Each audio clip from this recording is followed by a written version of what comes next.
Hello all. Let us know if our sound is good. Hi, Ricky Bobby. Here, now turn it on.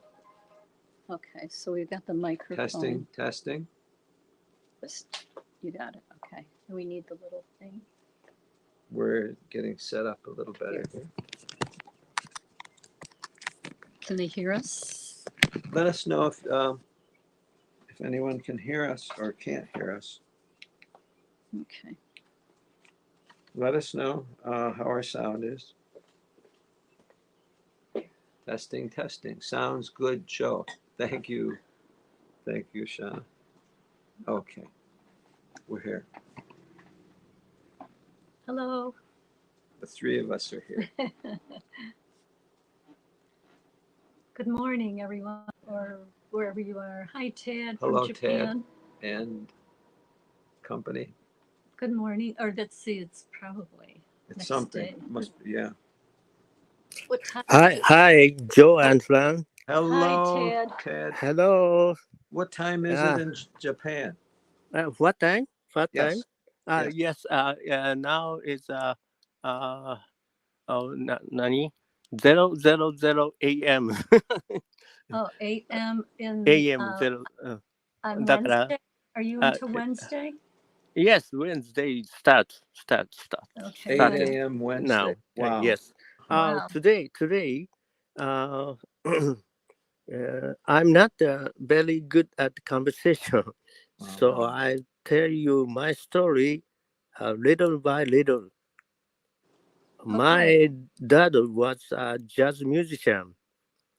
Since he was a teenager, he had a truth from a classmate in elementary school around 1960.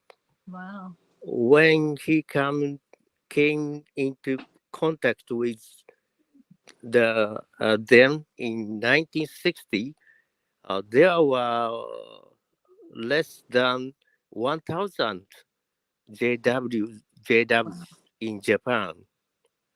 Now I think there are about 200 million, 200 million. and there are less than 1 million in the world.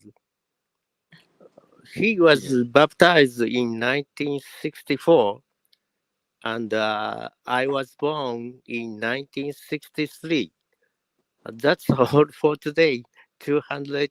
Okay. Thank you very much, Joe and Frank. Bye. Oh, thank you too, Ted. Thank you did great. You did great. We could understand you. Thank you. Thank you. That's so nice to hear. Well, hello all. Let's see who's on. We'll see. Let us know who's there. Say hello in the chat or wherever you'd like to say hello. But what we're going to do first is have a showing of a documentary put on by a very loving and helpful friend. Let me get the comments. We're looking for the comments, so bear with us. It's not easy navigating this. I can only see half the screen, and I can't see our comments. Yeah. Oh, there you go. Okay, then you go to comments, live chat. Okay. Okay, thank you. Keith, Ricky, Bobby, my good wife Ricky, who else? Jay and Ruby. Hello all. Bear with us. It's going to be painful. So the documentary just came out. Justin just Justin's documentary. So if you don't mind watching that. We're going to watch 10 minutes of it. Yeah. And then, And then we can come on, and we thought maybe we would like to kind of give an update on what's going on in our little paradise, our apostate paradise, and the future of what we're looking at, a little bit of projecting forward. Enjoy. Watchtower Bible and Tract Society, better known by the name the Jehovah's.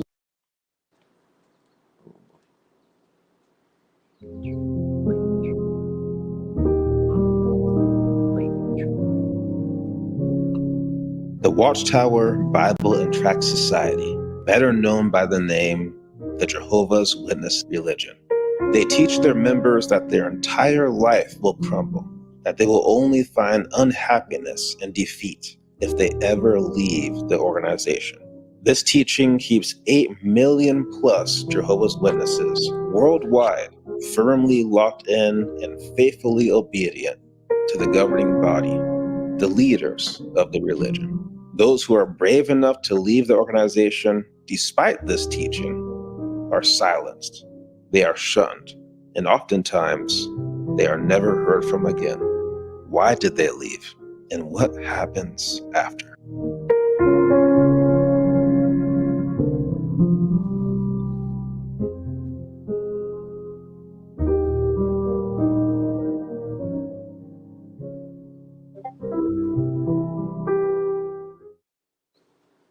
We were members of Jehovah's Witnesses organization, religion, for 36 years. Previously, both Fran and I were Catholics, born and raised Roman Catholic. We came in with how many children? We had 3 children, and we were pregnant for our last one. The motivation was to teach the children about the Bible, about God, and have an avenue to provide charity for people in need. That was our goal for the family, volunteering for charity. And we were under the assumption that the witnesses did charity, which we came to find out that they really did not do charity.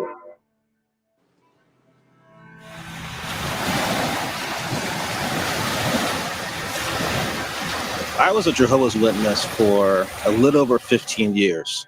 I came into it shortly before turning 11 years old, and then I left shortly after turning 26 years old.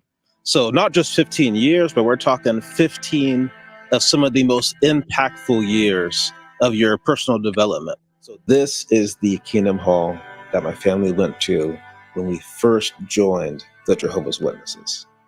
I was here from 10 years old up until a little after 16. This is where I gave my first talk. This is where I got baptized. This is where it all started for me. There's this common misconception among witnesses that those who leave never really had it in their hearts. But for me, that was not the case at all. I took the religion very, very seriously. Just before my waking up experience, I was serving as a ministerial servant. I was giving public talks. I was working my butt off to become an elder eventually. You combine the fact that they had this huge influence over my personal development, combined with the fact that I took it very seriously and really believed it was the truth. And both of those things together meant that my waking up experience was all the more confusing and really traumatizing.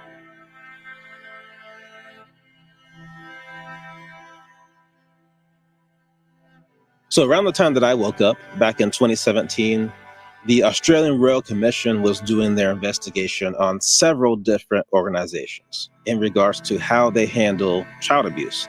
And all of these organizations had problems.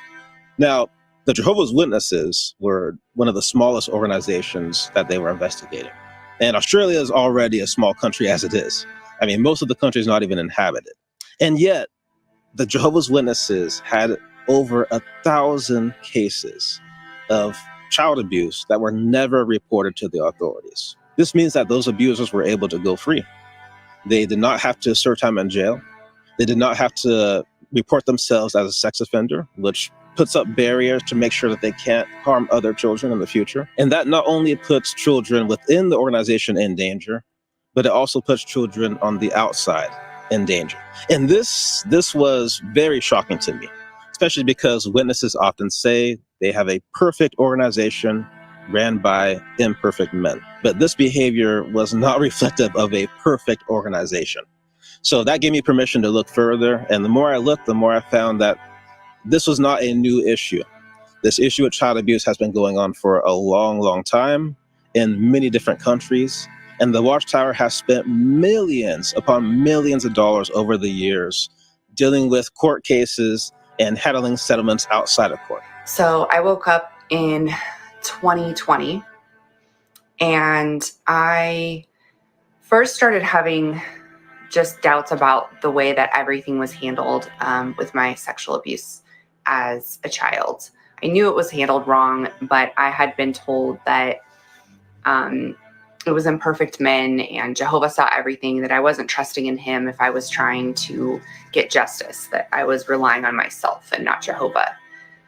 So I believed that for most of my life. And I think when I started to do therapy and really understand the seriousness of what happened to me and how it was just shoved under the rug, that it started to bring everything back up. Years after I was disfellowshipped for my abuse, 20 years later, over 20 years later, and I had confronted them because I was doing research and my brother-in-law was my abuser and he still had privileges in the congregation, and I had read that that's not supposed to be how it is.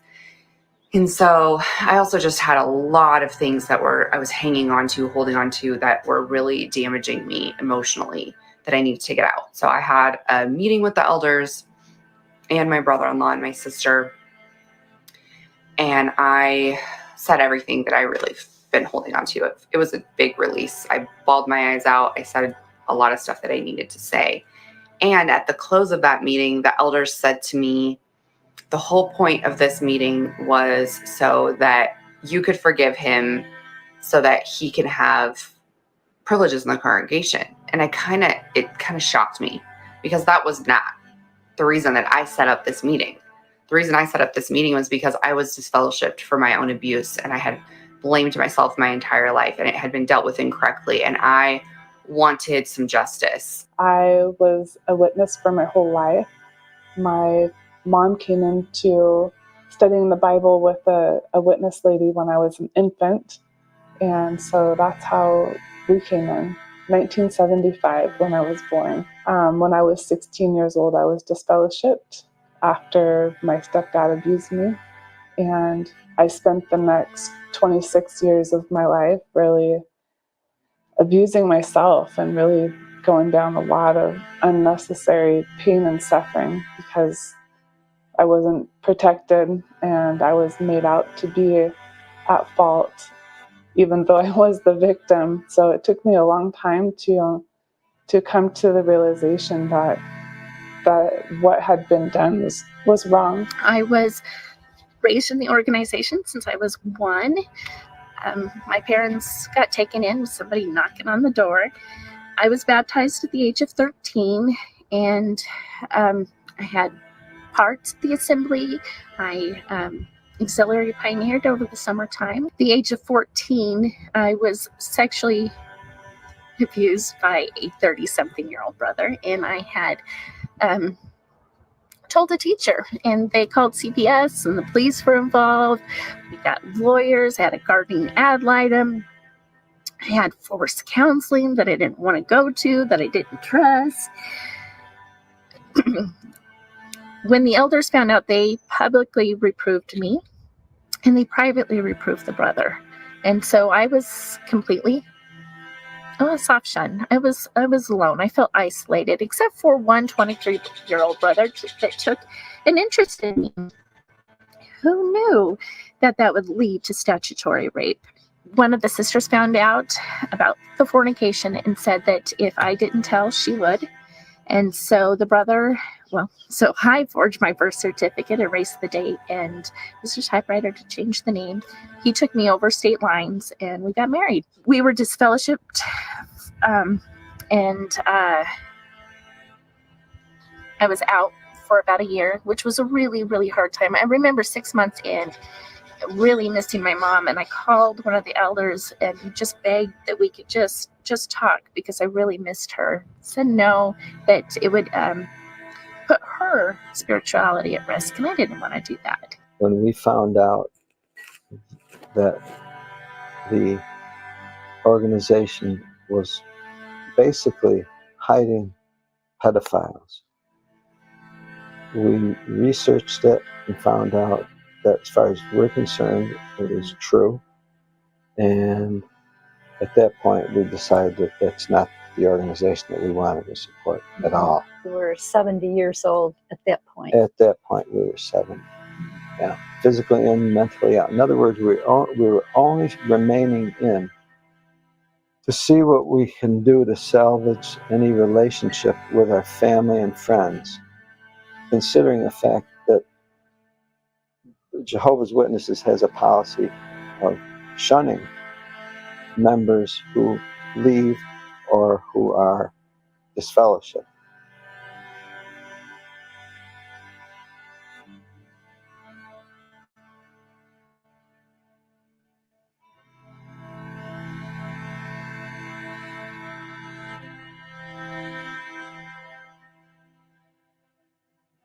I realized that my entire life, everything that I've ever known was a lie. You know, my entire life growing up was a lie. It felt so surreal because for all my life I've been hearing, this is the truth, this is the truth, this is the truth, right? I had that brainwash on me since birth. Yeah, it was a gut-wrenching feeling knowing that my entire life, my entire upbringing, my roots. Remember, I was born and raised in this religion, so everything I ever thought about was a lie. And like I said, it's hard to put a word on this feeling. And if you feel like you can't.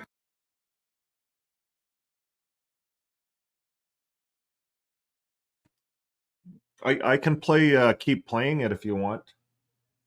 That's a little over 10.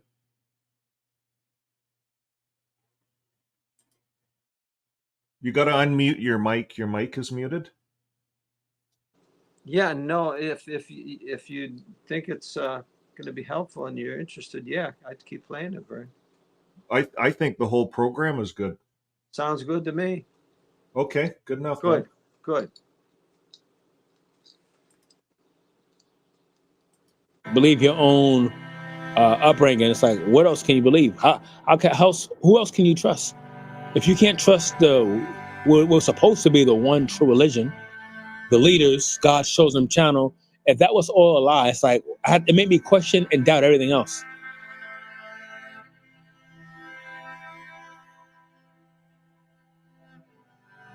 More and more things kept coming up. I looked into jwfacts.com and the whole house of cards came crumbling down. I mean, when you go on that website, you see that they have been manipulating, lying, and misleading people since the beginning. You know, when you first join the Jehovah's Witnesses, there's a lot of emotional manipulation happening with the way that they do their studies. And the 4 main emotions that they want you to feel are fear, guilt, shame, and superiority. And once you feel all 4 of those emotions, they got you. You know, you're never going to doubt them. You're never going to question them. You're firmly fixed on following whatever the governing body tells you to do. A lot of people, when they're going through the process of waking up, they also go through a process of internal battling. And I went through that myself for a solid 7 months. 7 months of just flip-flopping back and forth. Should I stay? Should I go? You know, Jehovah will fix this. I need to just be faithful and just wait on him. And then on the other side, you know, looking through their history and being like, well, no, they've been doing this from the beginning. You know, that really upset me, made me angry. I felt like I was being lied to. So I was like, what else am I being lied to about? Like, I deserve to know. So that's when I gave myself the okay to start YouTubing stuff. And then sure enough, I came across some YouTube videos. And at that time, I was still skeptical about stuff that I was hearing, which is, you know, good. I'm always going to maintain that, being skeptical of anything. But, you know, the more stuff I heard apostates talk about, they were telling the truth, and I just couldn't deny that anymore. You know, it's like, well, what do I really believe in? You know, who am I? At the same time, I'm questioning this faith. So it's like, all right, let's figure this in. Let's just dive in. Like, what is this? Like, ask myself the hard questions and not hide from it, you know? I remember just closing my laptop down one day, like, I'm so done with this. And I told my daughter, she was, you know, a little girl, she's like 10 years old. I told her, honey, we're not going to go to meetings anymore. I found out some stuff that isn't good. And she goes, oh, good, Mommy. I'm really glad because I was been looking on the internet and like, it's really bad. And I'm like, are you kidding me? Like, we kept these stories from each other for about a year, probably. So when we left, like, she was so happy. She was so happy.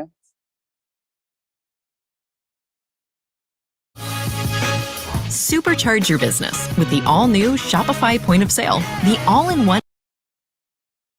In the process of leaving, many of us had to walk away from friends, family members, jobs, and of course, our entire belief system and culture. I had so much anger thrown aside because when you wake up, it's like you say to yourself, how did I fall for this all this time? And part of me was pissed off at my mom because she's the one who raised my brothers in this, But then I realized she was a single mother just trying to do her best. And, she really believes, sad to say, she still believes that this is the truth. So the anger that I felt when I woke up, it was actually pretty overwhelming. I just remember like yelling at the top of my lungs, driving to work and saying, F you, so loud. Like there was so much anger inside of me. I didn't really have a place to there wasn't an outlet. So it was my car in the dark on the way to work. So this is the assembly hall that serves Western Washington. And this also happens to be the very building where I was baptized, where I committed myself to this organization, where I was misled. For a while, I couldn't even drive past this street without feeling physically sick to my stomach. I'm realizing that our body is a tool to our life. And so the more that we have pain or anger, frustration, emotion, it's a signal that something's wrong. If it's bad, it has to go away. If it's making you not feel good, you have to do without it. And when you do that, you only make space for more positive things. I did a lot of things to try to release this anger, but the thing that really helped the most was actually empathy. And it's kind of funny, as an ex-witness, I actually have more empathy for Jehovah's Witnesses now than I did when I was actually in the organization as an active witness. And that empathy really came from looking at some of the exJW forums and seeing the words of people who are still in that process of waking up, still just beginning to question things. And it just reminded me of what it was like to be a witness, seeing how they were battling themselves. It's like being mad at someone who is blindfolded for bumping into you. They're obviously blindfolded. They're not seeing for themselves. So of course they're going to bump into things. And to go a step further, it's as if that blindfolded person is trying to assure you that they are not blindfolded. In that case, all you can really do is have empathy for them. Because obviously this person is being fooled. Whoever it is that put the blindfolds on them has so much control over their mind, so much control over their life, and they really do not have their best interest. And so for that reason, any residual anger that I do have is towards the leadership, towards the people at the top. But even for them, that anger, that hatred is just not worth it. It's not worth my time. It's not worth my mental energy. So all I really have for them is pity. I have pity for them. Because if you need that much control over people's lives, if you feel the need to manipulate people, if you feel the need to fearmonger and guilt shame people that much, something is wrong with you. You are hurting in some way, because no normal, healthy person feels the need to treat other people like that. So again, when it comes to the Watchtower leadership, all I have for them is pity. But when it comes to the rank and file, the majority of Jehovah's Witnesses out there who are just doing what they feel is the right thing to do, and they're scared for their lives, literally scared for their lives of doing the wrong thing, for them, I just have empathy. There's the anger and then the sadness. And then it was like, okay, do you want to continue to feel like this? It expended so much of my energy. So once I had gotten to the place where I had kind of moved through those emotions and processed everything, I was ready to heal and move on. Leaving a high control group like the Jehovah's Witnesses, which has so much influence on nearly every aspect of your life, both physically and mentally, requires you to go through a very deep almost ego death like experience. The type of earth-shattering experience that strips away every piece of you that you thought was you. Starting to grow a beard, the typical stages, but getting tattoos. I went through a phase where I was like bleached my hair blonde. People were like, oh, this guy just got divorced. He's going through like a midlife crisis. And people, I'm like, if you only knew. For many of us ex-Jehovah's Witnesses, that first year out of the Watchtower is the most confusing. My entire reality, or what I thought was reality, had been completely shattered, broken apart. And I had to find my own way now. I have spent so much time alone, and it's not always easy to be alone. It forces you to face your fears and to listen to your own head, because you're not distracted by other conversations. You're not distracted by other people. You are just fully in your own head. And it really made me just really think about where my mind goes all the time, and what do I focus on, and what do I really want. I still have a lot of room for growth. I still have things that come up where I'm like, wow, I'm still dealing with this. Wow, I still am very hurt by this. And I'm probably going to have that the rest of my life. But I do know who I am. I do know what life I want. I do know what goals I have. I am proud of where I'm at.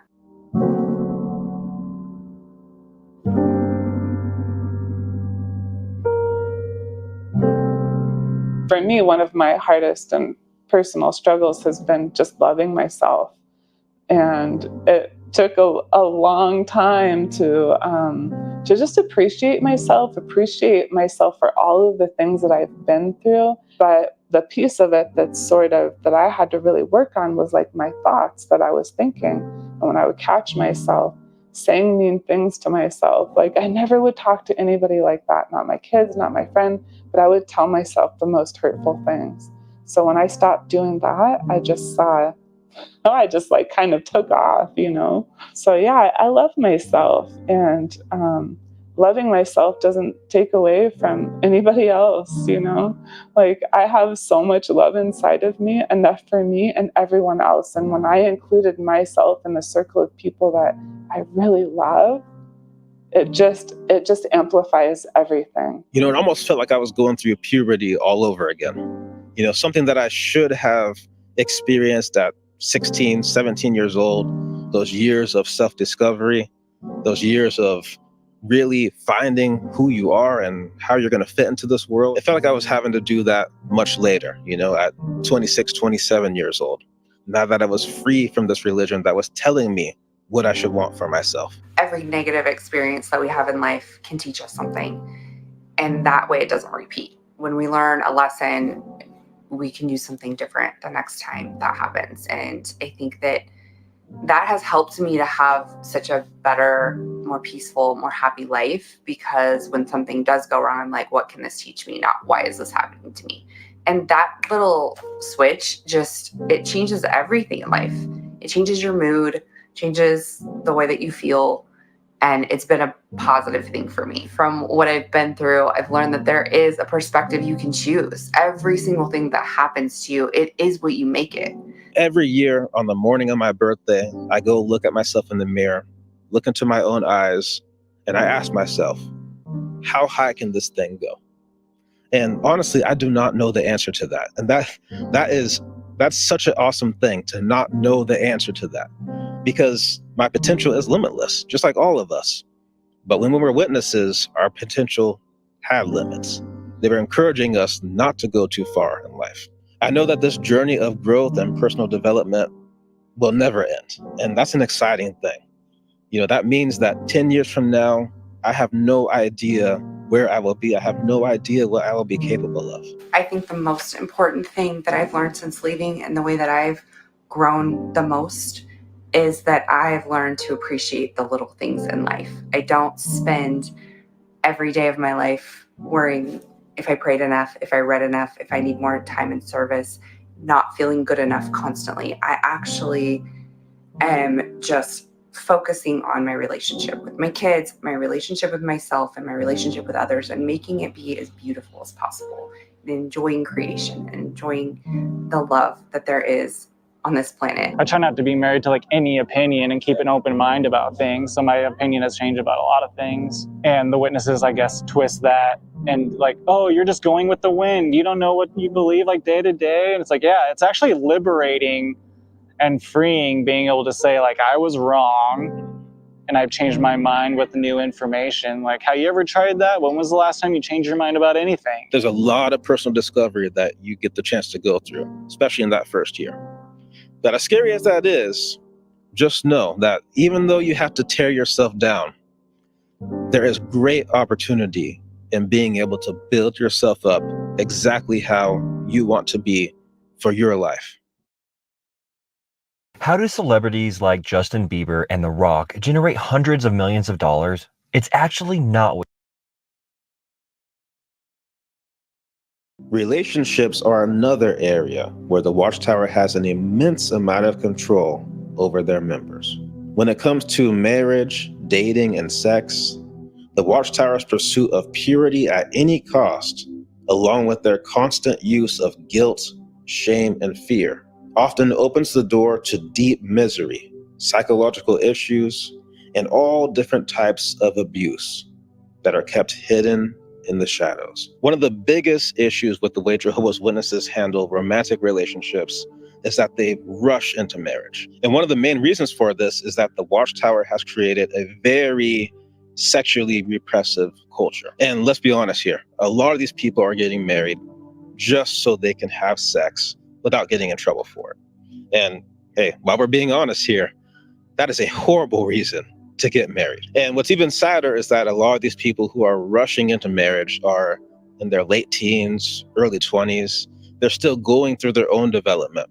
And they're doing that development in a culture that really doesn't give you the chance to truly get to know yourself. And then you're getting rushed into a marriage with a person that you really haven't had a chance to get to know. You know, a lot of witnesses are going from nice to meet you to engaged in about 6 months, 6 to 8 months, and full on married most of the time in less than a year. And of course, when these Jehovah's Witnesses marriages go bad, there's no help for them. Whether it's physical abuse, mental abuse, or even just something as small as just not really being compatible with each other. There's no help.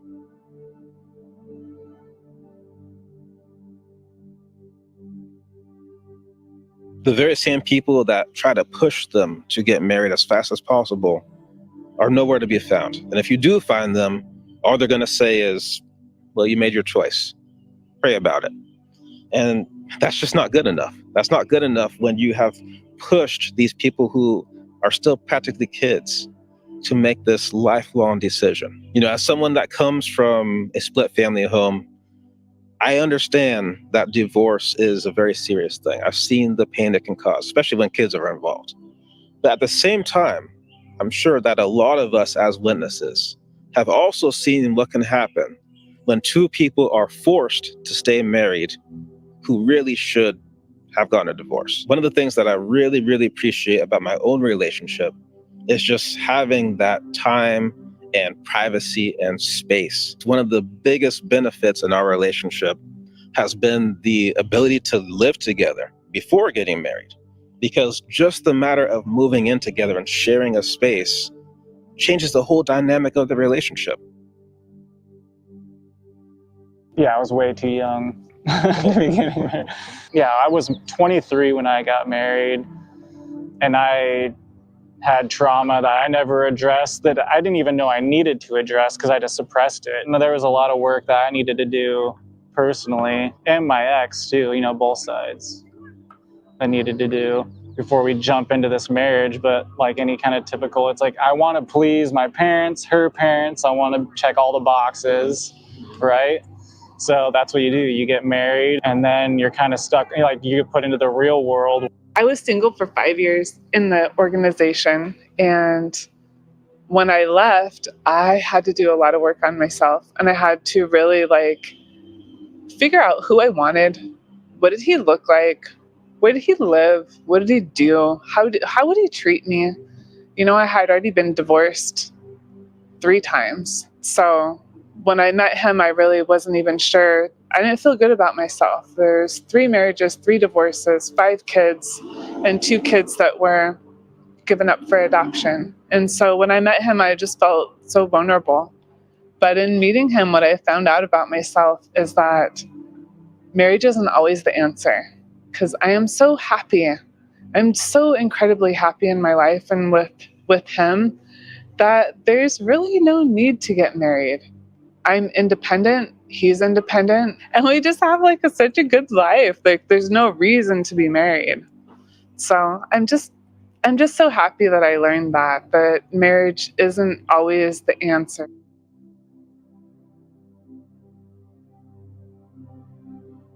There's this sister in Australia who reached out to me while I was at fellowship, talking about hey, you've been in my mind. We haven't spoken in years.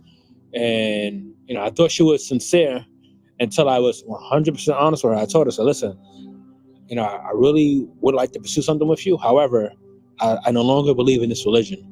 And the minute I said I no longer believe in this religion, I told her I was going to eventually leave. She completely switched up the whole scenario, and she went from, you was on my mind. I've been thinking about you. You was on my mind. She went from that to, we can't be together because you're going to leave this religion. You have to find people who actually care about you for you, and who's going to want to be with you for who you are as a person and not for your religious beliefs.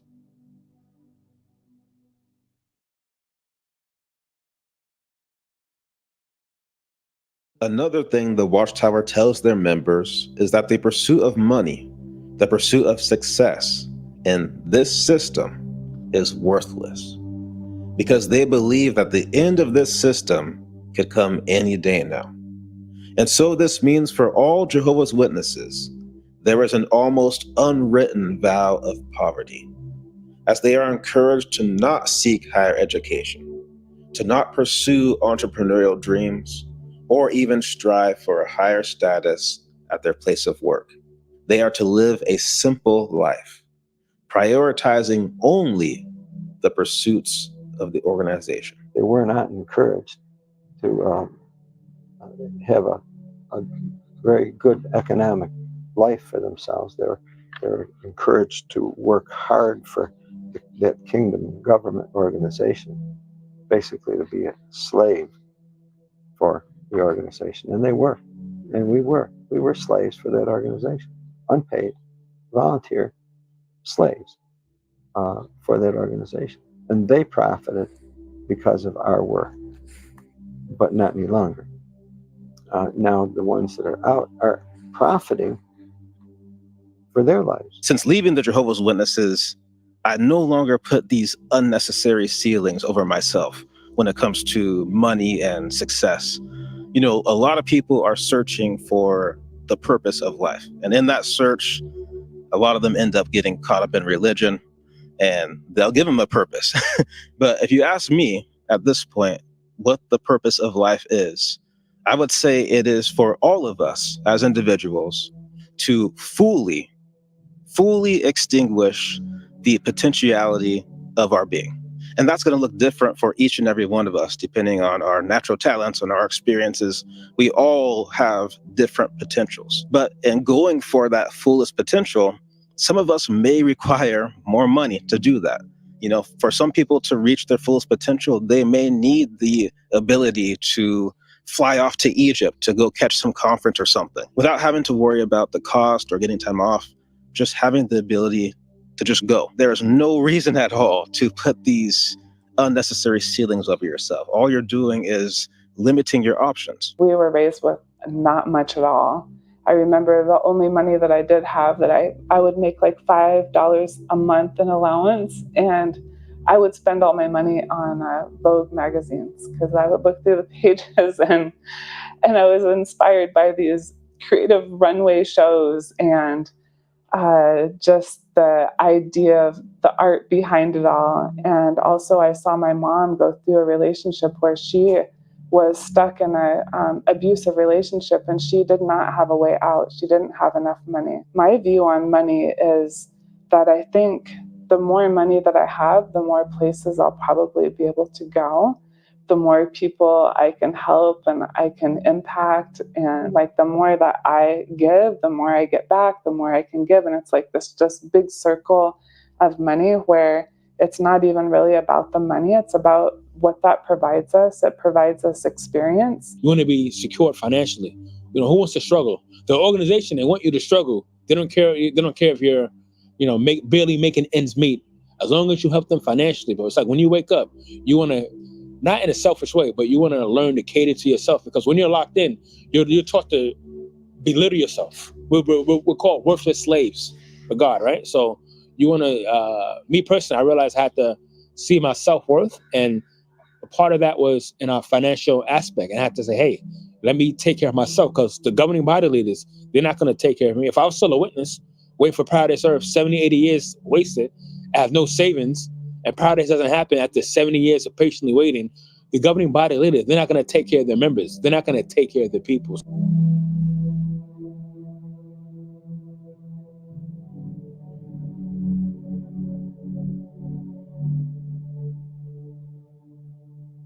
Met a man, a worldly man, who's very kind, and he believed in me and thought that my daycare was absolutely wonderful, and he encouraged me to get an education.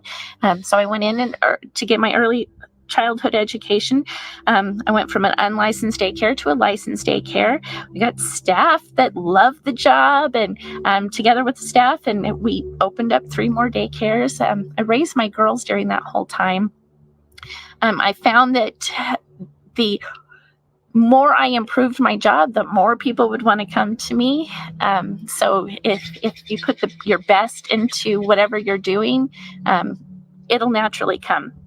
You manifest stuff by the things that you put out. It comes back to you, and I've definitely found that. So just to illustrate the freedom that you have, the freedom of thought that you have, the way that you can open your mind and open your perspectives when you leave the Witnesses. This house here is currently listed at $8.3 million. It's got 5 bedrooms, 6 bathrooms, 6,846 square feet. Now, to your average witness, this house is nothing more than a symbol of materialism. Your average witness would say, why would anybody need a house like this? But when you leave the Witnesses, you can begin to appreciate the full story. I went to school for architectural design. And as I was learning the programs and just learning how to design a house, learning all the rules, that architectural design started to become a creative outlet for me. And when I would do my personal projects, trying to push the boundaries of my creativity, I would design these ultimate style homes, much like this one. And so you see, this home doesn't just have to be a symbol of materialism. It doesn't have to be something negative. This home has a bigger story. It's a story of an architectural designer who was told to make the ultimate house for this property. And so that person pushed their limits. They pushed their creativity to see what they could do. And this is what they came up with. From their imagination into physical reality. These high-end homes that are only reserved for the rich, a lot of the design features from these homes get trickled down into homes that are more priced for your average person. But it has to start somewhere. It has to start with someone having the freedom to push boundaries. And that's what it's all about. Pushing boundaries, not just materialism. And the same thing could be said with high-end cars, supercars, hypercars. Back when I was a witness, it was considered a bad thing to desire one of these. Again, the way they view it is nothing more than a symbol of materialism, a toy for the rich. When you leave the Witnesses, just like that house, you can begin to open your mind, view a larger story, because these cars also represent the collection of some of the top designers, some of the top mechanics, some of the top software engineers, all coming together to create the ultimate machine.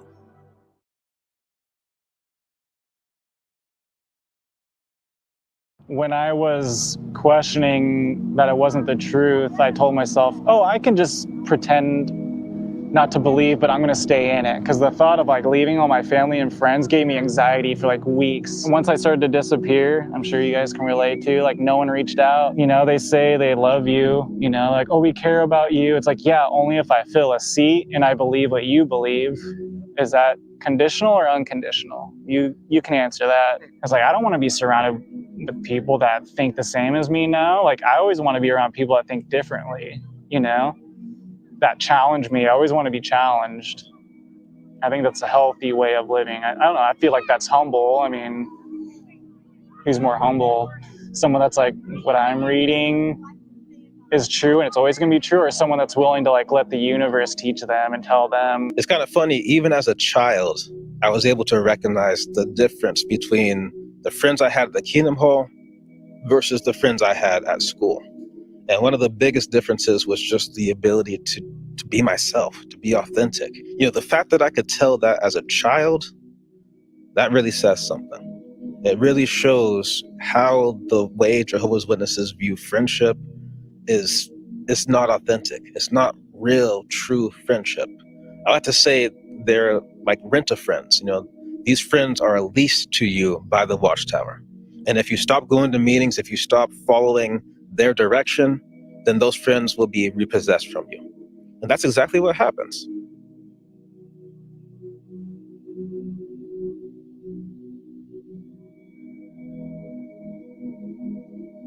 And we knew right away that we wanted to help ones that were leaving, because we knew what it was like to lose our family.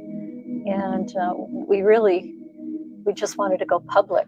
So that was one of the reasons why we disassociated. The relationships within the congregation were all very highly regulated and programmed. They were all programmed relationships.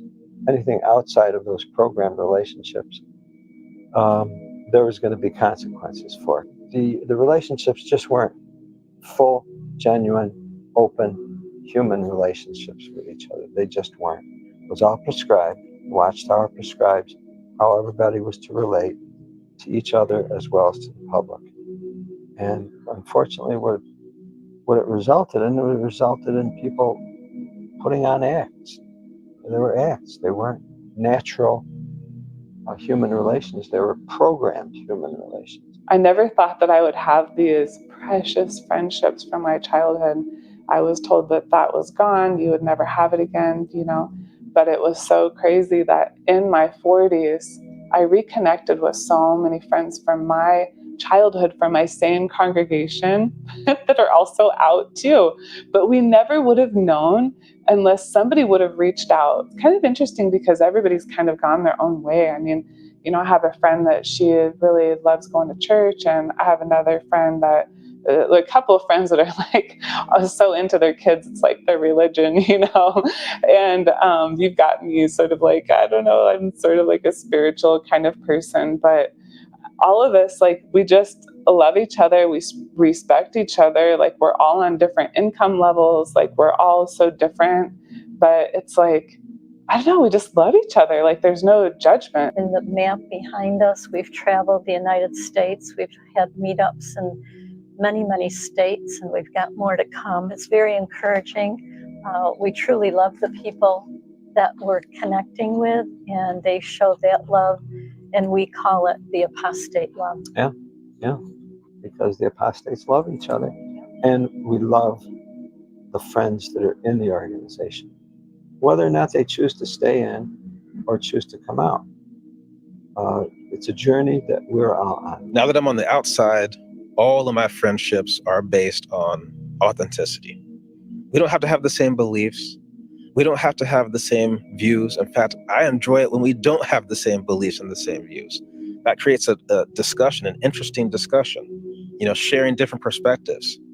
That's human. That's a human connection, an authentic human connection, something that we were not allowed to have as witnesses, where the whole connection, the whole theme of the friendship had to be about religion. And best of all, I don't have to worry about saying the wrong thing or doing the wrong thing or acting the wrong way around them and fearing that they will shun me for it. I can just be myself. They can be themselves. I mean, that is friendship. That's true friendship.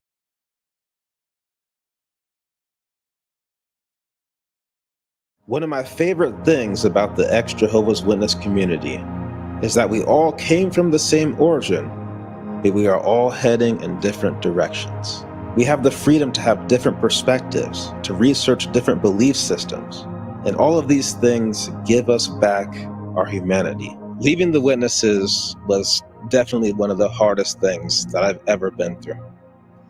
I mean, it really took me to my limits. I had to go through very deep depression, constant anxiety, feeling lost, feeling confused, going through internal battles, losing so many people that to this day I miss. To this day, I don't even know if they're still alive. I have dreams where I would see my old friends, and I wake up and I just miss them so dearly. I mean, that word missing takes on a different meaning to me now. But at the same time, it's all worth it. I really love the idea that I was going to be living in paradise earth forever, that I would be able to see the whole earth and pet the panda bears. In waking up, I realized that that dream was gone. And so I decided to kind of take life into my own hands, and it's been one of my biggest goals to see the whole world. Like, I really don't want that to be taken away from me. So when I left the Witnesses, I think I've traveled more than I've ever traveled in my whole life. And in fact, my first international trip that I took was to Israel. I went to Israel for a whole month, and I went to Jerusalem. I went to the sea. I went just all over the place. I like to go to the grocery stores. I think it's so fun to see what other people are eating on the daily. I love going to restaurants. I love just walking down the streets. I like just saying hi to people. I mean, I've just had so many cool trips that I've taken since I've left. And, you know, that dream didn't have to die with the religion. So I definitely want to focus more on like building a future for me, maybe even having a family. I want to raise kids and do it in a way that's like raise kids that differently than the way I was raised, you know, kind of start over, start a new trend, I guess. You don't need to be a part of a man-made organization in order to find happiness, in order to find a real, true meaning in life. You know, because when you're in an organization, you kind of don't have meaning. You know, you're just stagnant in an organization waiting, right? But when you leave, you get to achieve your goals. You get to have some type of aspirations. You get to work towards something that you want to do. You can't do that as a witness. Your whole life is devoted to the organization as a witness, right? So when you wake up, you get to do things for you. Me personally, I love to travel. I'm thankful I was able to travel. Like I said, I'm out here with Justin. I went to Canada. I went to quite a few different states in America, and cities, and I'm just living my life because we really have one life to live, guys, right? So don't let that fear hold you back. So if you're watching this as a Jehovah's Witness and you're going through those internal battles and you're wondering, should I stay or should I go? Is it really safe to leave? What will happen when I leave? Well, now you've heard from several ex-Jehovah's Witnesses about their growth, their struggles, their opportunities that they've been able to encounter after leaving the Jehovah's Witnesses. I'm not going to lie to you. The real truth is that you are leaving a high control group, a group that had control over nearly every aspect of your life, including the way you think, the way you see the world around you, and most importantly, the way you see yourself. And now here you are, trying to take control of your life, trying to find your own path. For sure, you're going to stumble a few times here and there. But just know, those stumbles do not define you. As a Jehovah's Witness, we were taught to be so self-critical, but that is so unhealthy and so damaging to you. Now that you're on the outside, be aware. Learn to fail forward. Focus on your healing. Do what makes you happy. And most of all, live. Don't just exist. Live.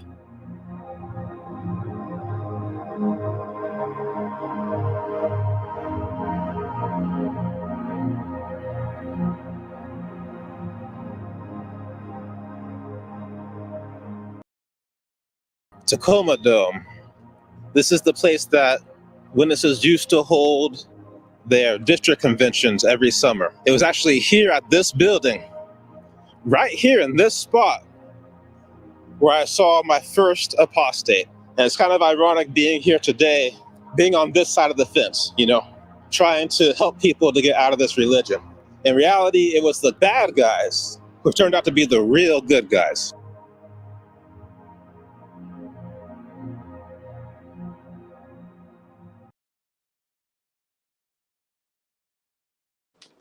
Okay, well, that was a wonderful documentary. It just came out Saturday, and Justin did an excellent job on really. that.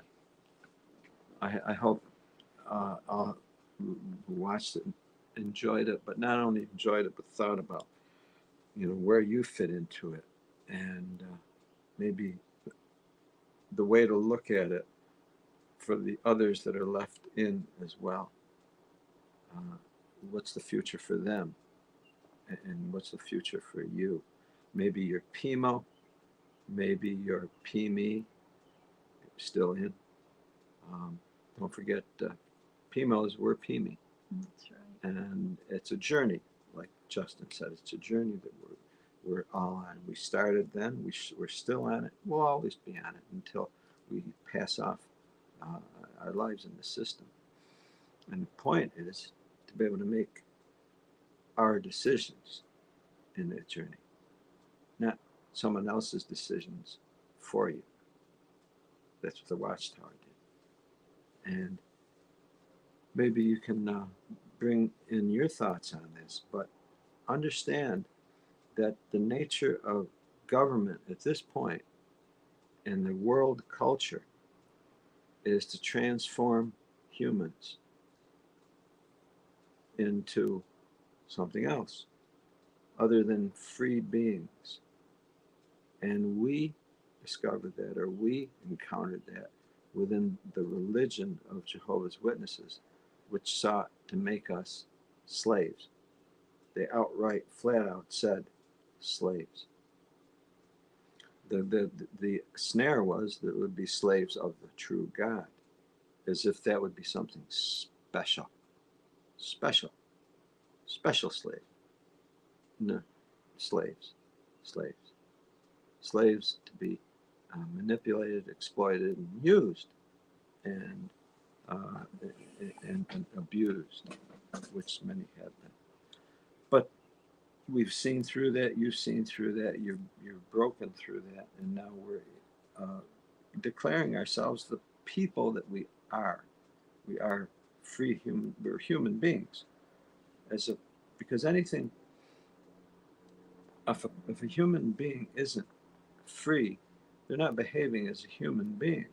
They're behaving as a caged animal or an enslaved creature. Are humans to be enslaved? You say no, I say no. But you know what? There's others that say yes, they are to be enslaved. There's entities, whatever you want to call them other human beings, call them other beings, whatever. Their view is that we are to be enslaved. And the reality is, some agree. Some are agreeing to be enslaved. They are glad to be enslaved. Obviously, you're not. I'm not. And for that, we're going against that system that seeks to transform, that seeks to program.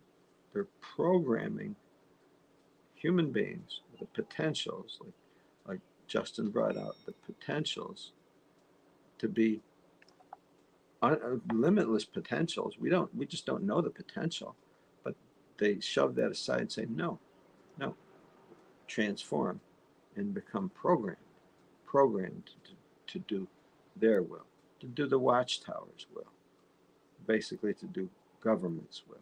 One way or the other, it's government. Some people find that agreeable. Some people find comfort in being enslaved. Others find it totally and absolutely unacceptable. It's a violation of our own reality as humans. So in a way, as far as I'm concerned, a human violates their own reality when they allow themselves to be enslaved. They have every responsibility to assert their freedom and fight for it, no matter what it takes. Otherwise, they've given themselves up and become something that they're not. It's like a dog giving itself up to being something else. A cat. Well, it's not a cat. You know, it wants to be a dog. It stays a dog. It would look wrong, and vice versa, and anything like that. We're learning all this. We've learned this. We're finding this out. We're discovering it. This is the age of awareness, the age of information. Information that was not available. There was ones who just mentioned on here, commented That was Jane. when they came out, there was no internet. 1988. In 88, yeah, no internet. There was no help. There's no information. There was no, but yet they found support. Now, there's no excuse. There is absolutely no excuse. There is information. And the reality is, if you want to be ignorant, there's no excuse. That's a choice. If you want to be ignorant, that's a choice. Because there's no reason why anyone has to be ignorant now, but with the internet. There's so much information, and frankly, we're able to discern the information out there. We don't always know whether something is quote unquote true or false on the internet. Of course, there's going to be a lot of bogus stuff. There's shams, absolutely, but not all of it. Yeah, that's the latest thing that the witnesses had in the Watchtower. One of the paragraphs said that there's a lot of false stories out there, and beware, don't fall into it. And they're scaring them, mentioning apostate stuff again. It's constantly in front of them, this fear. See, they would want you to not exercise your own ability to discern. Just as an example, you have the ability, we all have the ability, if we're healthy, to test the aroma, to smell things, to taste things, to see things, to feel them. And we do that when it comes to foods. We do it when it comes to foods, picking vegetables. You pick it up, you look at, smell, taste, whatever. You're discerning every inch of the way. What if someone came along and said, well, we're going to make all those decisions for you. Don't you do that anymore. Give it up to someone else. They will determine what it should look like, what it should taste, feel, smell, and everything like. Not to you. You don't determine that. Someone's going to set every one of those standards for you. Well, you might not find that agreeable. In fact, most don't. How much do you like it when someone tries to force or even influence you to eat something you don't like? But what if they trick you into doing it by saying, well, if you don't eat it, you're not going to be my friend, or you hate me, or whatever. They could easily try to influence you with things like that. Well, the society has done that. That organization has tricked people into giving up their ability to be discerning humans by dangling a fantasy prize in front of them. A fantasy prize. Fantasy garden of paradise. Fantasy living forever in under whatever conditions. Fantasy, fantasy, fantasy.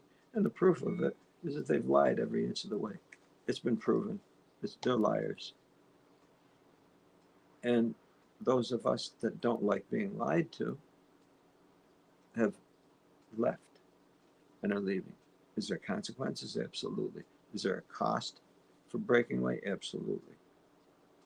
But the goal, the reward is freedom. Now, what about ones that are staying in? Maybe they're afraid. They're afraid of leaving. They don't like the consequences. They are more afraid of the consequences of losing whatever relationships they have, as opposed to they don't value the reward of living their human potential life. It scares them. It scares them a lot. They're scared of that freedom. They lack the bravery. They lack the vision. They lack the hunger of potential. They lack it. Any judgments on that? Look, if they need that, then they should pursue that. They should pursue the organization that supports them for their comfort. Can a slave be a happy slave? It's their business. If they can be, I hope they can be. If a slave can be happy. I just wanted to relate something that happened Yeah. yesterday. Without mentioning names or anything, we had a very irate, unhappy, angry husband call us yesterday. And he was blaming us for his wife leaving the watchtower. He was blaming us for his son not speaking to them. And Joe said, you know, we didn't do it. We lost our children. That was a decision we had to make. Everybody has to make their own decision. And yes, are there losses? Yes, there are losses. But at the end, his biggest message was, well, just be quiet. You know, if you don't want to go to the meetings, don't go to the meetings, but just be quiet. Don't say anything, because if you say anything, then you're going to get shunned. And I said, afterwards, I said to Joe, there's no way we could have been quiet, because so many people are getting hurt. Well, that would be living dishonestly. Right. And see, and that's the point, is that there's a saying, and maybe you've heard it, a person who's been lied to either becomes a liar themselves, or they seek truth. And so the question becomes, of all the people in that Watchtower organization, they've been lied to continuously. There are ones that are seeking the truth as a result of being lied to. They reject the lies. On the other hand, there are ones that are accepting those lies. In fact, they're even loving those lies. I think there's a scripture in the book of Revelation that says there are those that love the lie. They fed on the lie. They prefer that to living the life of a free human. We're watching this happen. This whole world agenda has been unfolding for at least 100 years or more. Mm-hmm. And we're coming down into the day when religion, especially big religions, witnesses, the Muslim religion, Catholic religion, the Mormons, etc., have all basically done the same thing. They've served the interest of governments of changing people from free human beings to programmed human beings to serve the interest of the government. Government likes us better when we're programmed, when we don't exercise our own human abilities. They don't like that. Anyone else have anything to comment, either in the comments or coming on, if anyone wants to come on? Anyone has any? Just some of the comments here. Bev Lady, BEV says, exactly, Joe. I've had to go back to work part-time as Social Security doesn't cut it. And I'm really enjoying all the weird and wonderful people I'm working with. Most I don't know most of their pronouns. JW hides. Yeah. Yeah. So it's Beautiful. great. Yeah, you're in with the world and you're loving it. you know, because they would say, don't be any part of the world. We are the world. Mm-hmm. We are the world. Basically, they've gotten people to hate themselves and to love their version of what they want us to be. Mm-hmm. They're stealing something from people. And why would you let them steal something from you and in return for their lives? See, that's, you've been fooled. You've been tricked. It's a snare. But yet now there are those who exercise courage and you're out.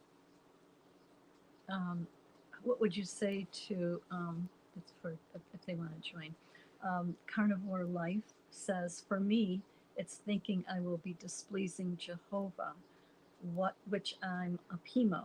Hello from Brazil. Hello from So, here. So if they leave, if you leave, is that what you're saying? Like if you leave completely, you'll be displeasing Jehovah? I'm sure you have feelings and beliefs on that matter, but the more research you do, the more your mind will be clear on that question. Yeah. I can't tell you the answer to that. I know the answer, but you're going to have to find that answer. See, exactly what's happened is this illustrates exactly what's happened.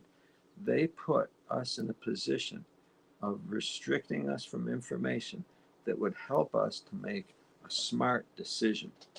See, now a smart decision is, well, should I or shouldn't I displease this named creature?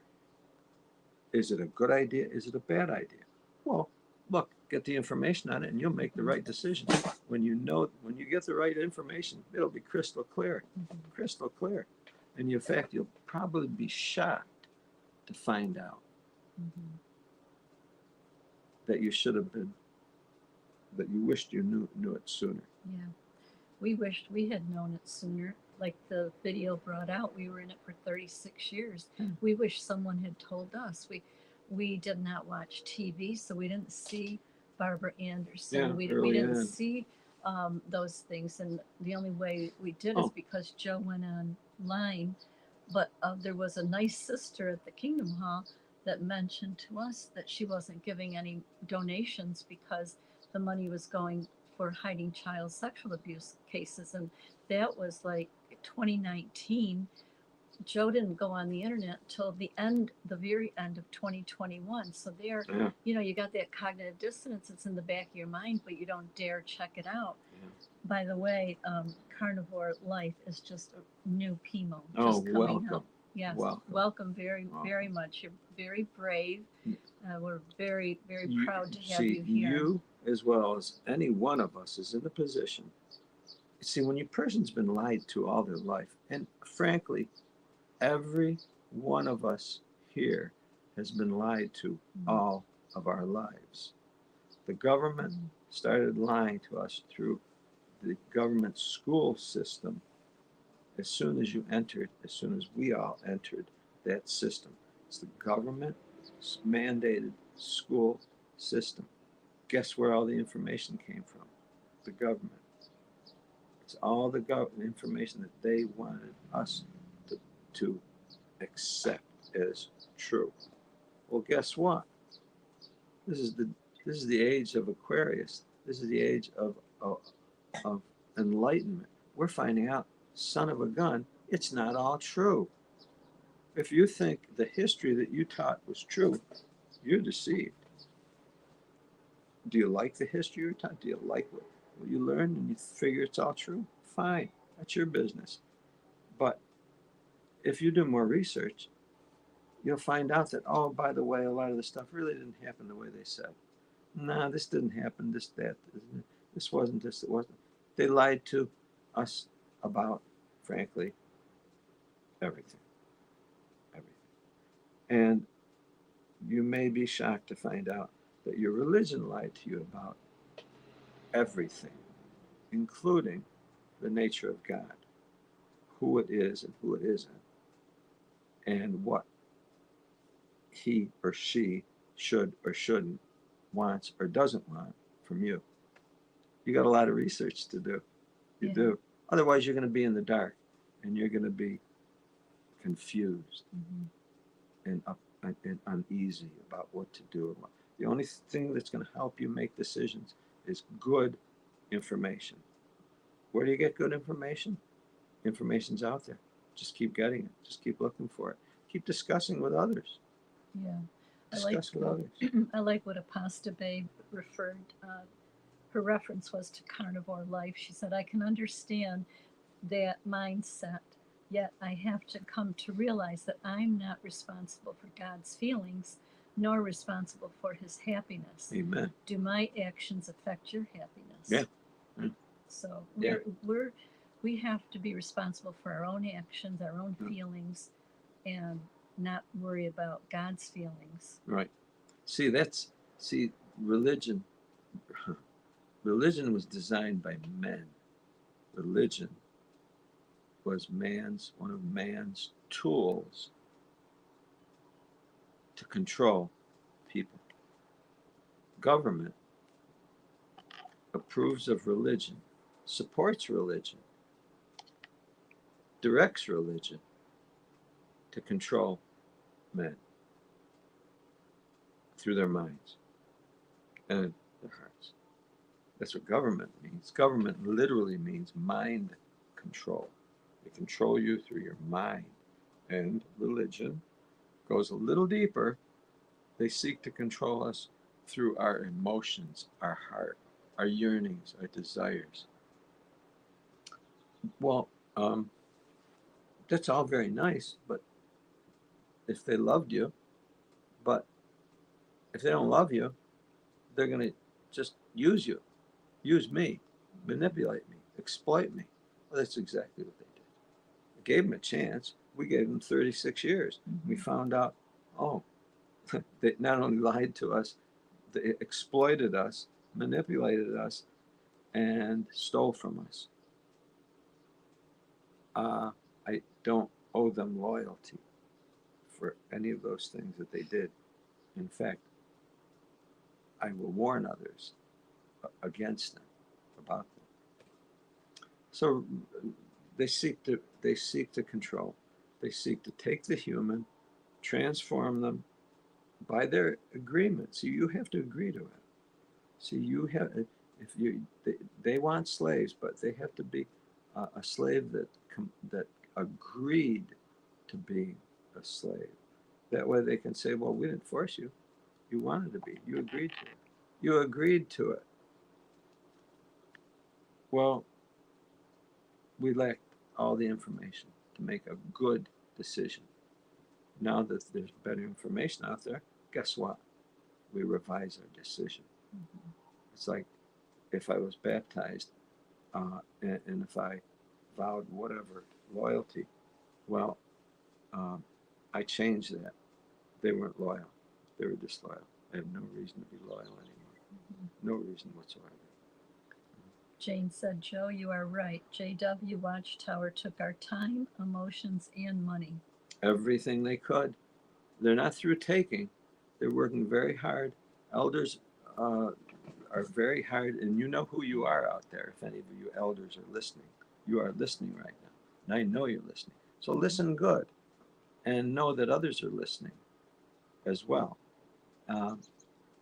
You elders are working very hard at getting the insurance money from aging witnesses who are ready to die, or maybe they're not ready to die, but they're wheedling it out of them, either when they die, either through their insurance policies to give them to the society rather than to go to their family, and their homes to get them to sign their homes over to the society rather than stay in the family. They are doing exactly that, and they're doing it very aggressively. That's what's happening in that organization.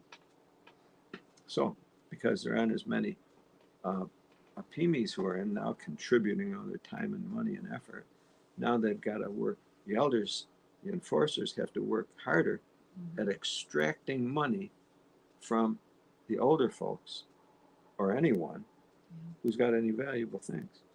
Why? Because, well, see, it'll praise God. Yeah, Don't you believe that? It'll please God. Yeah. Give us your money, and it'll be pleasing to God. You want to be in paradise, don't you? You believe that, don't you? You know, my grandmother had a very wise reaction to me when I was watching things on television.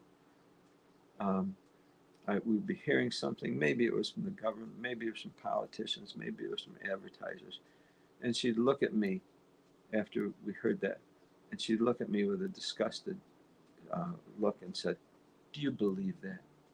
Do you believe that?"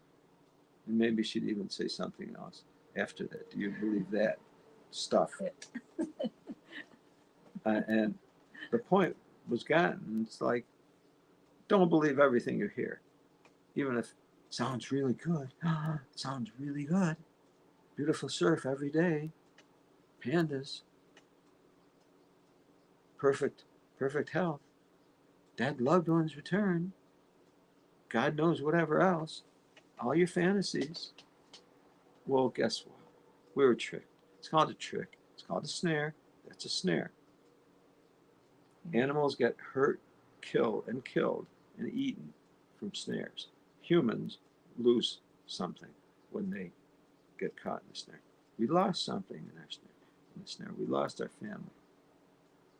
At this point, I truly hope that they are living their authentic life. I truly hope that. You're talking about our children. Our children. I hope they are making the decisions that they want to make. If it brings them comfort and fulfillment by living in that organization, then so be it.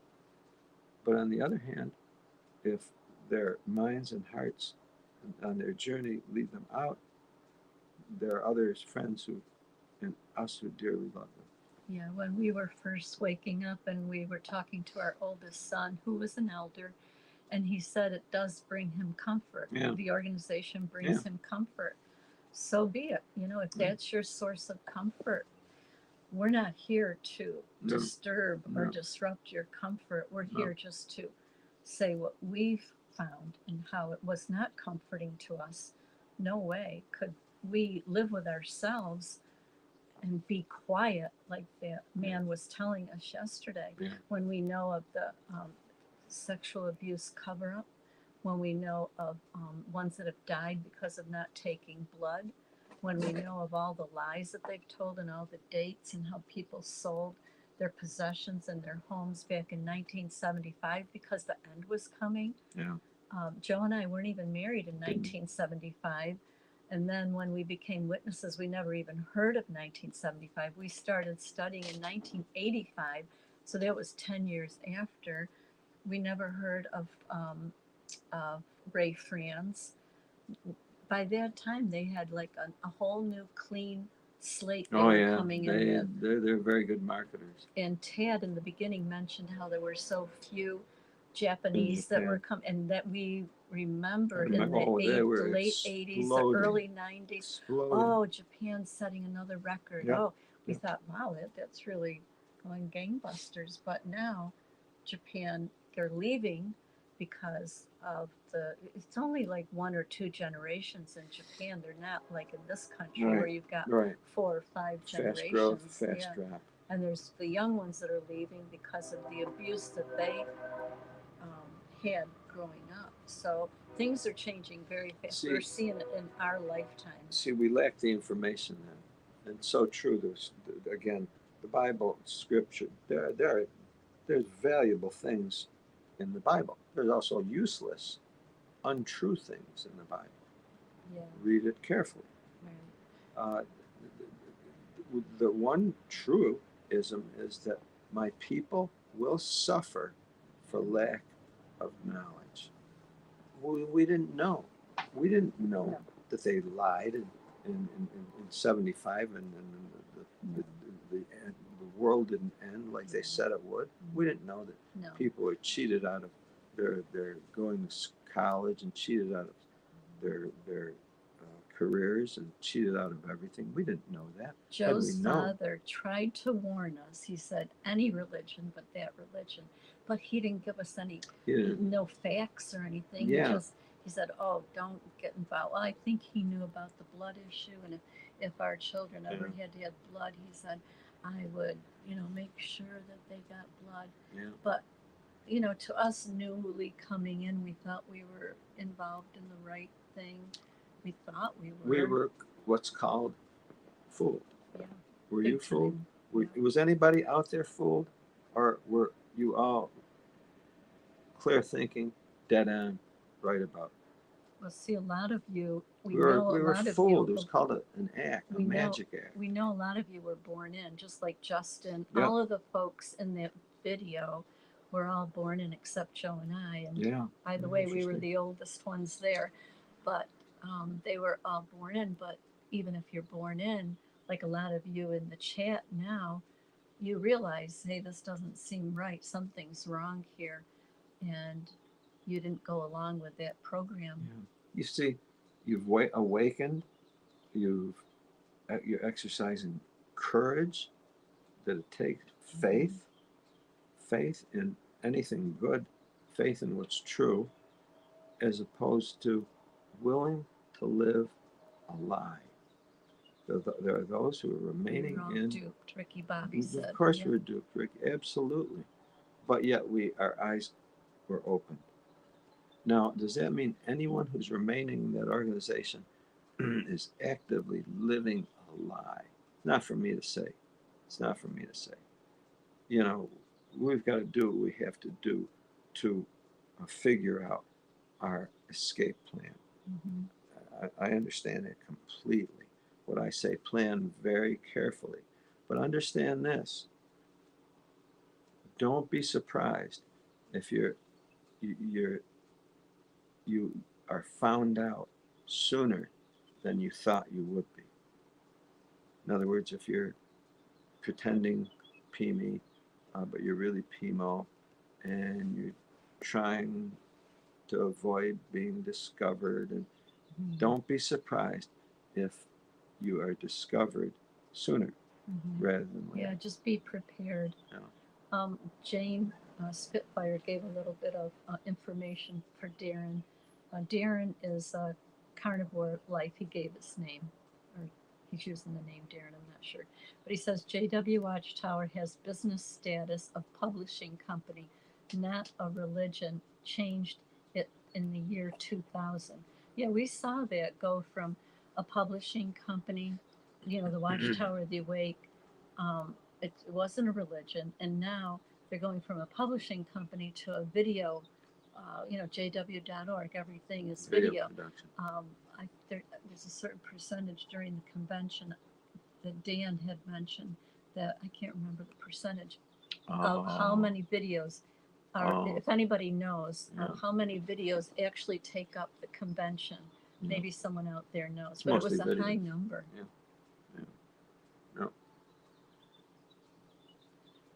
Jane says, Darren, I was born in too, but world not as bad as you think. Good and bad people everywhere, even among JWs. Yeah, there's good and bad people all over. The biggest problem is people, see, we were born in quote unquote the world. I found my wife in the world. We grew up in the world. I'm still in the world. This is where I extract all the good and beautiful and valuable things that I experience in my life in the world. Yeah. And it's all worldly. Now, aren't there evil people in the world? Of course there are. Aren't there good people in the world? Yeah, of course there are. I'm there. You're there. We're all there. The nasty little gaslighting, terrible notion that they gave you is that world that you live in is a nasty place and you've got to avoid it. Well, that's the trick. See, they got you and us at some point to think that all of our value is going to be in that organization, in the midst of that organization. Why? So that we could enrich them, so that we could avoid doing something to reach our potential for our dreams, like Justin said, for our vision, to develop our vision. No, no, no, no, no. Don't develop your vision, human. We want you to work on our vision, Watchtower. Well, they just want to exploit us. Total exploitation. Total exploitation. Exploitation. They hate. They don't so much hate, they just don't love. They just don't love. Would you want to be around a person that just doesn't love? They don't hate you. They just don't love. You don't want to be around a person who just doesn't love. You'll never feel colder in your life. We're around each other who loves each other. We find people that love in the world. We found more love in the world than ever found in that organization. There is no love in Jehovah's organization. If there is, it's getting out because it can't stand being in an unloving organization. So we welcome everyone that is out, and we welcome the. Excuse me, you can. We welcome the elders and whoever else is PME, whoever else is listening. We welcome you in the same way. You know, you're watching these videos. There must be a reason. You're discovering something. Hi, Wild Wall. If anyone wants to come on the program, they don't see the what's being on the screen because some listen to it on their phone. I know. For example, if we want to give a shout out to Shaq Composer, he's working right now, but he's listening on his. Hey Shaq, how are you? He's listening on the phone. But if anyone wants to join us, there's a link at the. Well, let's see. Shauna just put it in, so it's just up a couple comments. All you have to do is tap on that link and you can come on, because Joe and I get tired of hearing our voices. We'd like to hear your voices too. If you have anything to say, it doesn't have to be on topic. You know, we kind of drift all over the place. If you'd like to come on, we'd welcome you. And also, Vern, if you have anything you want to add, Vern has been doing. Oh, that's right. Vern has been doing a recap, right? I haven't seen them, but of the conventions. So you'd probably be a good one to know how many videos they're actually being shown, that are showing during the convention. I remember convention. Now here we're dating ourselves, but they actually had dramas. I mean, that was the highlight. Everybody looked forward to the full costume drama, and they always chose a different congregation that year to be part of the drama. And they had props, everything, you know, they really went all out. But they changed that. I can't remember which year. If anybody remembers the year that they stopped doing the in real life live dramas to when they changed it to videos. Do you remember, Joe? It was like, it was a while back. Yeah. But anyway, that changed. So slowly they were becoming more of a video, not a religion, like Jane said. Let's see. Okay, bye, Jane. She has to leave to go to the library and post office, my errands. Love and like you all. Be safe. Yes, thank you. You be safe too, Jane. Thank you for joining us. Well, we appreciate a pasta, babe. Oh, hi, Wild Wall. Come on in. Hey, Fran, can you hear me okay? Yeah, come and save the day. Save the day. How are you? How are you today? I'm doing great. I would have been on sooner. I listened to a little bit. I was having to get some stuff done at the house. I had to cook breakfast for my wife today since it's our anniversary. She had to go into work, so That's right. That's right. Did you get our card? I hadn't checked the mail yet. Okay. I I haven't hope got you it. got it. Well, happy anniversary. I'm glad you mentioned that. Oh, thank you. I Yeah. don't have a calendar in front of us, and how many years is it for Uh, you and Patty? 36. 36 years. Wow, congratulations. Yeah, it's been a wild ride. It's getting fun here near the end, or Yes. the last few years. I ain't gonna say the end of my JW career, but Yeah. Wild Wall came on. It's their 36th wedding anniversary today. So Oh, my he got up goodness. and he made breakfast for his Oh, my wife goodness. for their anniversary. Happy anniversary, Wild. thank you, Joe. Yeah, it's been fun, and I listened to bits and pieces. I wasn't signed in, and something that caught my interest was what you were saying about a particular phone call you guys received, and I know you can't mention names, Okay. and I wouldn't want to, but I couldn't help but think of how it was drilled into our head as witnesses in other religions about Acts chapter 4, about how you can't stop speaking about the things you've learned and heard. The guy kind of has to realize that once we realize something's a bunch of bull crap, we can't ignore it. We can't stay quiet. We've got to share it with others, and that's the whole thing. You can't just silence people because you don't agree with them or it makes life hard on you. I mean, I've had stuff hit me, I mean, square in the face that I wish wouldn't have come about the way it did, but it happened. You have to man up at a certain point and you have to deal with life. And I do understand that sometimes it ain't on our timetable. It is nice if things are brought about on our own time schedule, but it's like I said, I'm currently using just an acronym or instead of my real name.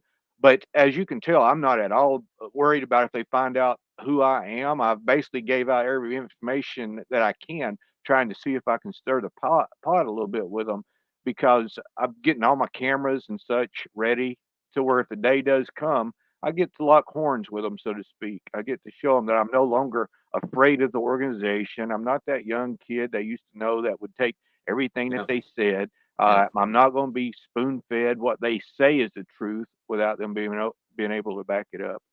So, Well, but see, I think what we're all experiencing is who we are. In other words, the degree that me and you and each individual is to deal with either what's true or not true. We're faced with having to either live up to the lie or to face the truth. And I think every one of us has a degree of that. To what degree? Will a person suffer, for example, for what's really true, as opposed to hide behind a lie? Everybody differs according to that, and that's what people are faced with now. PMOs, PMEs. Well, for example, PMO. I'm in, but I'm planning on being out. Okay, fine. Some as soon as they find out, bang, I'm out of here. I'm gone. I don't care what I lose. And everyone's a little different. Look, we're talking. We have friends who have a whole family in, and they don't want to lose. They can't stand being in, but they don't. They can't stand knowing that they would lose their grandchildren. I understand that, and so everybody is faced with that challenge, that crisis in their life of dealing with the truth. It's themselves. It's our nature. It's our character that's hanging in the balance, and we're all dealing with it. yeah, I think it all boils down to this. Would you rather be comforted with lies or have some hurtful truths brought your way? Me, I had to have the truth. I Right. didn't want the comforting lies. And Well, every okay. now and then we're fortunate enough to go through life and we can be comforted by the truth. But every now and then the truth is going to hurt. And I'd rather know the truth, even with it hurting them or maybe not fitting into the way I hoped it would be or wished it would be, but I want it as it actually is. And And and I don't want to be comforted with lies. see, and that's the separation that's taking place now. See, the government knew that this would happen. They knew that they could, just like a shepherd could separate. Let's say they've got 1 million sheep. They're all different. All different, and they want to classify them out as to value and whatever. They know how to do that. Well, the government knows how to classify people into truth, want people who truly would love truth and freedom, as opposed to people who would be comforted by lies and they'd be willing to be slaves. They know how to do that. They knew how to do that. And that's what we're going through right now. We're watching it. It's all shaking out. It really is all shaking out. And there's a cost for freedom. There's a cost for it. There's a struggle for it. It demands courage, and there's a cost because there's going to be loss. There's going to be losses, and that's going to determine who each of us is. And we're left with ourselves at the end of the day. Yeah, and that's the thing is, are you going to be able to live with yourself if you just want to keep being comforted? And at a certain point, you And, arrive and and realize some are. And see, the reality is some are more than happy to lie. They're more than happy to live a lie. I've heard it over and over from different ones. They know it's not the truth, but they're in, and yeah, they know how to play the game. Well, play the game. What a game. But see, they don't have the same feelings as you do, as I do. They don't. They're willing to be, to not be genuine. They're willing to be dishonest. and and that goes back to what you said about there's a price to pay. There's a price to pay for freedom Mhm. and truth, but there's also a price to pay for trying to conform Yep. to other people's rules and regulations. And the Yep. price you pay there is very steep as well. Yep. You lose your personal integrity when you Yep. can no longer look at yourself in the mirror and realize that you're bowing down, that you're nowhere near the man or woman that you thought you were. Yeah. That's the price you pay there. That's where your stomach is queasy. That's where you Yeah. feel upset, you're uptight, your nerves are wrecked. And when I used to have those real bad panic attacks, anxiety Oh yeah. attacks, man, those things were horrible. But guess Yeah. what? Once I realized that I'm going to have to face the truth, no matter what, I'm going to have to face it. Every Yeah. one of those went away. I didn't have to And get that's on fine. medication. I didn't have to do therapy. I realized that that gut feeling, it was me fighting against myself, my That's personal beautiful. integrity. And That's that good. once I realized that, I immediately quit going to meetings. I mean, just a cold, hard drop. I quit going, you know, and the elders that came by and tried to, if you want to call it encourage, when they tried to encourage me, I was like, nah, I've got issues I'm dealing with, and they're personal issues right now, dealing with how I feel about the organization and whatnot. And I even told one of them in particular, I was like, I just can't refer to it as truth right now. I just can't. I'll refer to it as org, but I cannot call what I'm finding out truth. Yeah. And when they tell you to make the truth your own, I let Yeah. them know I'm making the truth my own. You better believe it. Yeah. It might not be what you think is truth, but it is the Right. truth. Yeah. And Yeah. but it is funny how you lose all that anxiety and fear and panic once you give yourself permission. You've got to cross that bridge in your mind. You've got to allow yourself permission to research all things, to take not take everything as it's told to you, but actually be willing to take stuff as at face value. I'll put it that way. Yeah. And it might not be the value we attach to it, but what the value is on any particular uh, ideology or doctrine. And once you realize that it all don't add up, then you come to that other bridge. It's like, well, am I going to keep pretending that this is all truthful? Am I going to keep lying to myself, to my family, to my so-called friends? Or do you face what I would call the facts and realize that and I understand these people that it's going to cost them something. It can cost some people their wife, their husband, their kids, as you're well aware of. It can cost you your parents. But at what price are you willing to give away your personal identity, That's right. your freedom, your truth? And that's why I was telling you, if I ever do throw a meetup out here on this land that we got, it won't be called an Aposta Fest. It will be called a Freedom Fest There because you go. I value freedom, integrity, truth above all things. And it goes back to what you were also saying. It ain't just about religion. It's about freedom from governments, about That's this right. unnecessary constraints that all of them throw upon us, that Yeah. they try to control you, let you Yeah. do what they want instead of what you want. Yeah. It's so true. I mean, well said. I mean, it we're talking about religion now, but it's really government. religion is just like, if a shepherd carries his staff, religion is like the shepherd's staff. It's just one of the tools to keep people in the corral, to keep them in control. Right. It really is. And at some point, religion is going to change. The religions that are around us now, they're going to be gone. But there's going to be another type of religion that corrals people together, just like there always has been a big change. And that's why what I suggest anyone who's really that interested, do some research, deep research of the distant past, of what the ancients, how the ancients lived, like the Greeks, their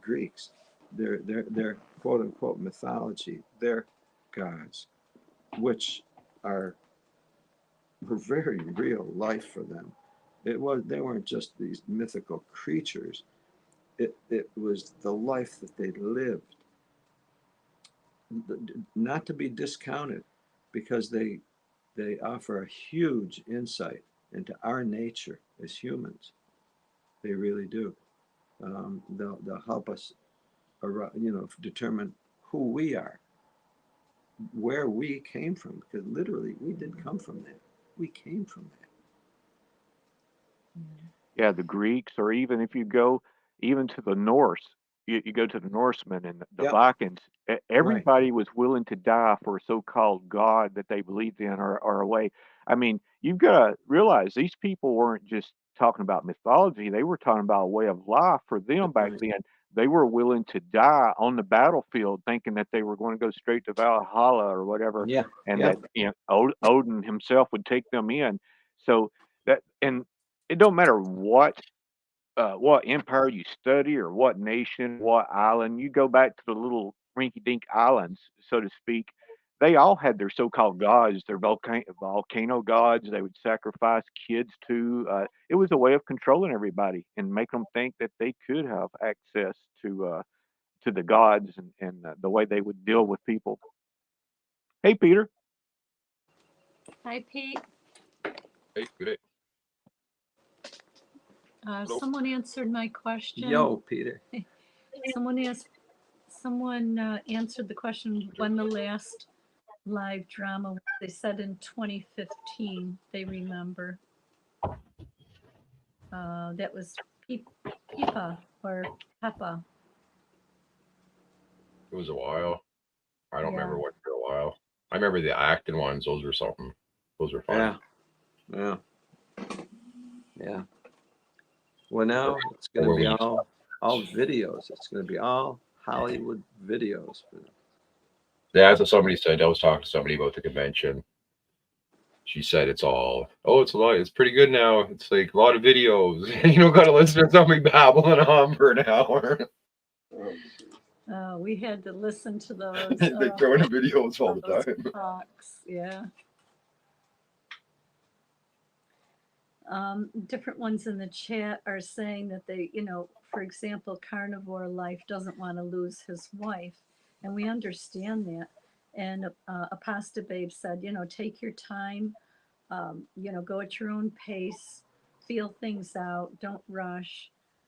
And he's hoping that something will perk her interest. Yeah. Yeah, that's the key there, is to take it at your pace. Don't take it at nobody else's. That's why even currently right now I'm considered fader inactive for 15 years, basically, give or take a little bit. But it took my wife a different route. Mine was the doctrinal issues. Hers was more along the lines of the love was no longer there in the congregation that she saw at one time. So each person has to go about their own way, and something that might affect me will not necessarily affect somebody else. But eventually, if they keep looking, there will be something that is going to affect them in a way that hopefully they'll get to researching or looking into it. And you know how we've heard them always say, well, if something bothers you, just put it on a shelf, put it on the back burner. Eventually, that shelf gets so packed up that it can't hold no more, and it's going to break, and something's got to give. So yeah, I would definitely encourage anybody that's worried about their wife or their husband or anything, take it. You don't have to push everything down their throat, get them to see stuff your way, but just maybe share little tidbits. That's how I did with my wife. She knew I couldn't fake it. I couldn't lie to her. I was like, I found out there was a secret elders book. That was the first big major wrinkle in my hat right there. As soon as I found out there was a hidden elders book, that did it for me. And then the icing on the cake was when Jeffrey Jackson said that about it would be presumptuous for them to claim to be the only spokesman for God. That did it for me. I never had to hear nothing else. It was done Yeah, deal. that kind of cut it for me too. It Yeah. really did. Wow. Yeah. You know, and this you said, Steve. Now, who was it that doesn't want to lose your what? Carnivore life. Carnivore. I understand that completely. We know there's ones that we know they're in that same position, and what I will say is this: this is the time to take the courage and have the honest communication with your mate. In other words, have courage to be complete and honest with them. Otherwise, you might end up just living dishonestly with them. Mm-hmm. Think about this. Yeah, I know when we first woke up and when Joe went online and he started telling me things, we had the best conversations. We had really long, in-depth conversations that we never had when we were in the organization. We're not the first ones that have said that. A lot of people say that because you're not afraid to, delve into the truth. And with your wife, we've heard ones that say, well, I treat my wife really good, and I ask her if she wants to go out to breakfast on Sunday morning or go out to brunch instead of going to the meeting, or do something really nice for her and win her over with love. Yeah, in fact, interestingly, this is where, for a husband, you may want to, exercise, the leadership role, so to speak, and in directing the things that you both would enjoy doing, as in suggesting and directing it. And it may seem a little strange. It may seem, oh, like we usually don't do that, or Right. or well, what about the meeting, or well, whatever. You're going to have to develop a change, and this Yeah. is where if you don't exercise the courage to be honest, you're going to be left with the knowledge of being dishonest. And Yeah. you're not only going to be dishonest in your own heart, but you're going to end up being dishonest in your mate's heart. They're going to see you as, oh, you really weren't, you really didn't feel that way, did you? And here all the while I thought you really valued it. You were just, you were deceiving me. You were being dishonest. Or heck, maybe it ends up where both people are willing to be dishonest together. I don't know. Could be. See, this is where everybody gets a chance. You be who you are. You're going to be who you are. You're going to be. And you're going to find out who you are. Yeah. And if you don't like who you are, you get a chance to change it. I'm starting over. That's what I just did right now. That's me filing for my divorce. I got her to sign all the papers. So in 2 months it should be finalized, but I'm starting right from scratch. I get rid of her and the watchtower. They can all go right to hell. We everybody makes adjustments in their life. Yesterday was one thing. We're probably not the same people we were yesterday. We're probably not. And it's she wasn't even a witness, but for her it was like the final straw. But she had left. She probably left almost a year before I figured it out.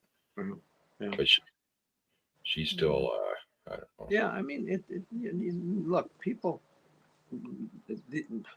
Not all marriages are quote unquote made in heaven, whatever that means. I don't even know what that No means. marriage is made in But heaven. we heard. You just have to work at it. But we heard that, when we were young, marriage made in heaven, whatever that means. It's a choice that you make. It's a gamble. It's It's you, For me, I put up with a lot because of the whole don't get divorced. You know, Jehovah hates a divorce. So I Right. put up with a lot from way too long. So once I realized that was junk, then she So already Pete, left anyway. So. if you don't want to answer, but is she, does she want to go along with the divorce with you? I mean, is it? Oh yeah, no, it was mutual? it was we both signed off, so that's why it's not going to cost a lot of money, and I can all do it all myself. that's good. Well, I that's filled out good. all the paperwork. I just figured out how to do all that.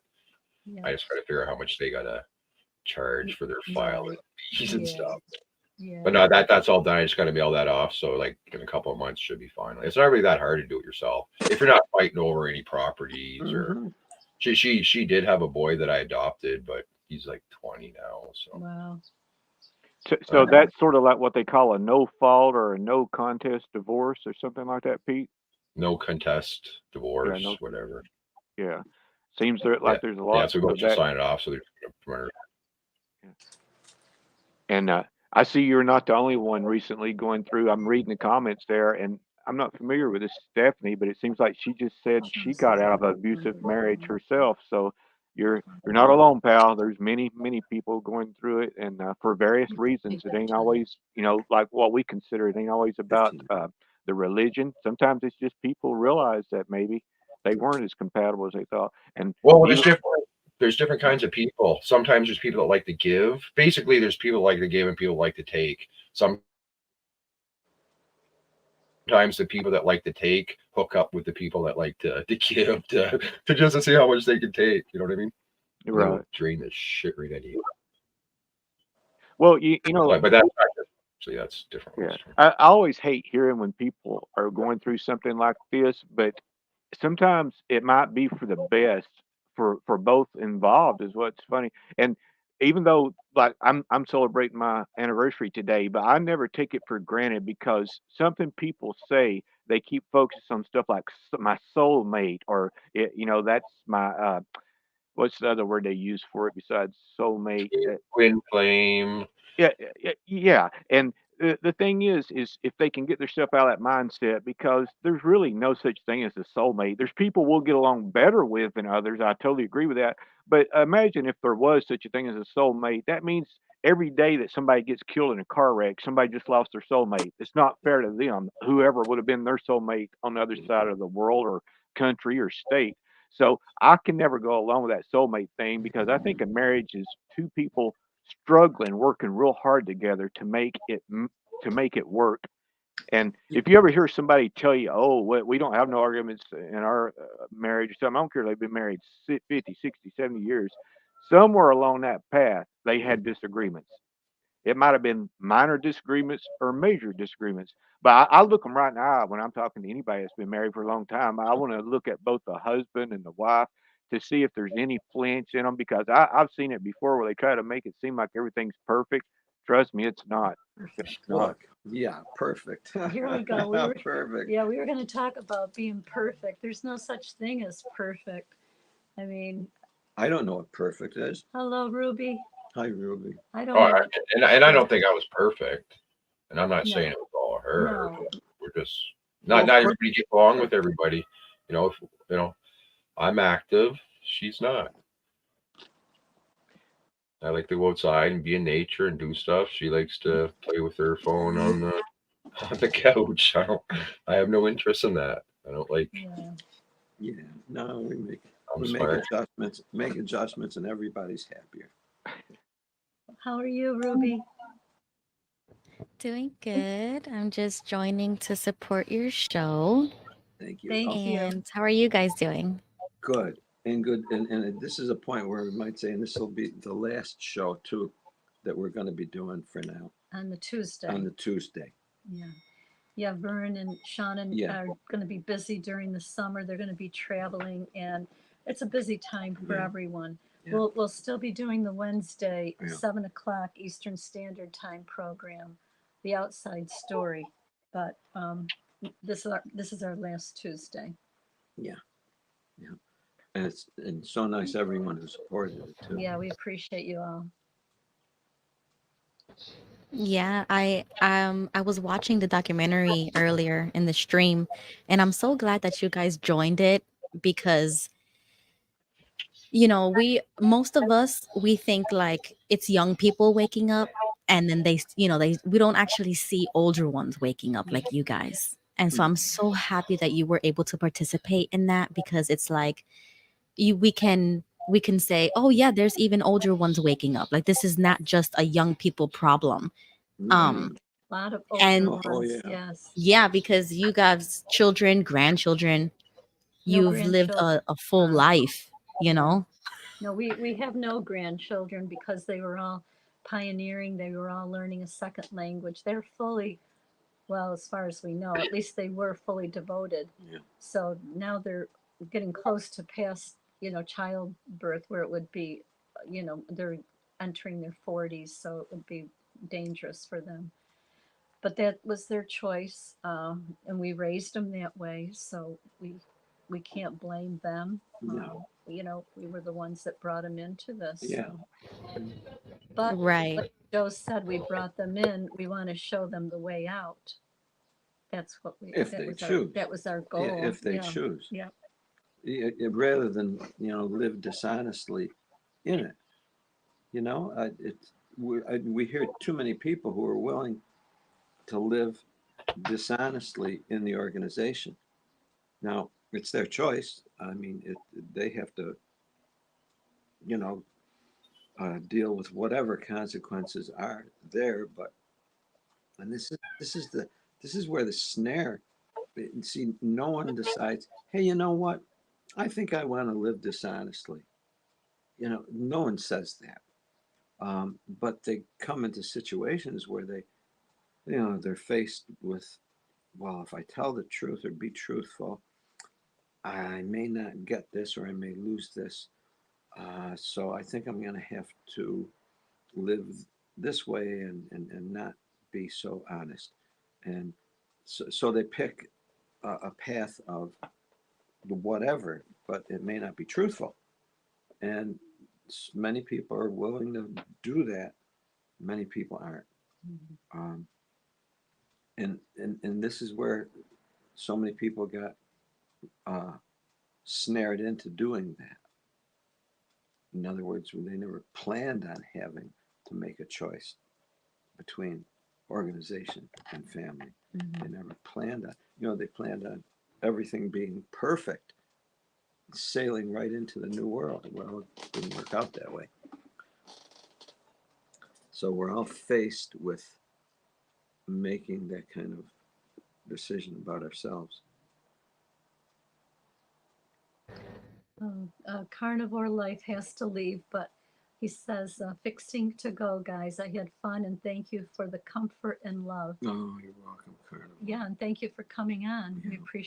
We appreciate the new ones. If you ever want to contact us, do. Interestingly, we do Carnivore as well. So for what it's worth, we so if you want to talk about I think that. Carnivore is from Australia, if I got that right. I think so. You can correct me if I'm wrong, please. If Stephanie's still in the chat, I was curious. Is she recently out of the JWs? Stephanie, I'm reading her comments. I got that impression too, Wild. No, Yeah, because I liked how she said she was getting stuff into place because she could see it was coming, and I'm just curious. Oh, I think divorce.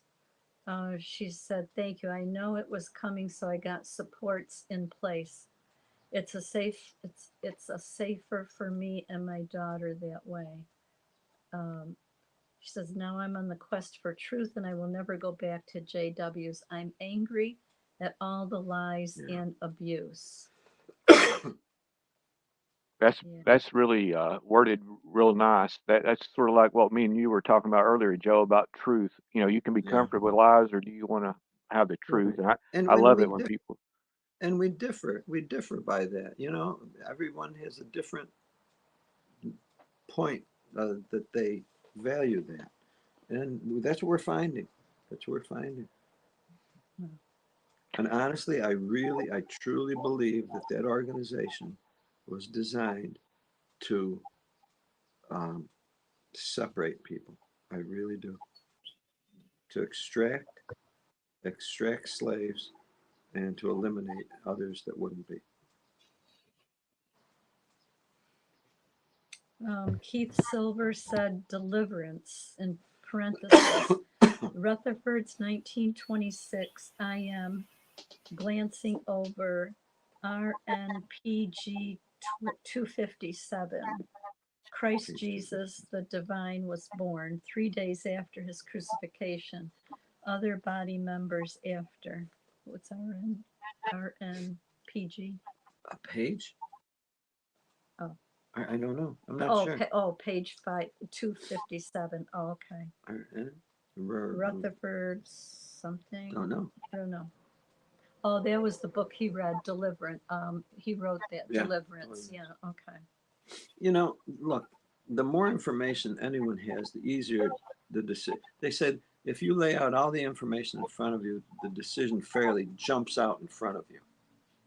So if the decision isn't jumping out in front of you, you don't have enough information. Right. Yeah, that's a good point. So keep searching for information.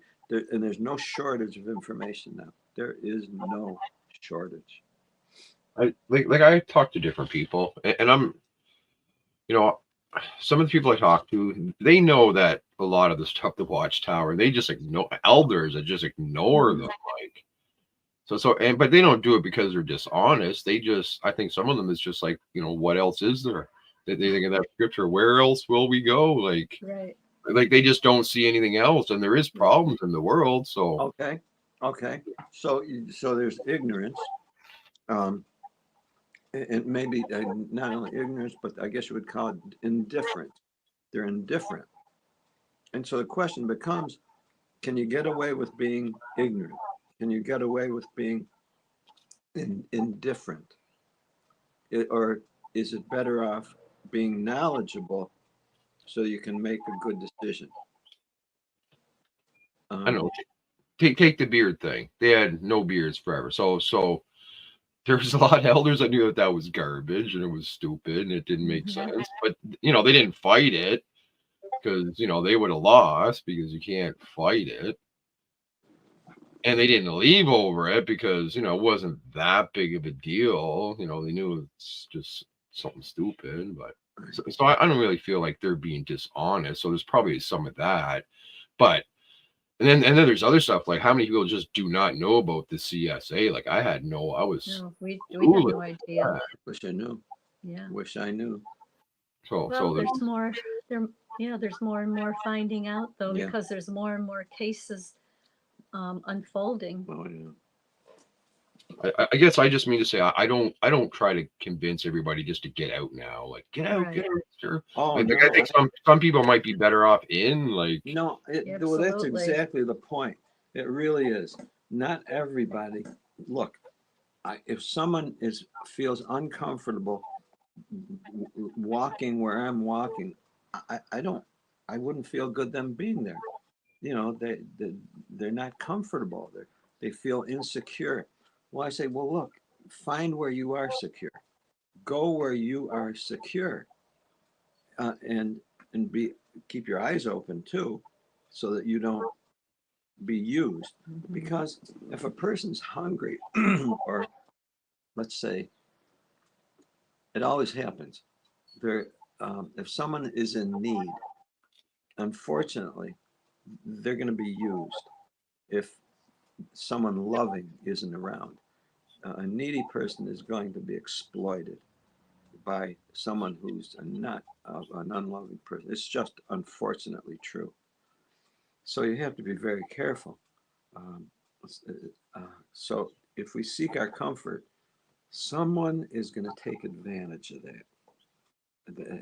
It's the negative nature of humans that seeks to exploit people, the weaker ones. I picked up on Stephanie said, my daughters and I feel free now. The great tribulation nightmares are gone, Good. and we are happier. Each day gets better. I was just wondering, how did she get to that point? Because so many exes, even if they've been out for a long time, they still have that fear of Armageddon. Yeah. Or if anybody else here, how did you get over that fear of Armageddon or the great tribulation? Or stormtroopers or Yeah. anything like that. Hey, I'm convinced they're going to release the Terminator soon. Those robot dogs, and I Well, can't that wait because they I'm may. going to fight them. Like I'm not. In all fairness, they probably will, but it's not going to be because of Jehovah's Witnesses. No. Yeah. Well, it's kind of the end of the world kind of thing. Kind of the conspiracy right at the end. Well, no, at the end of the world, I personally, there's no end of the world. It's just maybe a reset or reconditioning because they want something different. The government wants something different, and they're going to get it. They are going to get it, and it's not going to be by asking.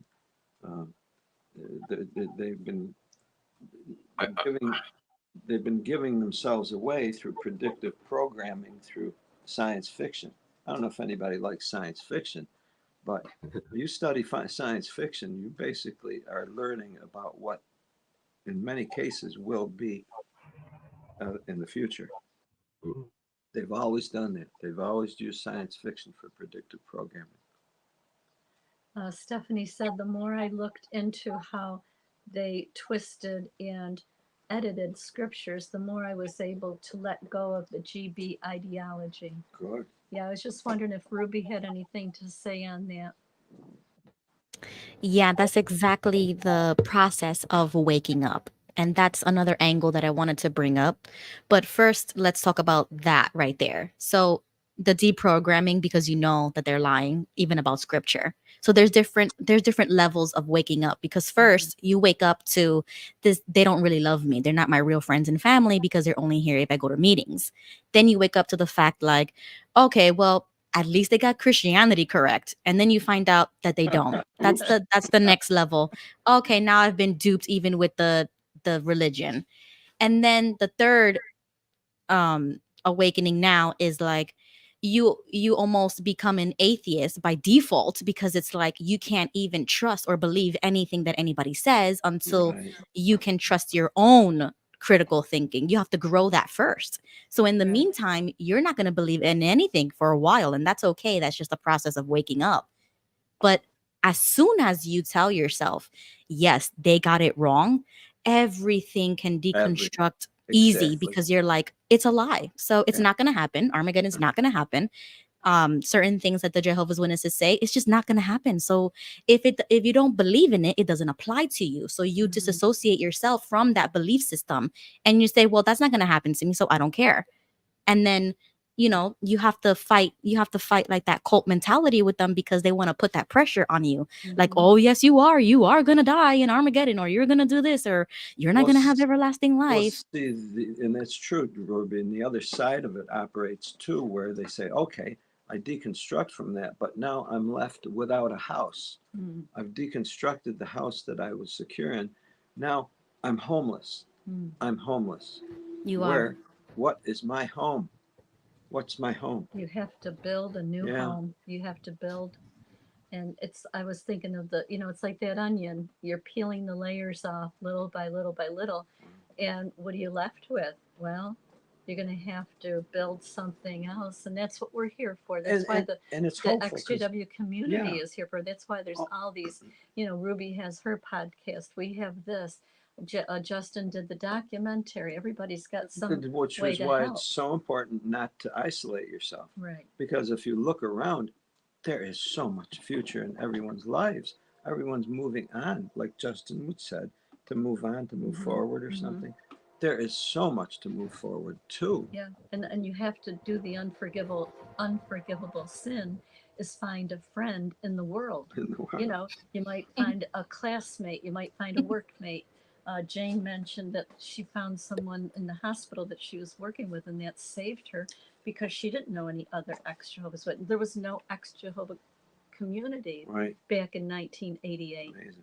So you have to reach out to the world. Someone is going to be there that that's Yeah. going to be willing to help you. Yeah. And it's exactly what we're finding. There are people out there. Look, there's someone that reached out to us, that Ken. If Ken's listening, hello. If he's not, he's working. Yep, he's busy working. He's our quote unquote guardian angel Yeah. that cared for us. He's a friend in need. But we reached out to him because he because he gave extended his number himself. He on Wendy extended himself. Renee. He gave 3 interviews and Wow. and we go, wow, he put his number out. We can call him. Wow. Yeah. We can actually talk to an Yeah. exJW because we didn't know anybody. No, we really didn't. That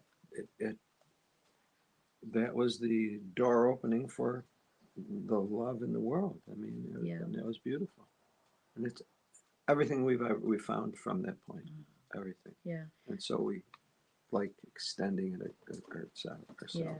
Jennifer M. said, my parents faded and did not deconstruct. About 4 years ago, my dad needed blood and almost died.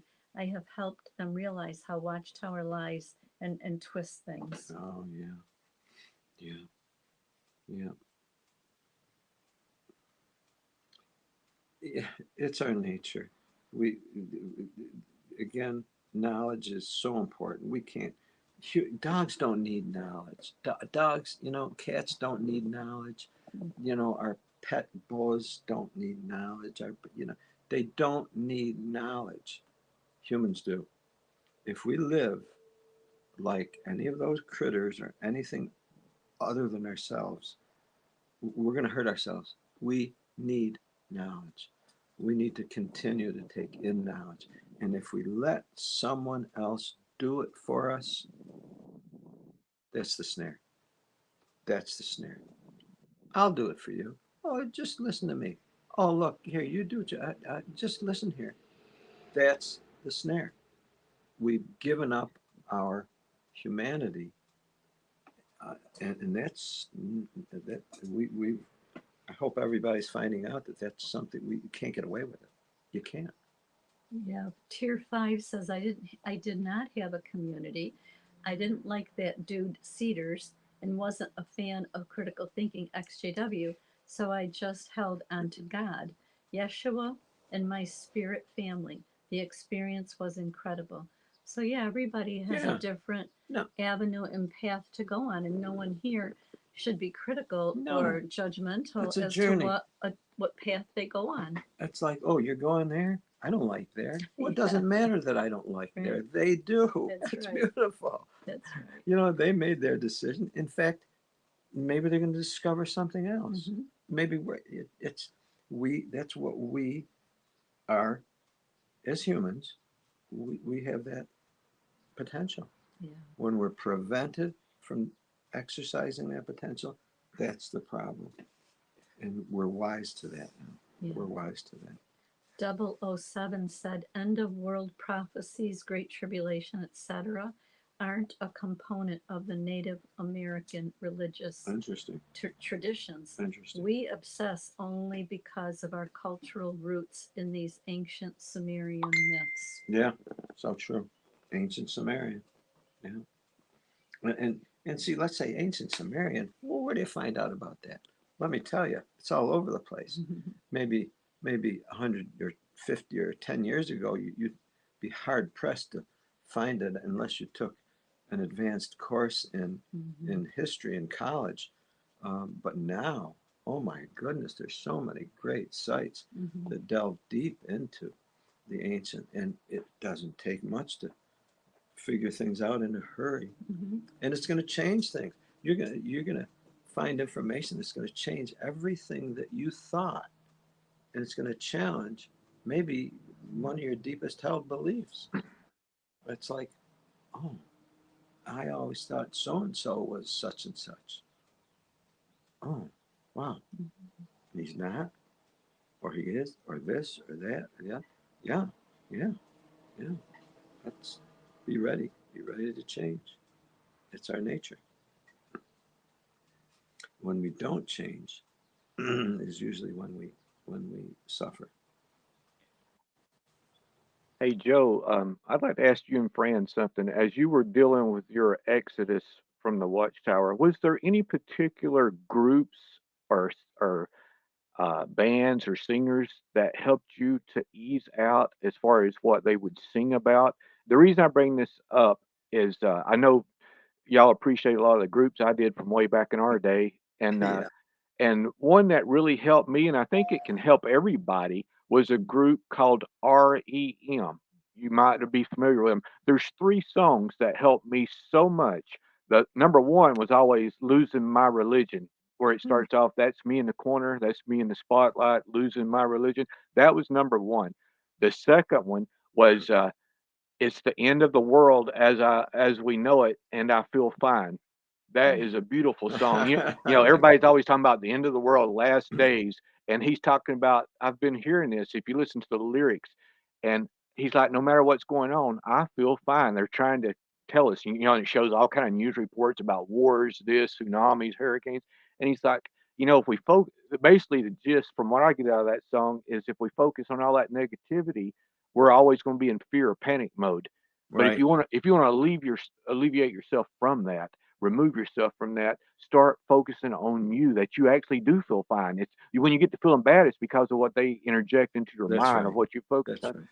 And That's they right. had a third awesome song, and this is a song that even probably Pete and Stephanie and everybody that's going through a divorce or recently had a shakeup in their family life of any sort, besides us leaving religion, they had a third song that hits us all, and it was called "Everybody Hurts Oh Sometimes." goodness, It yeah. it was a Yeah. beautiful song, and Oh Michael yeah. Stipe's, the lead singer, put Everybody such hurts. emotion in that live Yep. when he's Yeah, Yep. and yeah, it we always listen to That was that a one. deep one. Yeah. yeah, Everybody. because I've never heard nobody sing it as well as he does with such emotion. But we all Yes. hurt sometimes, Yeah.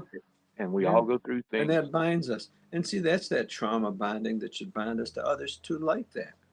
You know, I'll tell you. You asked a question, and I appreciate you offering that, Wild. And what we always, what I always particularly picked up on was Jackson Brown. Back starting in the early '80s, later Well, '80s. 70s. Oh, that's right. Yeah, because we 70s. Oh saw my him in goodness. person in 70s. 70. It was our Yeah. anniversary, 77, and we saw him in person at Arco Santi in Yeah. Arizona. Jackson, he put Jackson Brown. before such he expressed um, things that would take place in the future, prophetic stuff that that helped us move forward all along and even now. Beautiful stuff, especially the help for insight into our own, your own personal I emotional. seen Dawn, Jason's wife or girlfriend. She posted a video to Misfits, a song they did, Misfits 138. And I laughed because I've been listening to Misfits lately. I love them guys. I seen them in Misfits. concert when they were at Got to Moncton. check it out. Never heard of them. I'm gonna look. Yeah, I don't. You probably won't like them, but it's one of the bands I used to listen to pre Jehovah. It's not REM. It's okay. Don't have to be. It's too bad we can't play music. No. Nadine from California said, Eddie, money, 2 tickets to Paradise. She said that's perfect for this organization. Yeah.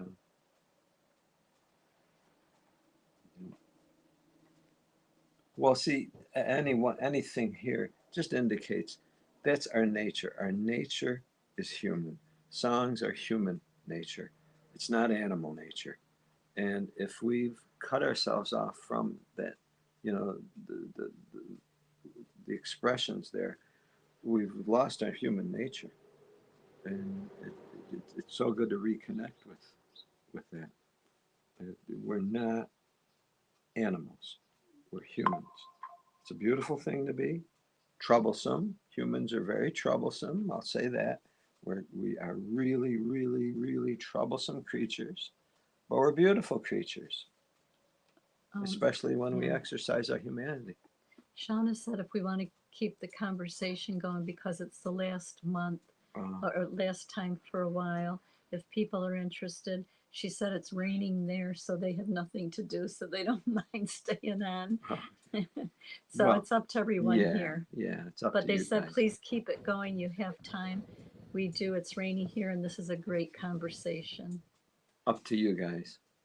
Yes, I could definitely bring up a point because What was that? you know, in watching that documentary, I was thinking like a lot of these stories are actually really good to tell, right? Because a lot of oh There's REM. Oh, that's REM. Okay. Yeah. Yeah, yeah. Stick with your Ruby when you can. We want to hear what you're going to say. okay. That's REM. We'll check it out. Go ahead, Rube. Thanks Yeah, I'm for gonna have to look that up because I think I'm too young for that Yeah, you reference. are. And I think I'm too. Don't worry. I Jackson- think I'm too old for Jackson it. Brown's Ruby. gonna make you feel like a baby.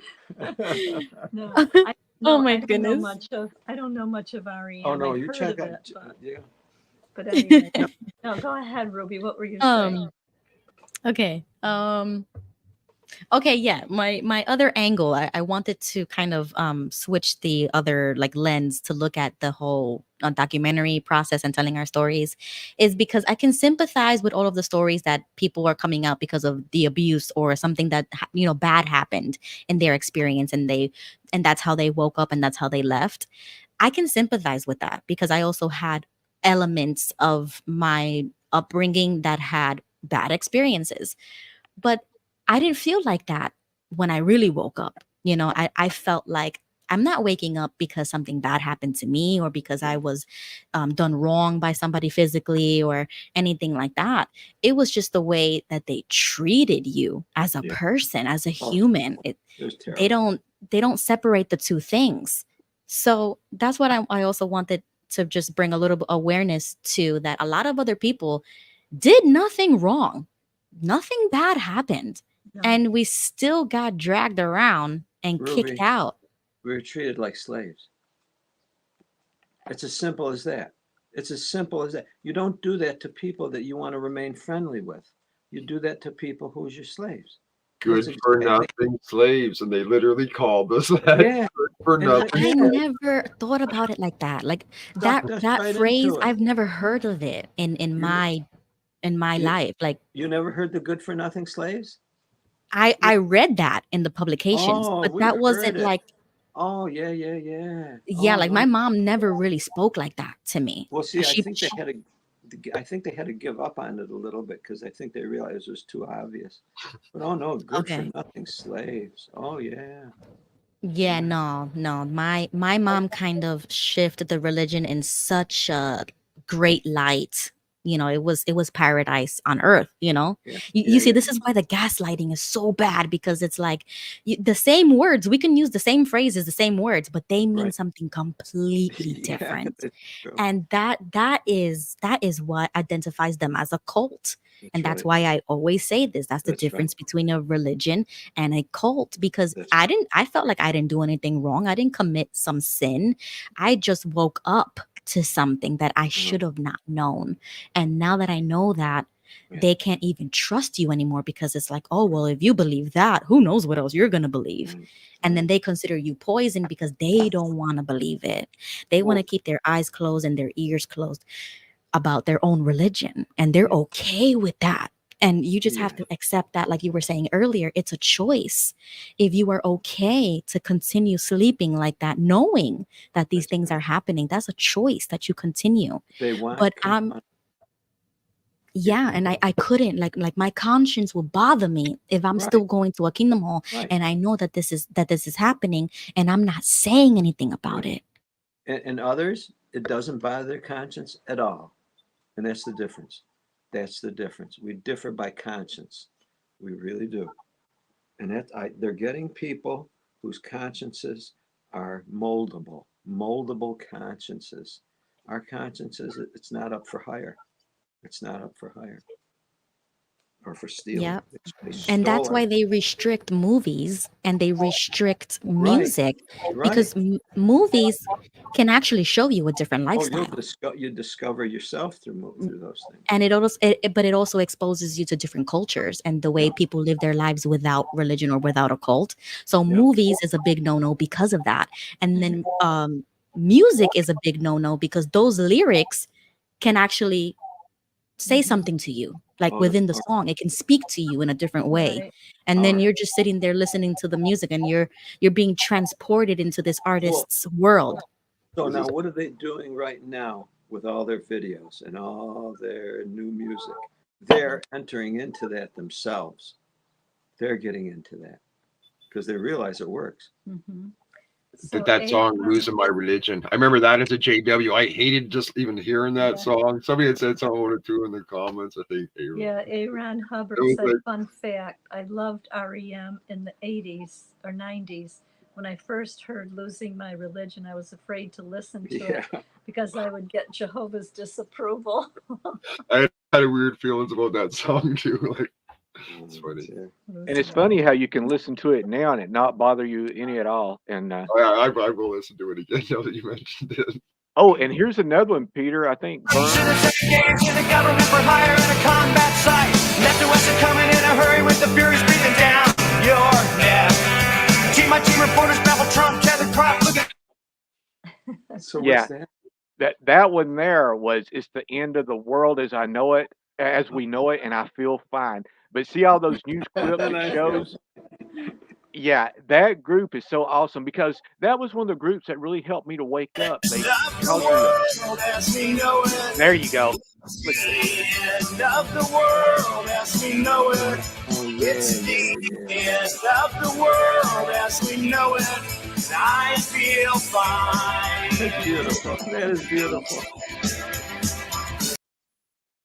That's beautiful. Yeah, and it goes on to show all them news reports that that's constantly being bombarded on us. And this goes back to what I was telling you, Joe, and Fran, when we was talking on the phone. That land that I bought that's further out, it's so nice to go out there. You talk about feeling connected to the universe, to God, or whatever anybody wants to word it as. You get away from all that negativity and what the media is pushing on us, and we realize, hey, it is a nice world out there. It's a beautiful world out there, and that's why I'm all into off-grid stuff and helping people to try to eat healthy and stuff. I'm like, try to focus on yourself, get better, and even like with what Peter's going through and Stephanie. I saw a meme where a guy was going through a divorce. It was on Facebook, but it was showing him at a divorce attorney, him and his wife, and he took a selfie right there, and he's smiling. You've got two ways to look at it. You can be miserable, or you can look at it as like this is the first day of the rest of my life. And that's how he took it. He's like, I'm going through a divorce, but he was smiling ear to ear.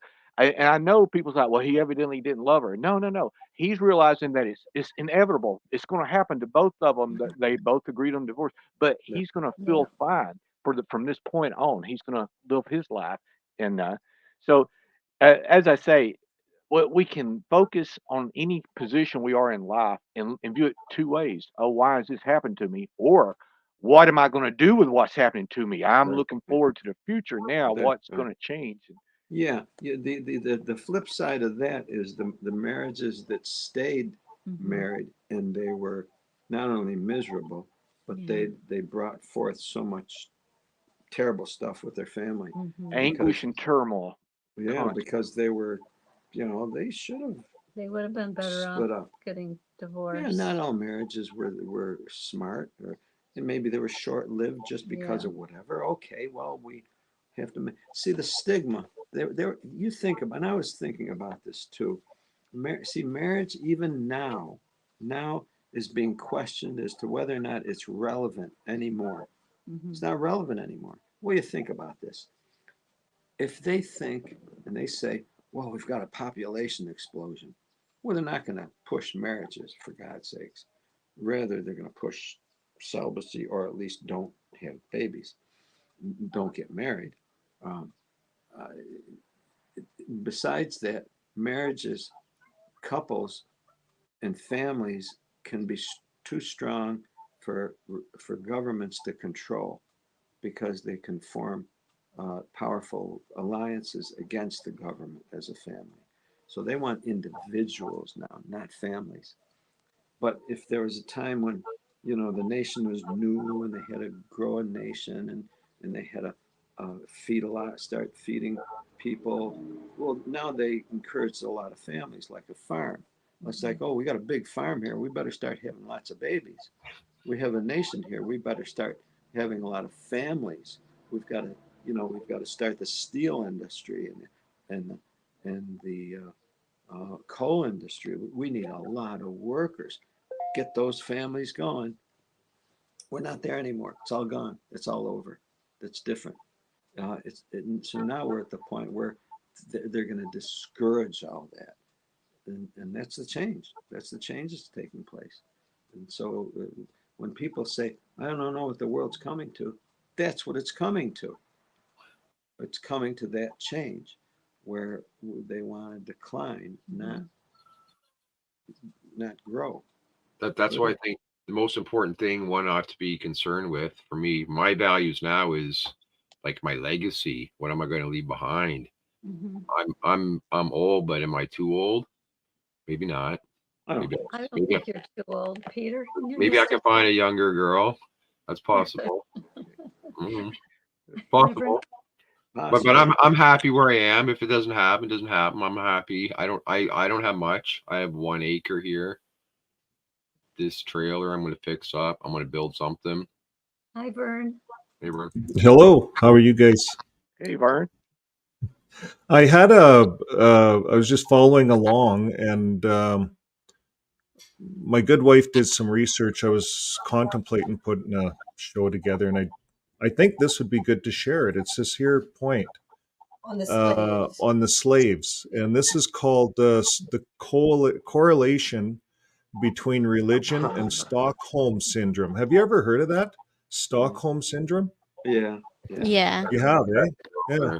Well, I never really, I guess, thought of it. I heard of it. Yeah. But here's what it is. It's kind of where the captor falls in love with the person that captures them. The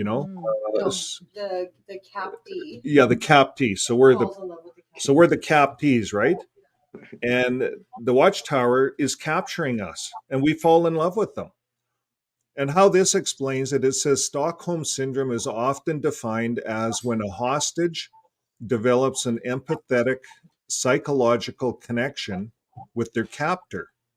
And the reason this happens is clearly the hostage is a victim, is that the hostage subconsciously figures out, as seems reasonable, that if they're nice to their captors, they will receive better treatment in exchange, like everlasting life. Mm-hmm. And that's true. Well, not really. So it goes on to talk about the Uncle Tom syndrome, but it goes at the end here. It says, I propose that the process by which Stockholm syndrome sets in subconsciously is a tool that ministers of faith use consciously to trick those in their congregation into becoming ardent followers of their supposed volition. Yeah. So Watchtower, this screams Watchtower. Yeah. Anyways, that's all I wanted to share. Absolutely. But the reality is, see, and that's where the separation takes place, because not everyone reacts that same way. Whereas one says, "Oh, hey, don't anger him," the other one says, "Screw you, I'm going to go up against him." And see, that's the difference. It separates people. Yeah. So they're getting the ones that they want, and they're losing the ones that they don't want. Okay, so they're separating the sheep from the goats. People are wild cards. We're all, we're all a deck of cards. We're all a little bit different, and there's always a wild card in every deck, right? So we happen to be the wild cards. Honestly, I think we're the authentic ones. No, I said that for Wild Wall. I was hoping he was going to jump on that. Okay. Wild Wall is the wild card. We know that was right. Anyways, I'm gonna. Thank you. Hey, Vern, before you head go out, ahead. I got to ask you something. All these YouTubes, with their copyright infringement and everything and stuff, how are they able to get around it? Like if you type in any song, just about any song on YouTube, you can see somebody show the whole video. But the way they get around it is they usually put in parentheses reaction, like somebody's reaction to a video. And you can show the whole entire video. I've seen them do it numerous times and they don't get pulled. But how can we not be allowed the same thing. Even though we don't show the whole video, we're reacting to like REM while ago and stuff. And naturally that's not on our title, but we are giving a reaction. We're not getting royalties or money off of them in no way. We're just having a reaction because it affects us. It's not all equal. Not all, like some bands with their whole record, they don't give a crap. Here's a copyright expert. No, I'm not an expert, but I'm going to butt in here. Anything that's entertainment, like music, movies, documentaries, you're not getting around copyright. Our channel's also monetized. Yeah. So like even if we don't monetize when we actually record, but even if we play anything that's copyrighted, we'll still get suspended. Well, Shauna, are the reaction ones not monetized? That's what I'm guessing. Or somehow you can get the rights to those songs. That's the other option. I Yeah. see. Okay. Sorry? Go ahead. Okay, so I have my channel's not monetized, right? Yep. So I'll put Metallica songs on it often, and they don't care. They don't tell me it'll tell me it's a copyrighted thing, but they don't. But they'll throw commercials into my videos. I believe they'll just that's the kind of, and then they get I don't get no. But that's why they allow. But some bands like I can't put 8 seconds of some videos. I try to, and they just. It'll red. They won't even let me put it on. Anything that says Vivo, don't touch it. News broadcasts are usually good, and the reason why you can get away with any of the org stuff is because they put out that stuff for education, religious education, and you are allowed to disseminate and refute all of that information. So yeah. And then tell her about all the copyright licensing we do every we day. get copyright content claim IDs on 99.9% of the videos we do. But I just go in behind the scenes and it's a quick email through YouTube and it's done. Every once in a while a song gets elevated. I was threatened with the strike once and they were great. YouTube actually said, "Hey, if you don't do something about this, we're going to take it down and give you a strike in 1 week." So I ended up demonetizing the video while I was still fighting the same song copyright on another video. And once that cleared, I just went back and remonetized my song and had no issues. Explain how we have So is that like it's easier to say you're sorry than get permission? I mean, is that? It is, but it just don't mess around during a live stream because they'll hang you, right? So all you got to do is stop the copyright thing, let the little AI robots run in the background. Why you only play 15 seconds. Yeah, or if that, because we've been shut down a few times. Well, so. you guys are great with it. You're the geniuses. Yeah. We appreciate it. Trial by fire. So, but yeah, that's why we don't play around with the songs because they're just nasty. Even the melodies. On Discord we can. On Discord we can because none of it's monetized, right? So we just you guys could go on Discord, play all the music you want on live stage. Yeah, you can share your screen. Not through here. Even the melodies are protected. We can't even use the karaoke versions of the popular songs. It's all copyrighted. Even if you played it on your own piano, someone else's song, John Lennon or something, we get a copyright. Yeah, like that. The clip that Keith Bush and his lady friend sang. Yeah, we ended up having to mute that whole section because American Idol owns the copyrights to all that video. Yeah. So. Yeah, do what you can. So then we got to invent our own music. Yeah. So sorry guys, but somebody has to be the copyright police here. Right. Thank you. Thank you. There is actually one tip that I just figured out. If you go to the studio as a creator and on the left-hand side of your dashboard, like where you see content, analytics, all the way at the bottom, it does have music there. Yeah. So you can also do that. You can search. All of the songs that we use are from a program Clipchamp, right? And they actually have a pretty decent audio library. Most of these audio video, yeah. Most of these programs get their sources from Storyblocks. So if you want to find licensed music that you could potentially use, just get a Storyblocks license. So where is that in the studio? Where do you have to go to? If you go into YouTube Studio, the app that's there, and on the bottom left-hand side of, wait, you're on your phone, right? Yeah. I'll have to double check that. Yeah, I usually go on my desktop. You're looking for music. they're talking about Metallica. So okay, Metallica. My problem with Metallica is I remember Metallica when before they were even known. We used to pass around tapes of Metallica. Hey, check out this band. That was like back in garage days. They had like tapes after, so they got made famous just because of us guys passing bootleg copies of them, and then they got all like, yeah, like the drummer guy was all like Nazi about his like, don't put that anywhere. But now I think as long as they're making a buck, they don't care. No, exactly. They just want their money out of it, and I get it. Can't It's blame them. Yeah. artists wanting to get paid. Yeah. But for me with Metallica, it was they should have understood. The only reason they were even a band was because we passed around their tape. That was how Metallica. I remember that. Oh yeah, back in the days where you'd have to wait for the radio commercial to be over so that you could hit record as fast as you could. No, Metallica was just a band. They used to just play like in the garage, and people would like, oh, listen, and they would like, we were passing around these tapes. Listen to these guys, and then they got big, and then they kill them all, Master of Puppets, Ride the Lightning, and then I don't like none of the newer stuff. But what I was gonna say is even Justin's documentary, like documentaries usually have copyrights. We would never run a whole documentary. You could run little pieces of it if you're kind of disseminating it. But documentaries have this music, they seem to have copyrights, we found. Like you guys are in Justin's documentary, so obviously you have permission to run it.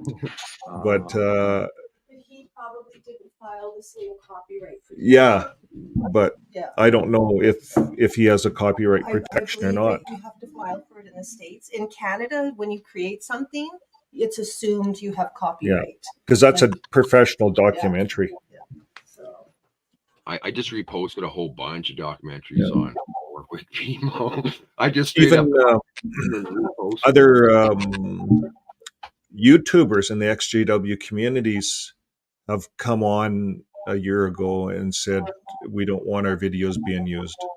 So I don't, I always try to email someone or get their permission. But just so everyone knows, all of my videos, you guys can use them. You can copy them. I think the more we get out, the better.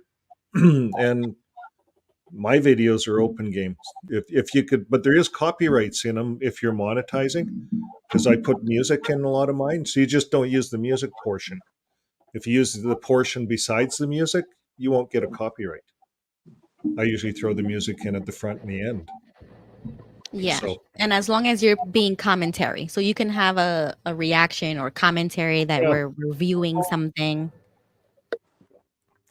you can do it legally, but when the person came on in the XJW community and made a video and said, this is for all you guys out there, you copyright using our videos.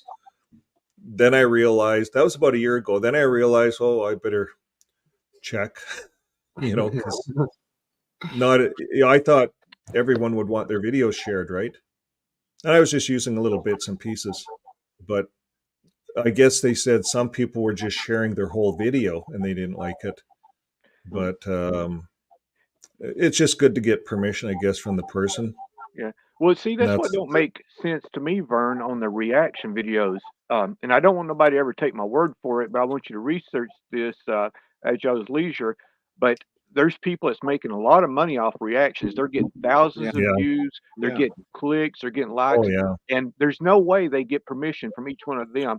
Matter of fact, No. I can point you to one in particular. They average 2 to 3 reactions per day on popular songs, popular videos. There's no way they can get that many permissions to use them. And these Yeah. are monetized channels on YouTube, Mhm. some big popular ones. Yeah. And I'm like, how are they getting? The only way I can assume they're getting away with that is because they're giving a reaction. They're showing that they're not this. They don't own copyright to this song, and it's causing other people to go want to buy that song. Is the only way I can assume it. And it's no different, I'd say, than people dissecting or breaking apart a JW.org video.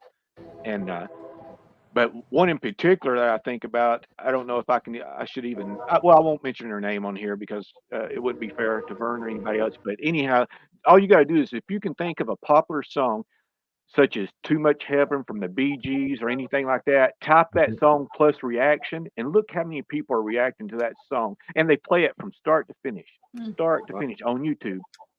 And Yeah, because you can do it. You just have to credit the artist. You put the music on the description. They have like the photo album or whatever. As long as you include all of that, you can definitely do that on YouTube. You just gotta follow the policies. So you have to read the fine print, and as long as you follow the rules, you can definitely do that.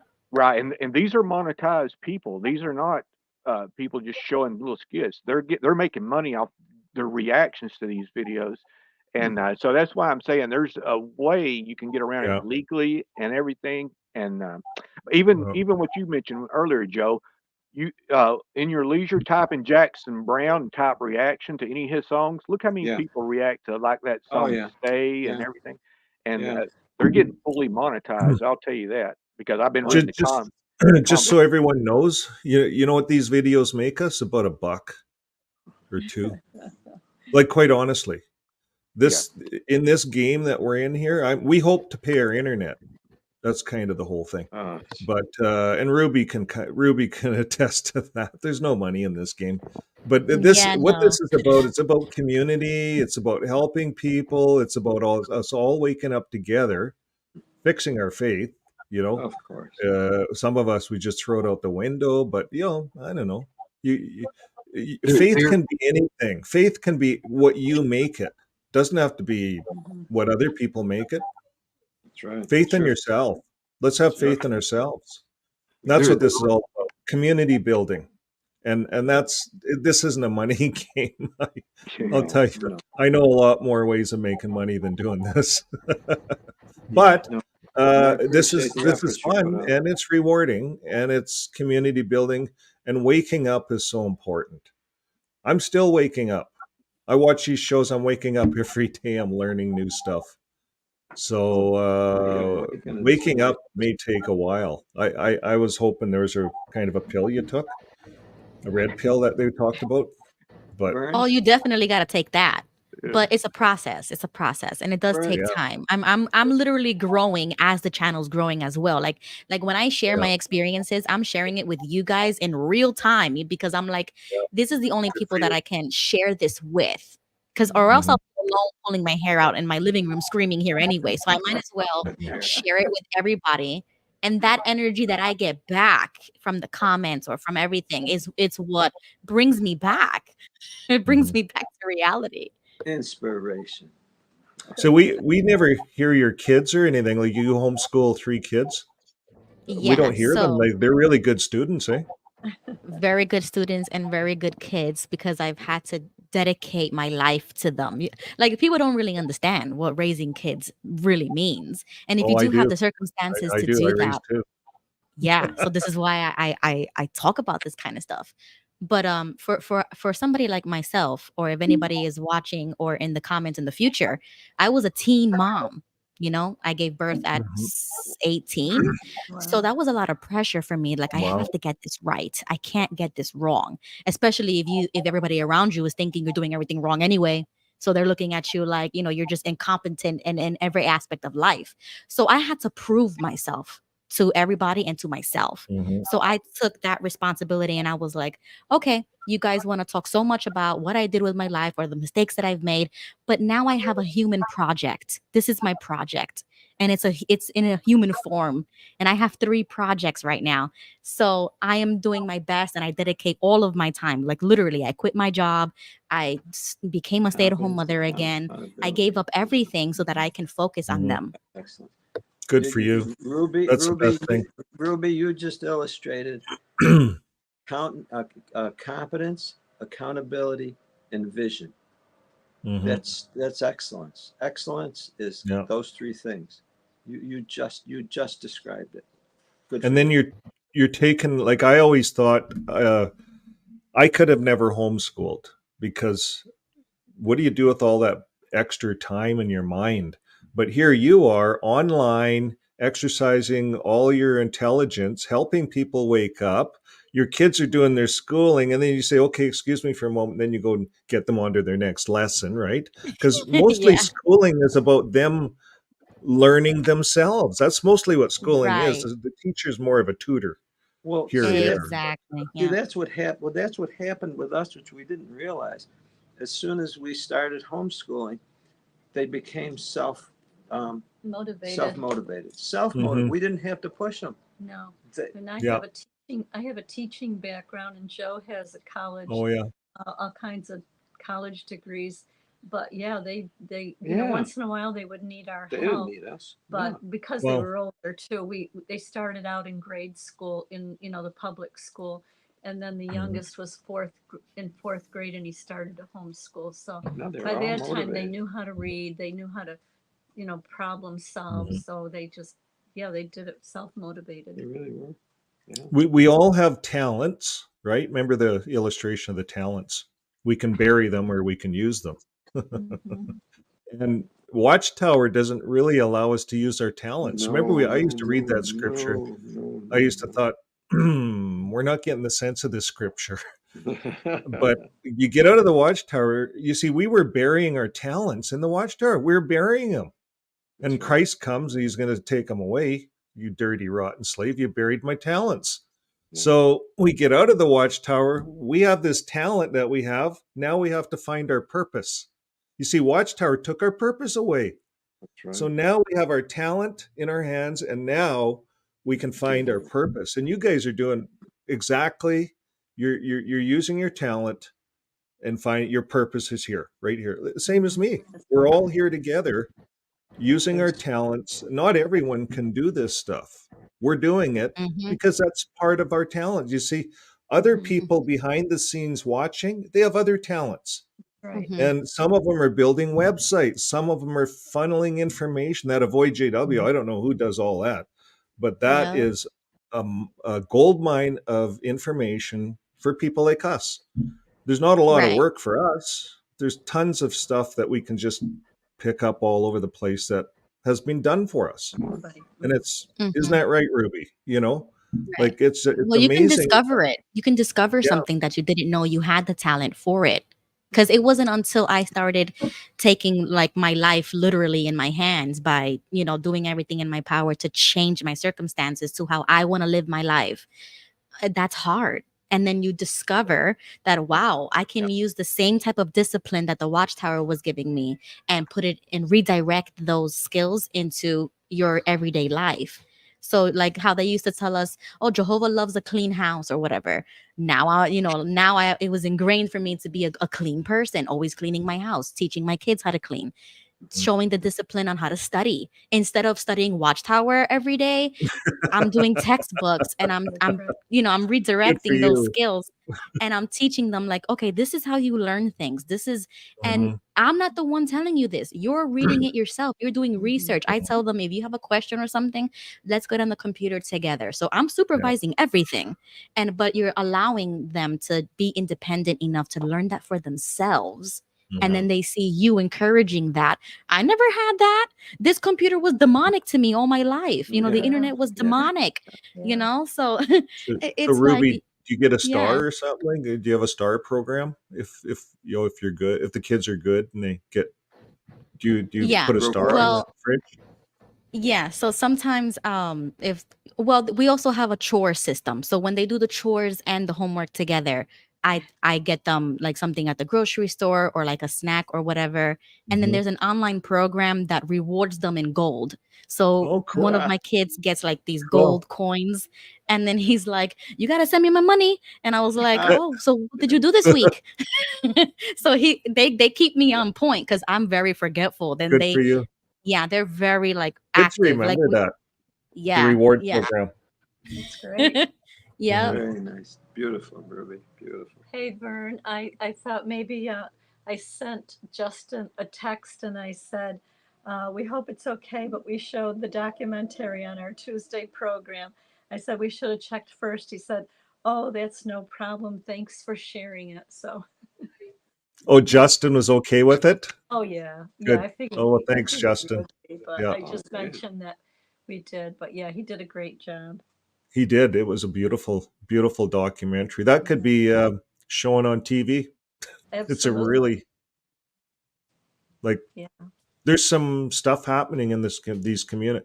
I think we're at the in the, when I go back and look when I started coming into the community here, when you guys came in, we needed I don't know, we needed something, right? It's like the old saying, if you build it, they will come. So we needed a foundation, a community. Okay, you ever watch that show Community? Well, it's kind of like that. We needed a place that the community we can come to, and we all have something in common in this community. And what is it? Well, we all left the Watchtower. That's what we all have in common. That's simply it. And yet we can all have our own voice. No one's judged. There's another concept that says when the student is ready, the teacher appears. And there have been many, willing students, and there are. Yes. And so it all works. It all works. Now, the one thing that I didn't imagine a year ago when we had talked about this, was the Discord. I didn't realize there was something like that out there. Of course, I'm not a video game person. So, but Shauna's son actually introduced that. He doesn't know anything about JW's cults. Yeah. He has Mormon friends, and they're actually quite nice people. But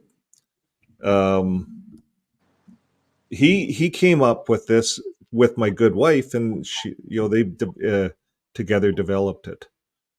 Mostly my good wife, she did all the work, but I think Michael was very instrumental in getting it going. So now that we have this community, it's a different kind of a community. It's not, there's lots of sharing. There's sections. There's people sharing. Everyone has a little channel. It's private. You have to get into it. It's like a closed community. It's a gated community is what it is. And then in this community, Ruby was playing a whole pile of games, and now everyone's there's mini golfing and there's checkers and checkers in the park. Ruby was playing like 3 or 4 people on checkers all at once. Yeah, I that's couldn't believe it. unfair. I need a rematch with you. Of course, that wasn't even a fair game. Yeah, How can you play 3 people at once?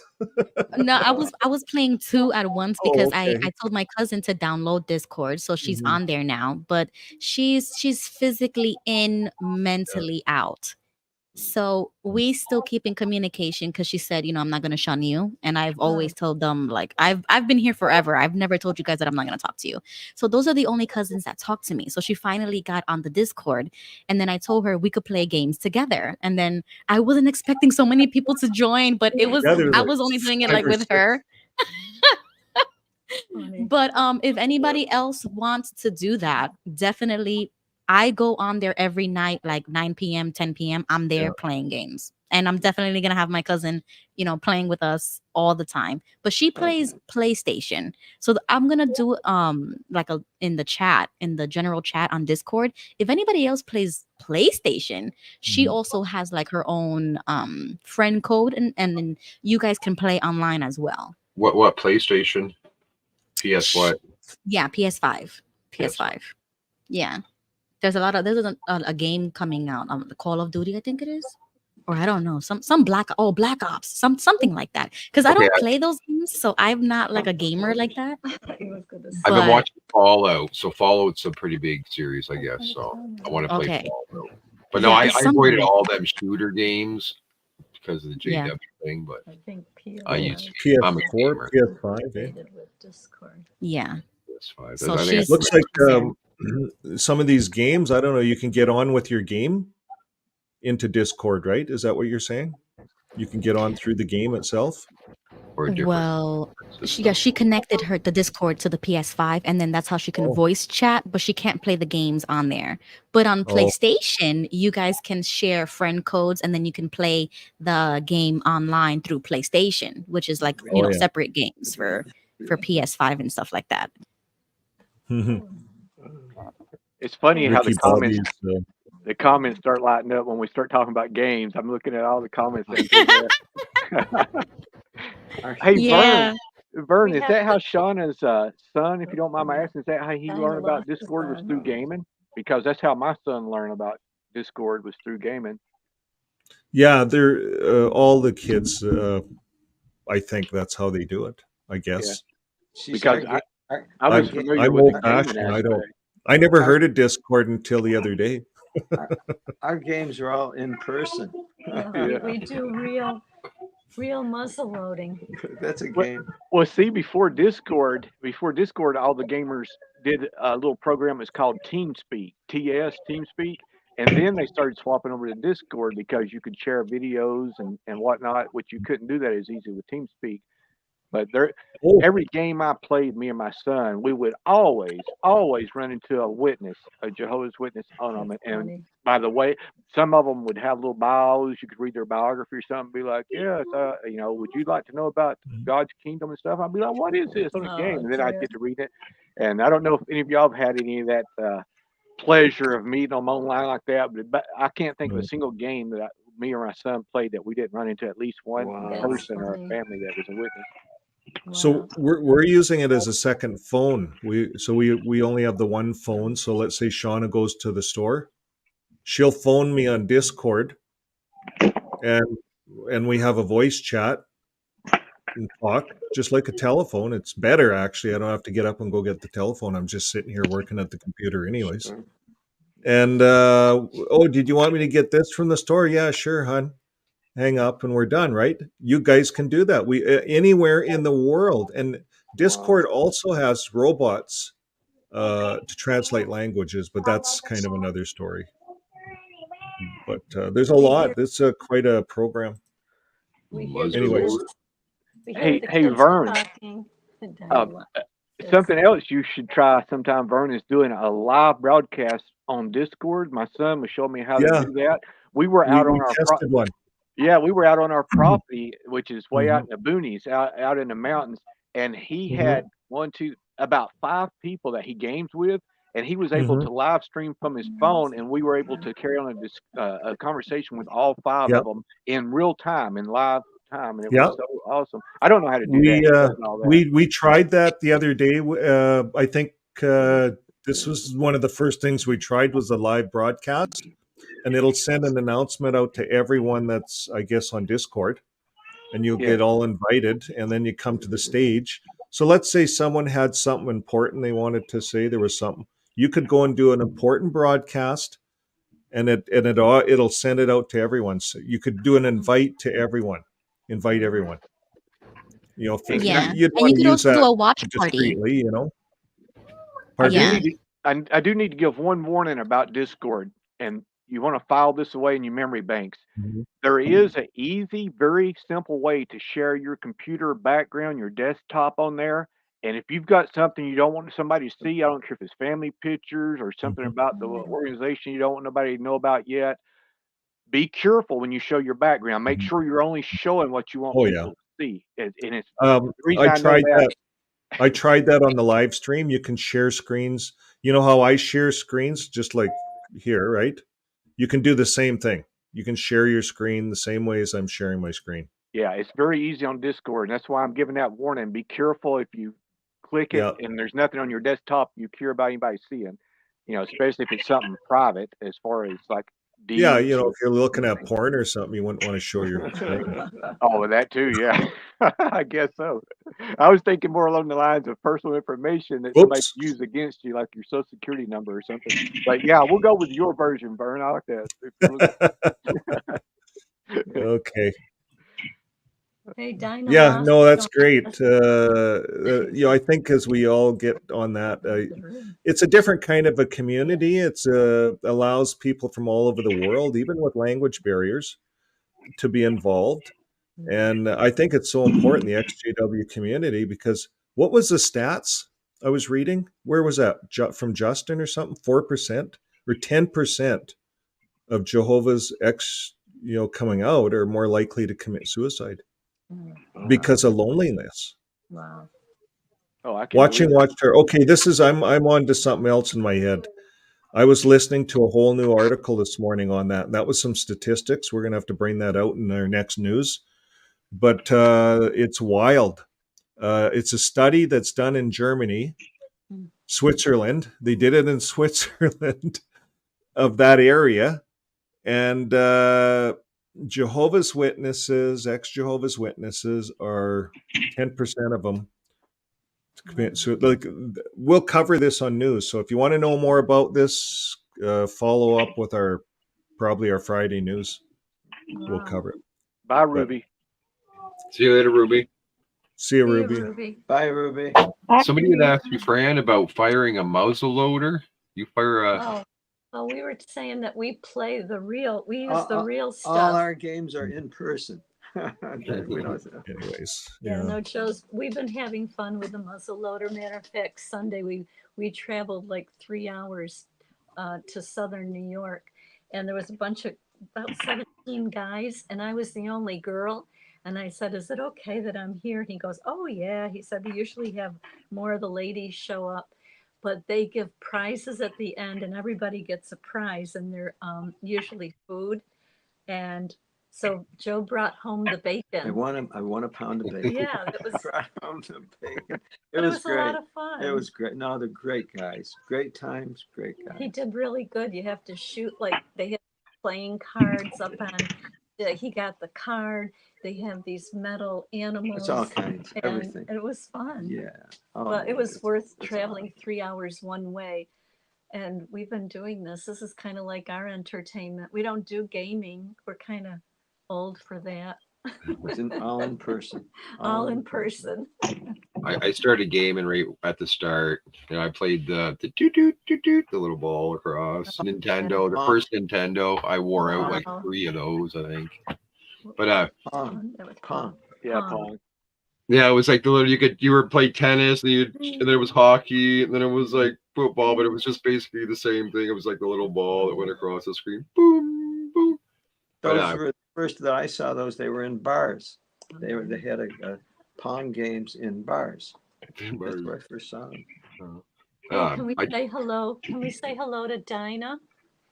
Hi, I was here. I was just listening. I know you were trying to say hello earlier. I know. I heard the kids in the background. Yeah, they Chloe's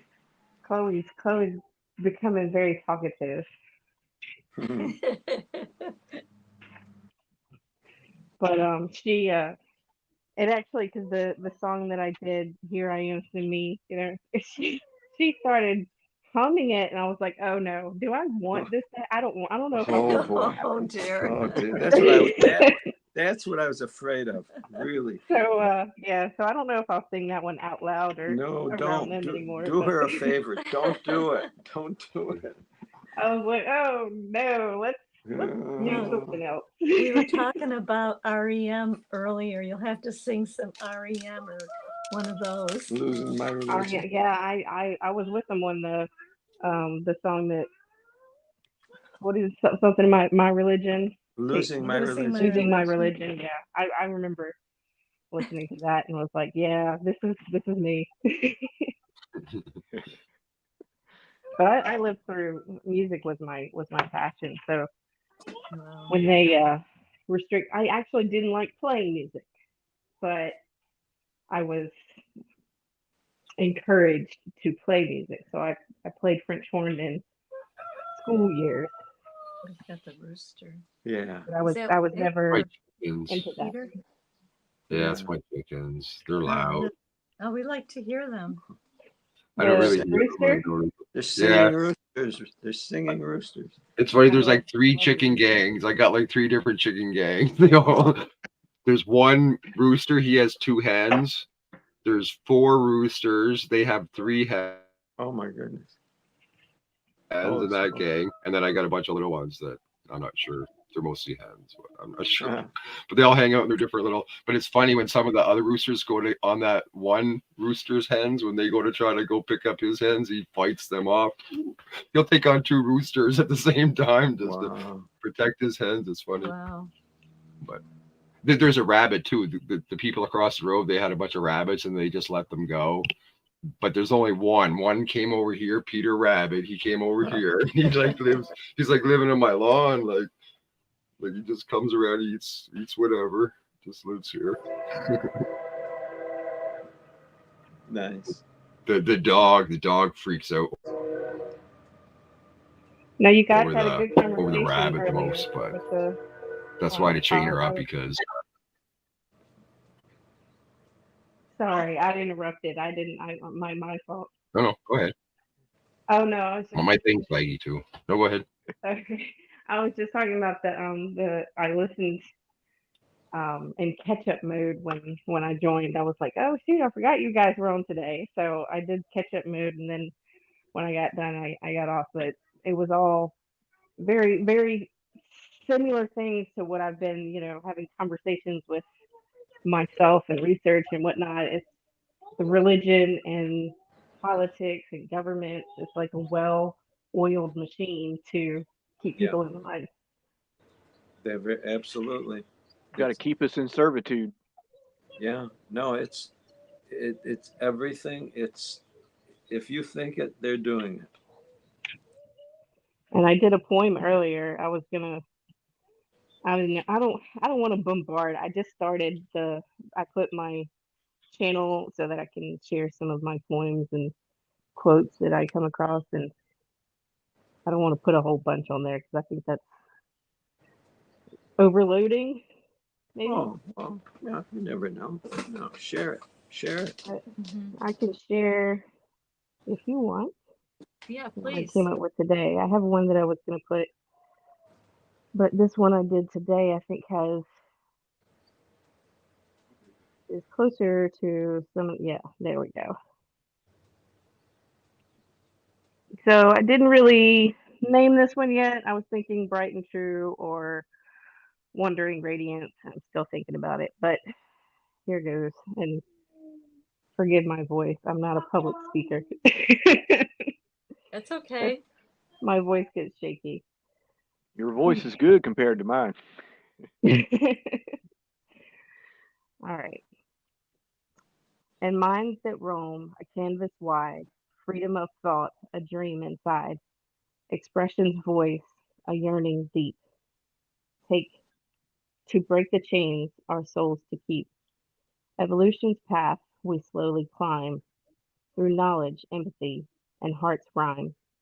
Shackles of fear we cast aside, embracing change with love's stride. In this dance of growth we sway through time's lens, a new dawn's ray. Humanity's tapestry, rich and bold, with every thread a story be told. With minds aglow like stars above, we weave a future born with love. With freedom essence, pure and new, in every heart shine bright and true. And that's it.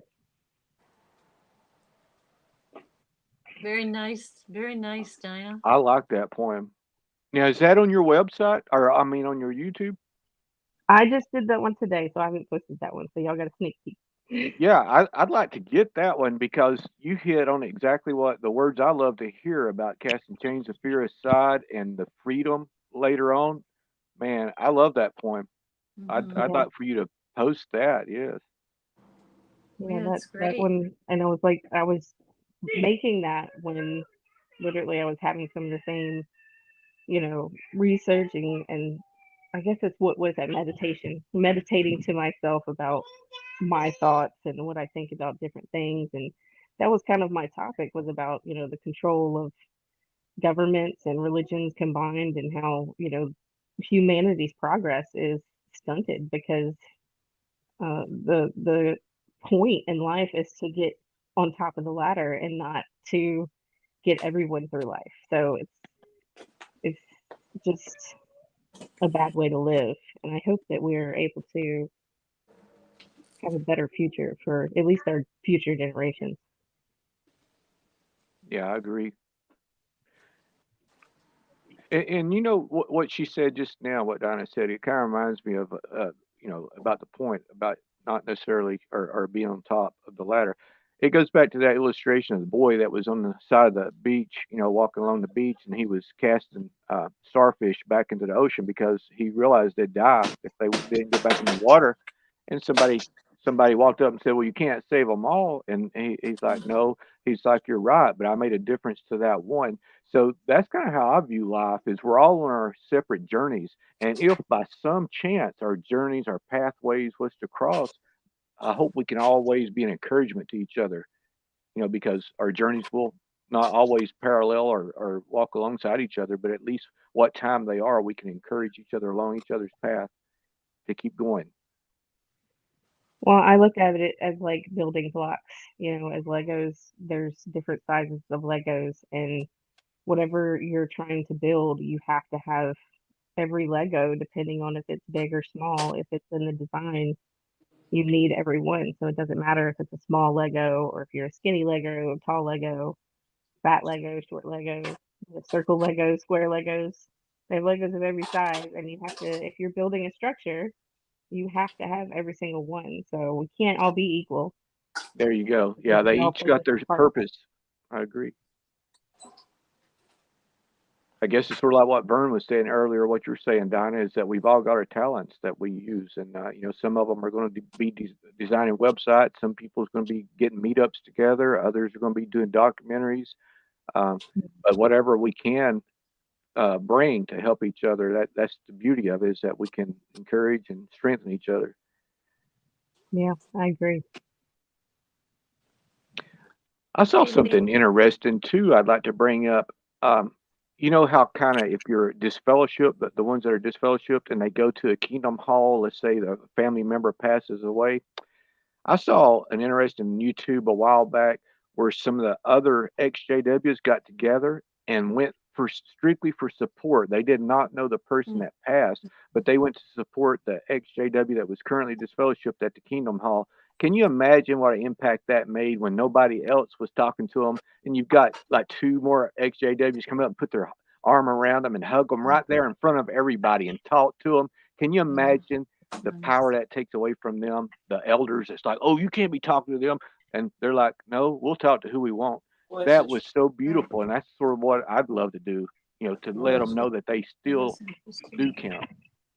Well, wow, that's really interesting. So, I mean, so why not develop that? If you named it something like, the X's attending the meetings, and they have their own internal meeting inside of the meeting, or their own people. That's interesting. Yeah. Yeah, imagine what that not only the impact to the congregation locally, but the person you're there to support. Because I've seen it before, and I'm sure some of y'all have too, where that disfellowship person, yeah, they're going to be there for their family, their deceased family member, but they're all alone, they're isolated. Man, I'm the type, I'd walk in there and hug them right in front of everybody, put my arm around them and say, I'm sorry if you're lost, but I would let the other ones know that you don't treat people like that. You don't treat people horrible, especially when they're going through something like that. Already That's so having to deal with interesting. loss. So you'd have to have enough people in the area to do that, even if it's just one other one. Right. Yeah. Even if it's just one person. Yeah. Wow. Well, imagine, Joe, if you took it even beyond that, if you couldn't physically be there, imagine if you could call somebody or text them why it's going on and let them know, we're there in spirit with you. We understand this is horrible what you're having to go through, but we just want you to know that you have our sympathy, and our love for you, just to let them know that they're not alone. Something like that. Wild, we did something like that for one of the exes when she was in California and her husband died, and they did a Zoom meeting, memorial service, and it was done by, he was not a Jehovah's Witness, and all these exes came on. Apasta Babe was there, Ken Mayo was there. There must have been about 12 or 13 of us, and it really encouraged. It was Celeste, her husband, and she was so encouraged by everyone coming on, and they had problems with the video, and even though they didn't do the whole service, just the fact that people were there supporting her really made her feel comfort, because she was out and no one was going to come to see her. Oh, that's beautiful right there. That's an inspiration to me, just hearing that story right there. That's what we need, to where we can show them that we're not going to tolerate or treat people as beneath Yeah. human or less Well, than we have human to just be because there. they're disfellowshipped. Yeah. Yeah, we'd Yeah. have to. Well, see, I'd even offer right now that if anyone's out there, Mhm. they can call us anytime during the meetings or whatever, anytime, Yeah. if they want to do that. That's right. And honestly, at some point, if anyone wants to go to the meetings to Mhm. support each other, that would be Mhm. interesting. Yeah, it would be. We I could would talk I to would 'em. do that. It'd be so interesting. Yeah. Yeah. Yeah. That is I'm glad you interesting. brought that up. Yes. Well, And something similar, there was one of our friends, he was a really good friend while we were witnesses, and he was a witness, but his wife was never a witness. And when he passed away, Joe and I, we had already been disassociated, but we walked in there with our heads up and we didn't sit in the back. We went right up to the front row and we sat next to the family. And we went over to, her name is Tina, and we went over to her and we, told her our condolences and everything. And she was so happy we were there. And she knew our situation and she never liked the witnesses, but they did the memorial service at the Kingdom Hall for her husband because he was a witness, but we went to support her. So we've done things like that. Yeah. Yeah, no, I think it'd be well, good. That would be a Mhm. good next step. Mhm. Good Yep. next step for things to Yeah, take I'm place. glad you mentioned that. yeah. Well, something that goes hand in hand with that is imagine like somebody like me, if I do get this fellowship, somebody we've got in common, Joe and Fran Sparky told me That's right. I told him I was going to attend my meeting. If that'll be the one meeting I'll definitely not miss. And Sparky's like, well, you let me know. I'll be over there with you. I'll sit right there in the row with you. And I was like, you better believe it, buddy. I was like, I was there before to hear it 30 something years ago, but this will be my last meeting I attend, but I wouldn't miss it Right. for the world. It's Wow. Yeah. some people may think I'm a little crazy, but is it bad No, to No, wanna is no, it that's bad to very, wanna go to that and get it over yep. with? No, that's Yeah, very good for you. courageous. Good for you. When they Beautiful. announced our disassociation, I think it was on Zoom, or were they back at the meetings? I think it was, isn't No, it? they were back at the, how did that go? It was in January of last year. I think they were It back was at at the the meetings. meetings. They were Yeah, they back. They did. were We back. didn't go. No, we would have our 4 children were there, and it wouldn't have gone. No, we Wouldn't have didn't want to. gone We didn't well. want to embarrass them. It wouldn't have gone well. No. Well, now, did they record that Zoom meeting by chance? Because No, you no, know this what I was this was in person. It was in person, but they had the ones that didn't want to go in person on Zoom. So they did have it Zoom. I don't know if they Oh, they said recorded it. record the Zoom. I Don't don't know. know. Don't know. Yeah, I don't. because I don't know how you feel about it, but I'd like to have that recording of actually where they mention your name from Yeah. the platform. I want that sort of like that guy that's got the YouTube, The Truth Hurts, how he Mhm. plays his little recording where they announced this. Yeah. I want that. That's what I'm after. Yeah. That way I can say the last shackles off me. I'm like, yeah, buddy, That's you it. mentioned my name for that platform. I want to record Right. it That's just Yeah. like right. they. Beautiful. Yeah. No, we gave them permission. We sent a Yeah. postcard in. We didn't No, even want to not only gave dignify them them. permission, but we requested that they Yeah. do it. Yeah. Yeah. Yeah. In other words, you took you took the authority away from them and you put That's it Yeah. the right. way you want it. Like, yeah, Yeah. I Yeah. So want we you to. want you to do it. Yeah. Yeah. And the day before, our son-in-law came over, and we had not seen him in months. And I was in the front room, and I saw him first, and I said, Joe, I said, Jeremy's here. And Joe thought, Jeremy, Jeremy what's who? Jeremy doing here? And he said he wanted to come in person to hear it from each of us that this was our decision. I don't know if he thought Joe was putting me up to it, but he wasn't. And I looked at him and I looked him right in the eye and I said, Jeremy, I said, I can't support any organization that hides child sexual abuse. And you know what he's an elder, and what he said to me is, well, I never did. I said, Jeremy, I know you never did, but it's a worldwide problem, and my conscience just won't allow that. And then he asked Joe the same thing, but he had to hear it in person from both of us. Yep. My So we did. father was we were talking about issues, my past issues, and he made a comment one time that the Bible doesn't suggest an age of sex and consent with sex, and it was like just the fact that what we were talking about, how disgusting that sounds. But I sent him a message because it's kind of been on I think he's maybe that I was a little too rough or harsh on one of my comments, and he got that apostate vibe, which eventually I hope they do find my channel. I'm just not going to shove it in their face. Yeah. So I told them, a couple of weeks ago, you mentioned that this was not in the Bible. And I said, would you like to know what I found? And he didn't respond right away, but then he did. And I told him what my findings were. And he said that he thinks that I'm going to be a Bible scholar. And I said, no, that's okay. Oh my goodness. But I don't know. I'm sure everybody shared what the findings are on it, but I can quickly go over it if Yeah, let's hear it. Sure. All right. So this is what I sent my dad. The Bible explicitly condemns sexual relations with children. While Bible does not use modern terms like pedophilia or child abuse, it contains principles and laws that protect children from sexual exploitation. Here are some examples. In the Old Testament, Leviticus and Deuteronomy, Leviticus 18:6-23, and Deuteronomy 27:22, the Bible prohibits sexual relations with children, classifying such acts as abominable and punishable by law. In the New Testament, Jesus teaches that children are innocent and should be protected. Matthew 18:1-6, Mark 9:36-37, and Luke 17:1-2. The Apostle Paul writes about the importance of protecting children from sexual immorality. Ephesians 5:3-5, 1 Corinthians 7:3-5. While the Bible doesn't use explicit language to address modern concepts like pedophilia, it teaches and principles clearly condemn sexual exploitation and abuse of children.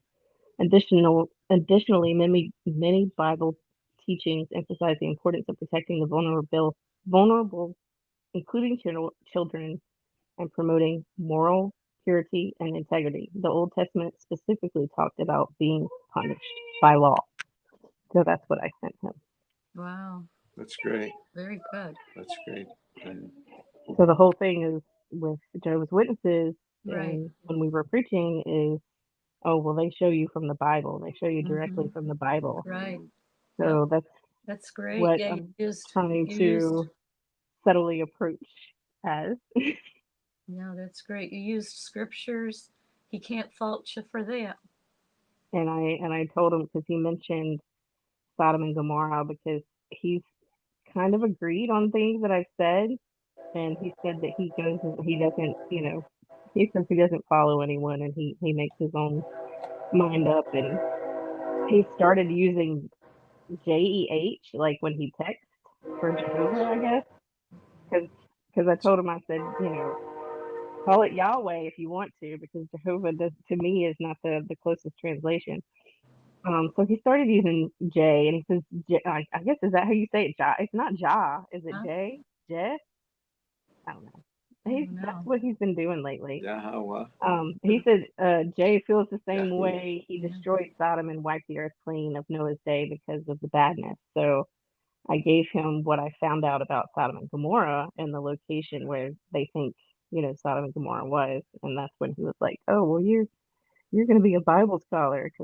Well, it's great research, Dinah, but I got to tell you, if you go back even further, the first mention of that personage was Yahoo. Was Yehu. Or like Yahoo. Yeah. Literally, it was Yahoo. Mm-hmm. That's what it was. Yahoo. Yeah, he's not there yet. I can't go. No, I understand. Baby steps. I understand. Just to let you know. Yeah, There's more there. That's good. One of I think MJ's video, God the Devil. I think if y'all remember that one was really one that made me start looking into it. And that was months ago. That was earlier when I was first realizing, what everybody had been telling me for the last 16 years, that I was raised in a cult. I was like, no way. But I was too destroyed by everything else that I went through in life. It wasn't on my I can get to that and solution and try to fix things position in my life. And I guess and I told my dad this. I said it literally, it took my mother's last blow of being so hurtful and hateful and saying such hurtful and hateful things to make me step back and be like, why am I working so hard to make these people happy? Mm-hmm. And No, it's so to make sweet. them think that, hiding holiday pictures that, I enjoy with my kids because it'll offend them. And I step back and I'm like, what is this whole, and I fell to my knees when I came home. My neighbor who I had been confiding with lately about some of the issues, she was standing outside and I was like in tears, and I came home and I couldn't hold my tears back, so I just went inside. And everybody was like, what is going on? And I just fell to the floor and I was like, why does she have such hold on me? And that's what made me like go after it, because it was just like this there's got to be something to this, that there's such a hold on why she's such a mean person to me, why I'm drawn, so why that hold is so strong. It's Stockholm Yeah, syndrome. it's Stockholm syndrome. We were talking then, about it earlier. yeah, and I completely agree with that. And when I discovered that, I was just like, this all makes too much sense and Mm-hmm. enrages me. But I'm getting past the enraged phase. Like I said, Yeah, you're doing so making well. making poetry and is Yep. really helpful to me. I enjoy it. It's the only way I feel like I can express my true feelings. The words are making it. They're making the word. Your words are making you feel strong. Mm-hmm. That's Yeah. beautiful. Yeah. Like last week's program, we talked about that. What we tell ourselves either makes us feel weak or makes us feel strong. So your poetry is making you feel strong. Yeah, good Yeah. for you. Yeah, and I'm always hesitant to share it because I'm like, oh, people don't like this. People don't need to, or people don't want to see all this, and it's not that good. And I beat myself up and tear myself down all the time, every day. Oh, we all go through that, Dinah. I'll tell you that. Yeah, But I want yeah. you to know that what you've shared on your songs and your poetry has been awesome, and I enjoy it. I know there's others that do too. Thank And you. and that's the thing I had to get across that bridge, so to speak, that I had to cross because I knew that I couldn't do, I was trying to compare myself to other people, and you can't do that. I was like, well, I can't do stuff as good as Joe and Fran, or just as an illustration. That's their cup of tea, so to speak. But we all can do something, and you never know. Never speak for somebody else, like what you were saying. Well, people won't like this poem. This Mhm. poem. You would That's be amazed at how many people will like that poem. Maybe not everybody, but there will be some that will resonate with that particular poem or that particular song you come up with. So let them decide. Don't you decide it for them. You put that out there and let them decide. Do they like it? Do they not like it? You can't appease everybody, but I guarantee you, you will appease some that come across it. Yeah. I was going to add or just add to Wild Wall. If anybody out there would like to do something, make a video, or they're creative, good critical thinking, perhaps you're a really good critical thinker and you don't want your face out there, but you wouldn't mind contributing in a way. Heck, there's 12 assembly videos you could have.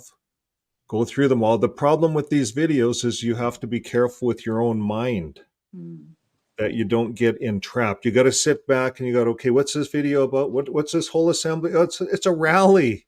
It's a rally to make money. That's all it is. And once you realize it's a rally to make money, and the elders themselves are coming online commenting and saying that, yeah, it is. I was in the back working and it's all about money. This whole assembly is about money. Mm-hmm. So once you realize that, now they're just using their movie studio. No one even has to get up and prepare talks. I haven't heard, do people prepare talks anymore? Or is it all just watch a screen? Watch these videos from the... I bet it's screens. Do you know Wild Wall? I've What's heard there's going still on? some. I've heard there's still some giving talks because I've got a cousin that's an elder, and I think they were getting ready to give a talk a while back. But there is a lot more video that they show at the meetings. I do know that, where everybody watches the screen. That kind of took me back a while, because I've been away for a while, and when I found out all these TV screens and stuff they were putting in all the Kingdom halls, I'm like, wow, so they're really becoming more of a I guess that's why they want the new videos studios or whatnot, film studios, where they can put out even more. Hey, Vern, before I let you go, I got to find out something. You seem like you're close to my age, as far as age wise, and you're from Canada, correct? Correct. All right. Is I that want safe to say that here? I guess so. But I was curious, were you real familiar with that rock group out of Canada called the Guess Who? Not the Who, but the Guess Who. Ooh, I was. Oh, I love their Were songs. they out of Canada? The Yeah, Guess They're Who? great. the Guess Who. Really? Yeah, No time left for you. yeah. I guess. I Oh, always like they're that. great. I always like that song. These eyes, Oh, only. oh, Oh yeah. That was a they good one. were, But they the were lead singer was wonderful. Burt Cummins, I think his name was. Oh yeah, I went and seen Burton Cummins in Okay, yeah, concert. he was the lead singer Yeah, then. as a JW, I went and seen him, and it was a small thing. We were really close too. It How was. about God Bless the Child? Yeah. Yeah. I don't know. Is that a song of his? Oh yeah. Oh yeah. Yeah. Oh, I see I somebody in the just went and seen him. I don't know. I can't. I'd have to go back. That's years ago. Holy smokes! Is he even alive? Yeah, I think he's still Is he alive. Burton Cummings? Eh? Hmm. If you want to see something that you probably would like, Howard Stern had a interview with him, and then he had which I don't usually care for Howard Stern. That's just my personal opinion. But just the fact that he was interviewing and letting Burt Cummins sing some of his songs on there, and this wasn't that long ago.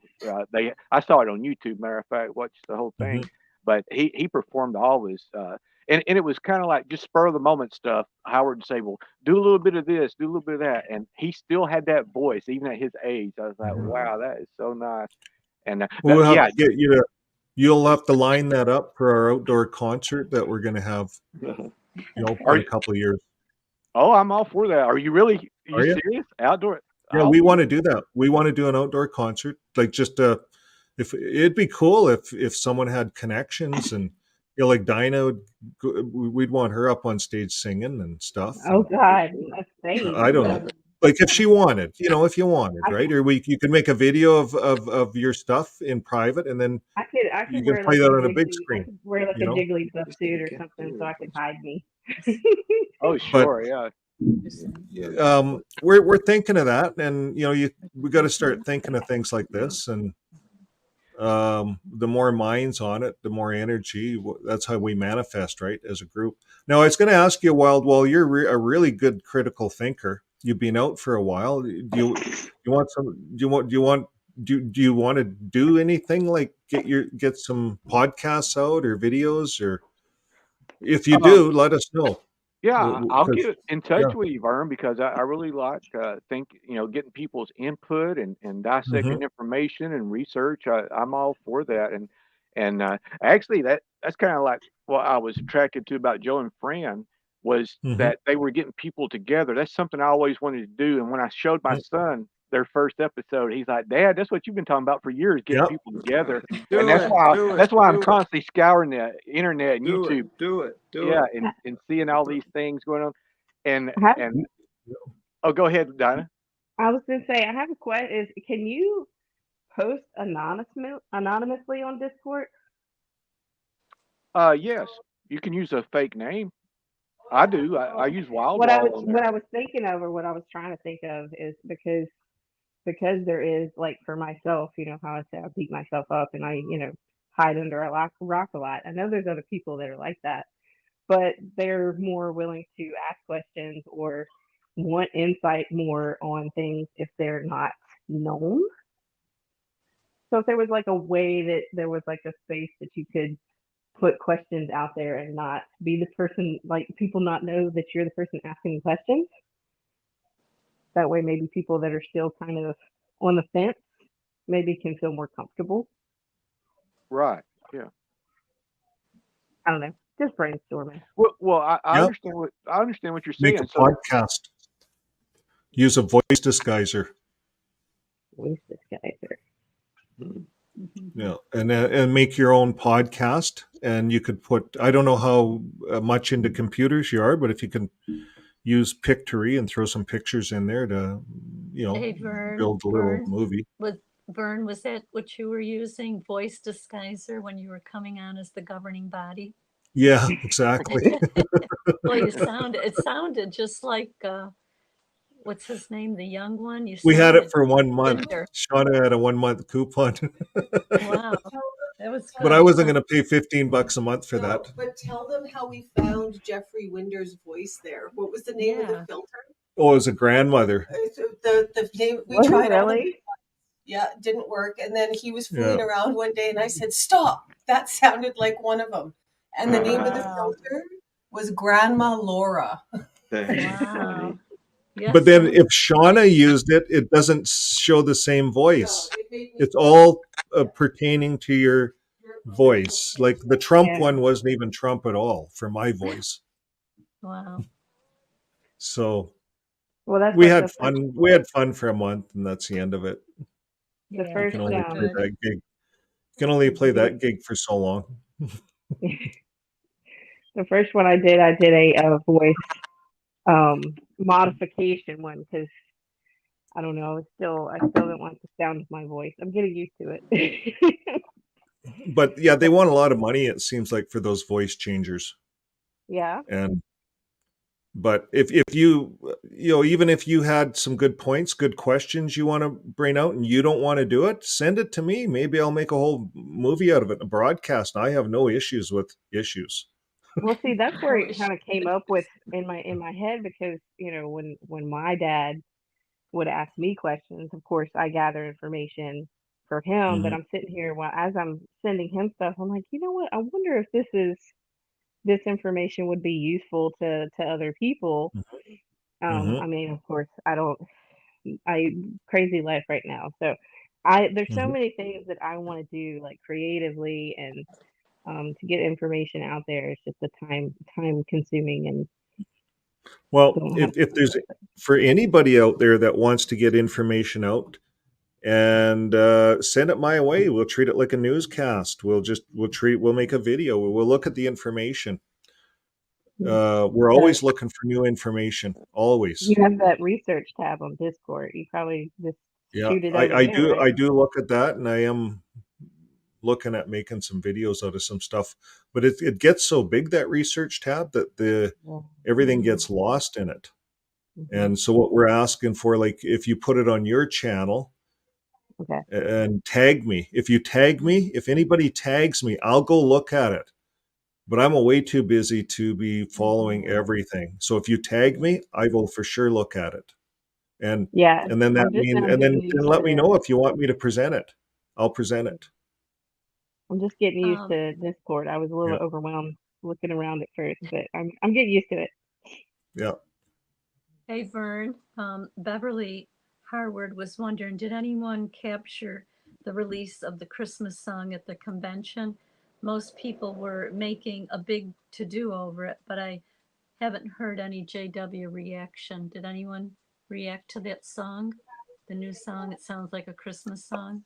I haven't even, I just watched Friday. I just did Friday. We finished Friday up actually on Sunday night. Wow.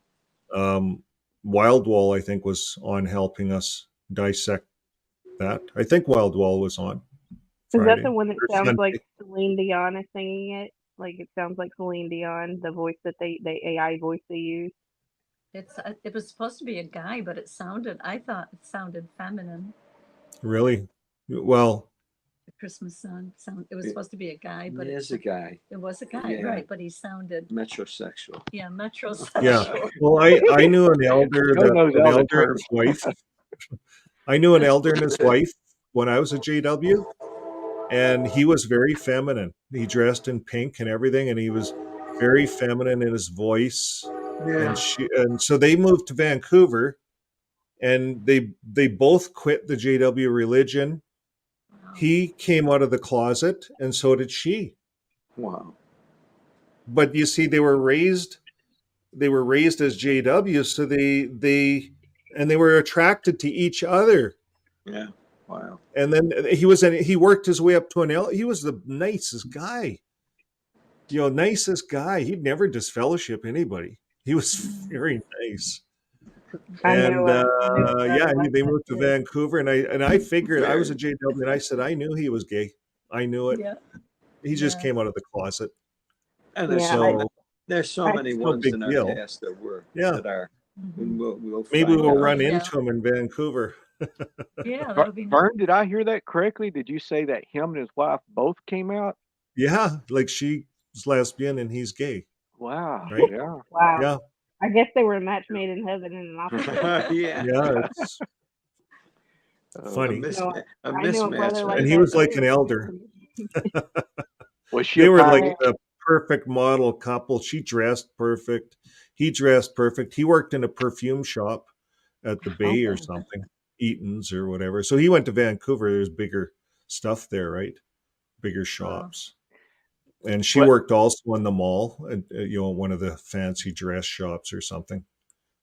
They were like preppies or whatever. But I always thought it- about that. Those who, are not heterosexual and they're in this pool of piranha girls that are trying to find a Yeah. brother to get them to Bethel, So it's like I can't even imagine what they went through with that, because I know my own sister was dating someone. We all kind of knew that he was gonna come out eventually, which he did. Yeah. I didn't see it until he was on Facebook, and I noticed they broke ties with me a long time ago, before he was out, but he had the rainbow, on his thing, and I looked at his profile, and it's all over it, and I was like, see, that's what I thought. And my sister wanted to date him, and she got mad at me. She got mad at me because I put her in a separate car. It was like, for some reason, because it was my graduation, we're all going to lunch or whatever. So I put her in a separate car, and she got mad at me because she, 6 years older than me. So it was getting married time for her. And then we were just like, trying to tell her politely that she was barking up the wrong tree. That he was a very nice guy. He was a very nice guy. So attractive. Yeah. No, at the end of the day, I thought that guy did the right thing. Like, even as a JW, inside myself, I felt that he did the right thing for himself, to feel right for himself. Absolutely. That's right. And that's the way it is. We're all people, right? We're all human beings inside the body we're in. And I watched within my own my in-laws, one young man, young boy. He grew up, got baptized, and I knew all along he was gay. And he finally came out when he left home, and now he's ostracized, disfellowshipped or whatever the case is. And he moved to Australia. But the nicest young man. I watched him grow up, and I knew he was gay. As a JW, I knew that. But I finally felt better. Well, actually, I quit, and then my son said, "Did you know what? How?" And I said, "Oh yeah, that makes sense. Makes sense." So why fight it, right? These people live. You live a miserable life. You're in this body that's not right for you, and there is a community, just like we're in a community now. There's communities. And we welcome anybody in our community because we're all human beings. We're all peoples. Well, this is So, how I explained it to my one of my coworkers, who's a religious person. So she's very, straight thinking, and that you have to fit in a box. And I told her, I said, well, this is where I have and where I'm accepting to, if they need something like a bathroom, it's not going to bother me. It doesn't bother me either way. I don't know who's in the stall next to me. As long as my door's closed, it don't make me no difference. But if there's so many things that we don't understand about human bodies, babies are born with both sex organs. Babies are born with multiple hormone levels, some have more testosterone, some have more estrogen. Some males are born with more estrogen than they are testosterone, and vice versa. And these are things that we can't do, because it's not something that we know about until, we're born and they start doing tests on abnormalities. If, hey, this boy is not at the same level, let's check levels, and then they find out there's differences in what's going on. There's people born with both parts, and their parents have to decide to make this a boy or make this a girl. But what happens when they get older and their body says they're not that way? And are we really just going to be like, oh, well, you don't fit in God's plan? How are you to say that? I mean, didn't God create them? Mm-hmm. I mean, if that's how you feel that we're all God's children, are you saying He made a mistake? So, I mean, that's kind of how I accept, because it's not me. I didn't make it. If that's how they feel, and that's what makes them go through life and feel comfortable, who am I to say different and say that it's right or wrong? That brings up an interesting thought that I've had back when I was a witness. How did y'all guys feel about the relationship between King David and Jonathan, the way the Bible describes it? I got a chug of Vern, but that always kind of bothered me as far as. I think I made a video on that. Did you?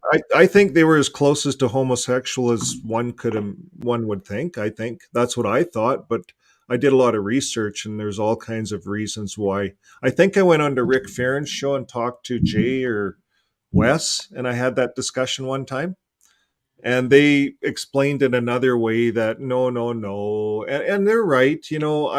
I know brothers that would hug. And, if you're French, you would kiss on each side of the cheek, right? Or Italian, maybe. And I know brothers who were very close and they had wives. In fact, I had a friend, an elder. He was closer to me than my wife, my ex-wife, of course. My good wife, she's the closest that I've ever been to anybody. But at that time, at that moment, I was in my 30s, and he was also in his 30s. And we would talk about everything. We'd go into his wine cellar, and he had a wine cellar, and we'd crack open a bottle of wine. And he was an elder pioneer. Him, his wife is a pioneer, and we moved up there because I knew him, and we were weaker, so we needed help spiritually, and so he was the elder assigned to help me, right? So you know how they had that program, to help brothers. And I eventually became a ministerial servant because of him. But we drank lots of wine and whiskey. We'd roll swish barrels, right? Swish barrels. And he was the brother that I went out to work one day and came back, and he was in my bedroom. And that was the end of it. Everyone got disfellowshipped, not me, but I'm trying to work this all out. He was disfellowshipped. My ex was disfellowshipped. Just a mess. Everyone needed counseling, is what they all needed. But it was quite the experience. And Well, I'm going to share something in comments, Vern, and this is a quote out of one of the translations. Now, imagine explaining this word for word to somebody about Jonathan and King David's relationship. I'm going to put it in comments right now. Right, I got off track. They had a relationship. It says in the Bible that they had a love affair that was stronger or something than that of women. It said that in the Bible. Yeah, there it is at 2 Samuel. But when it actually uses the word love, now I could more wonderful than the love of women. Yeah. Yeah, that's really strong when you think about it. Oh, I know. Yeah. I could think of a lot more words to use than that, or that particular phrase than there. Why not word it like this? If that was what it meant, that it was just that you were closer to me than anybody, closer than a brother or anything, why not just, instead of isolating women, why not say your love was more wonderful than anyone else or anybody? Mm-hmm. In other words, group everybody together. But the fact it actually divides it and puts it in contrast to women is what always bothered me. I'm like, wow, that sounds kind of gay to me back then. Well, yeah. But they knew Greek. They should have been able to define that as what kind of love that was. There's like 7 different types of love. I was going to say, how is it worded in the different translations? They may have mistranslated it. They may have purposely mistranslated it. Like, is that eros? That's not eros love. That's agape love, right? Which type of love is that? Well, here's the interesting thing. Go to Bible Gateway sometime and put in that same scripture and look at all the different translations. I guess, yeah. And it will tell you how they were translated in various translations. And it always made me wonder. I'm like, wow, that's something. Now, tell me this: King David, King Solomon. Where they had a big harem of wives. Right. They had all those Concubines. wives. You know, there's all kinds of stuff probably going on back then that Can't imagine. was So normal, right? This was normal back then. is anyone familiar with before I think they changed it after 1940 something. Selena Bertoloma brought this out where we say that men who lie with men, but originally it was men who lie with children. And they Right. changed it. Yep. You're right. I And that remember going always down stuck that out research road. after I heard that. Had never heard that before. I'd never Yep. heard that. And then I go, oh my goodness, wow, they changed Mhm. it. They say it's a study of the Greek was really like as compared to what the Bible portrays. Mm-hmm. See, the Bible is like a translation from the Greek, and the church fathers, so to speak, wrote it their way. Mm-hmm. They wrote it the way they Yep. wanted it to be. So it's if you really want to know, That really study the Greek. if we really wanted to get down to it, the Bible is well, it's a book of stories, and the stories were put together by kind of the Catholic Church, Church. pretty much, and it was put together because they used the church as a means of religion as well as government. It was all wrapped up into one, Still and is. and it was Always is. powerful. It was powerful. And all the people that worshipped or that, well, there was actually a lot of stuff that was lost. Vatican had a lot of books hidden. Lots of books are hidden. Lots was lost. Lots was burned. They burned down libraries. It's a study and a half. Once you start going down that road and studying religion, it was invented. You see, God wasn't religious. Jesus wasn't religious. He came from a religion. He was born through a religion as a man. You know, there's even discussions that Jesus was invented, but history tells us Jesus was a real person. He was there, and then there's all the Gnostic writings on Jesus. Well, those are all lost. You see, this Matthew, Mark, all these guys aren't really necessarily the real guys that wrote those books. The research I was doing, it'd blow your mind, but I Yeah, use the did Bible. I some use of the that. Bible as if it's real because we're talking to exJWs just coming out, and that's all they know. I can defute. You can go either way. You can make that Bible prove whatever you want it to prove. You Yeah. read 3 scriptures. Everyone in the world is okay to God, long as they love. That's what it says in the Well, to Bible. me, that's the thing it should be based on is love. When you read Christ, supposedly what was attributed to him, the words, and what was it? The Beatles come out. All you need is love. Love is all you need. I mean, it's basically a worldwide or universal language. And Yep. if everybody loved each other, if we You wasn't so wouldn't have. if we weren't so concerned about who somebody was sleeping with, Yep. it would be a much better world. It's like as long as they weren't minors, naturally, you know, that they were of the age of Yep. consent. But and here's what always got me: whether it be JWs or whether it be Muslims, I don't care who it is. They see no problem with the guy usually having multiple wives or stuff like that. Yep. But then when you go into Revelation and Second Corinthians and stuff like that, where it says neither idolaters nor adulterers nor men that lie with men, they will focus on that men with men, but they forget a little bit previous to that it said neither adulterers nor fornicators and stuff like that. I've seen people harp all day long on gay people, and I'm like, well, you realize you see nothing wrong with going out on your wife.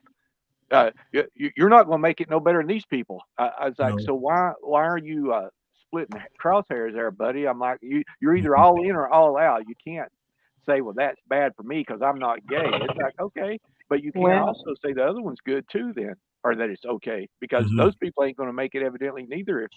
And that would put them in it. They don't like to hear that because that puts them in a Mhm. unfavorable light. well, think about this in this twisted way because you know they live Scott off of Walton. tough love. You know, then it's love covers a multitude of sins. So if they're treating other people like they're shunning them, then that's covering up their sin, right? Right. Wouldn't that be the most ironic thing is if love did cover a whole multitude of sins, and we couldn't pick and choose what we wanted to cover and what we didn't want it to cover. I mean, that it was just that much of a blanket statement that love covers all. The world would be much better. And I can understand why people like Gandhi and them would like what was attributed to Jesus, his sayings. He liked Jesus, but not necessarily the Christians, the ones that claim to be Christians for various reasons. As a religion built Well, on Paul brought in many rules. They Religion is built. started organizing. Religion became a way of organizing people and controlling them. Right. Religion is strictly men. It is men. Mm-hmm. Yeah. Yeah. Did you know that the first Christ was a woman? Mm-hmm. The Christos, Mm-hmm. which is Greek, originally was a woman. Hmm. And there were, How far, like in the Egyptian time? oh no, way before. Even before that, there was different Christs. They say all the way through. Yeah. The first one was a woman. What was her Yeah. name? Medea. Medea. Medea. Yeah, and she was Well, Jesus gave birth to the nations. Gave birth. It was through Jesus that everything Right. was born. Right. What a guy! What a guy! He's woman. What a I mean, what a guy! Well, Jesus We had was that Joshua, discussion right? the other day. You know, I go through all this different research, and I end up saying to myself, Jesus Christ. I'm not sure Okay, if it's a prayer. who's I'm Scott not sure if Walton? it's a prayer or what. What's that? Who's this Scott Walton? I don't know. Somebody. Oh, that's on the Rick Fearon show. Oh. This coming Sunday. Oh, I call him. Oh, yeah, Oh, I don't get names right. I'm not good with names. So That's, I guess Rick anyways, Fearon's show is should be probably where people can go ask questions and not be, because they're just, that's just voice. You can just call in. oh, and those ask guys are questions. good. Those Yeah. two guys are really good, Wes and Scott. I've went Yeah, on so their show a lot of times. I guess the community already has that. Really, I just didn't think about it.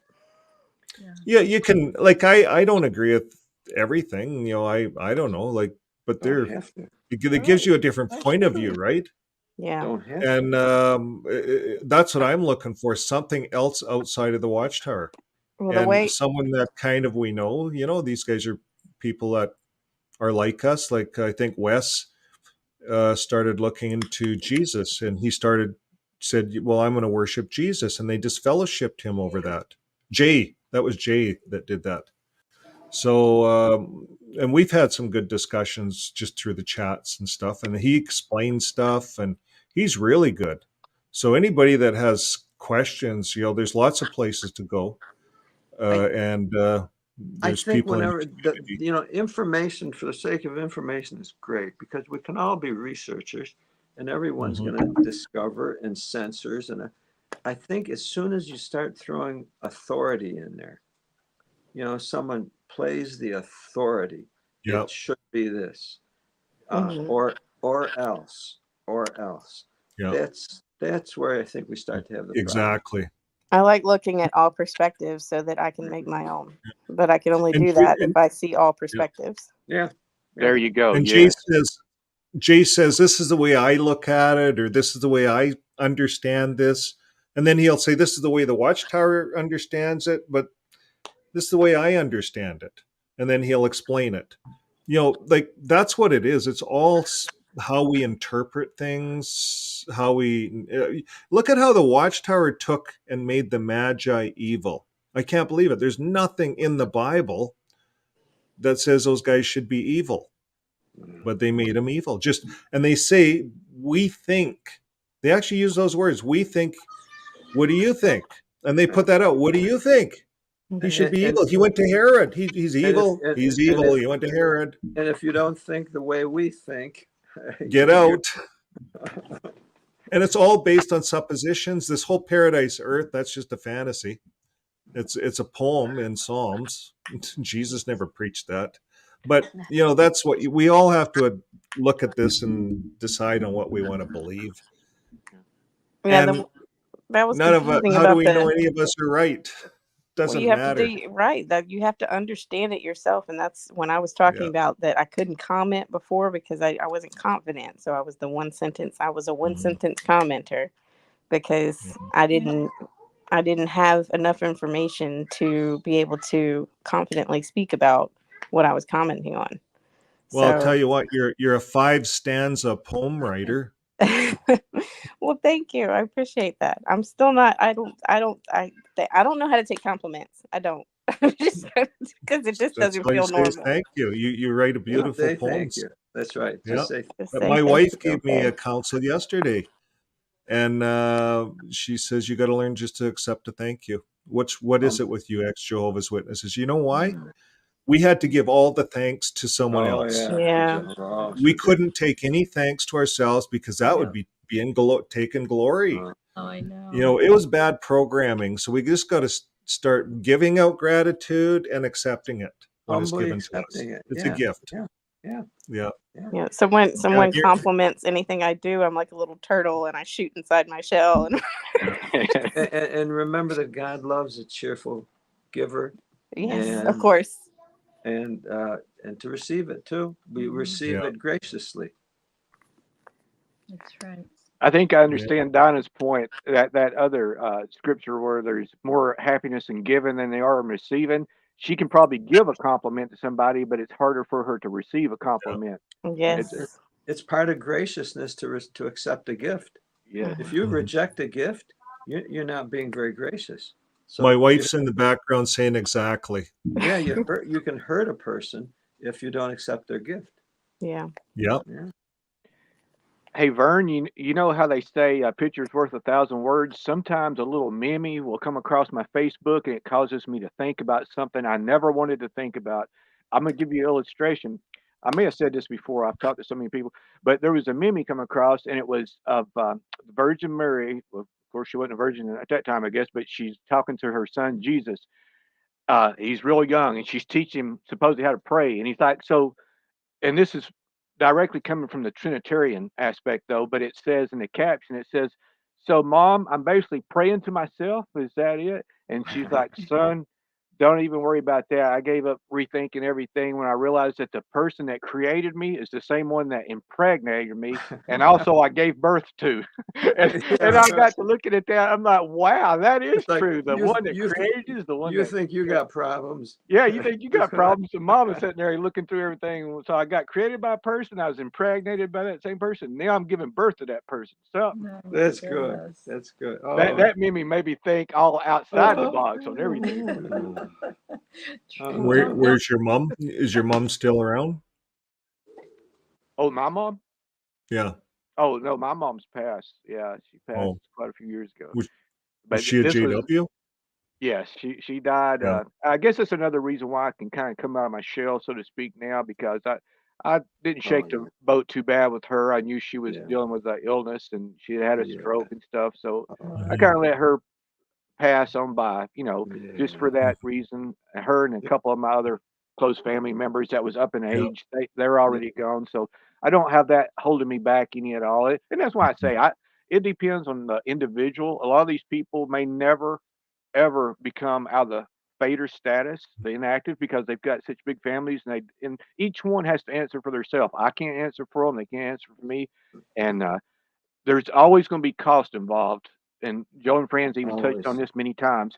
But at what cost are you willing to give to accept truth? And I'm willing to bet the farm on truth because I'd rather have truth any day as any comfortable life.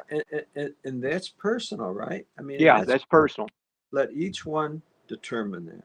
Each one determine that. Right. And that's only reasonable. And that's also the way I am about people's beliefs. You got non-believers, believers. You got some people that are monotheistic, some that's polytheistic. Some people believe in Allah, some Yahweh, some Jehovah, some, it really don't bother me. And that's what the word belief means. They can believe it, and I'll still carry on the conversation with them. Just as long as they're not, irate at me or upset or something, I can talk with anybody. I told my dad, me and God came to an arrangement. I said, look, I don't know what's going on with these religions, and I don't know if you exist, and if you do, it's too confusing, and I can't follow all this stuff. So what I'm going to do is I'm going to do my best to not hurt people and try to stop hurting myself and raise two beautiful children. And if you have a problem with that, you can take me out. Okay. That's where I left it. You just got a touched lot on of something. You made me remember something I wanted to ask Joe and Fran and Vern because of our age range. What Mhm. Dinah just said reminds me of a movie. Do you remember the movie with Paul Newman in it, Cool Hand Luke? Oh, sure. Uh-huh. Do you remember that part when he actually got to basically what she said, where he looked up? I think it was raining a little bit. Paul Newman looks up at the sky and he says to God, "Love me, hate me, I don't care. Just make yourself known." Basically, in those words, that was as a little kid that made such an impact on me. So true. So Yeah, true. and basically let me know you're there, that you even give And a rat's butt about any of and it. see and see that's the journey that everyone can be on. It's because it's personal the way each one finds it. It's personal, and we need to be allowed to do that. Religion doesn't allow you to do that. Government doesn't allow you to do that. But that's where the freedom comes in. We take it. We assert it. We assert our freedom to do that. Mhm. I Have look to. back, Joe, I Have to. look back on that and I'm really shocked my mother let me watch that movie, especially considering what it was involving and based around. And then when he got to Yeah. that point, I remember being a young kid thinking, wow, that's, Yeah. Yeah. Yeah. but Oh when yeah. Dinah said that, it kind of reminded me of what he said in that movie about he had come to that point. You Yeah. know, It's a me, beautiful me point. and God's come to this arrangement or conclusion or, Well, see, that's personal. And I remember the society always said we need to develop a personal relationship. And I really accept that. I really do. It's personal to you, to me, to someone else, to them. Personal. Mm-hmm. I value that. That's where the other, what religion says, namaste. Mm-hmm. It's like my spirit respects your spirit. Mm-hmm.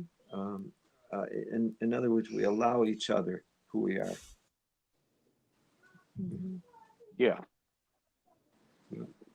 I And think just, that's when it gets the most is when my mom, or Joe's witness. I got cut off a long time ago and moved. I was in a different location, so but different situation. People that leave the Kingdom Hall usually are around, still local. I moved almost immediately, so it's a different situation for me. The only people I had was my parents, and I had a cousin here or there that called, and I called and talked to my uncle before he passed away because he found out he had cancer. And I told my dad, I said, "Do you think he would talk to me?" And it was just like, it was a weird thing to ask. Yeah. I forget what point I was arriving to because it was just, I don't know.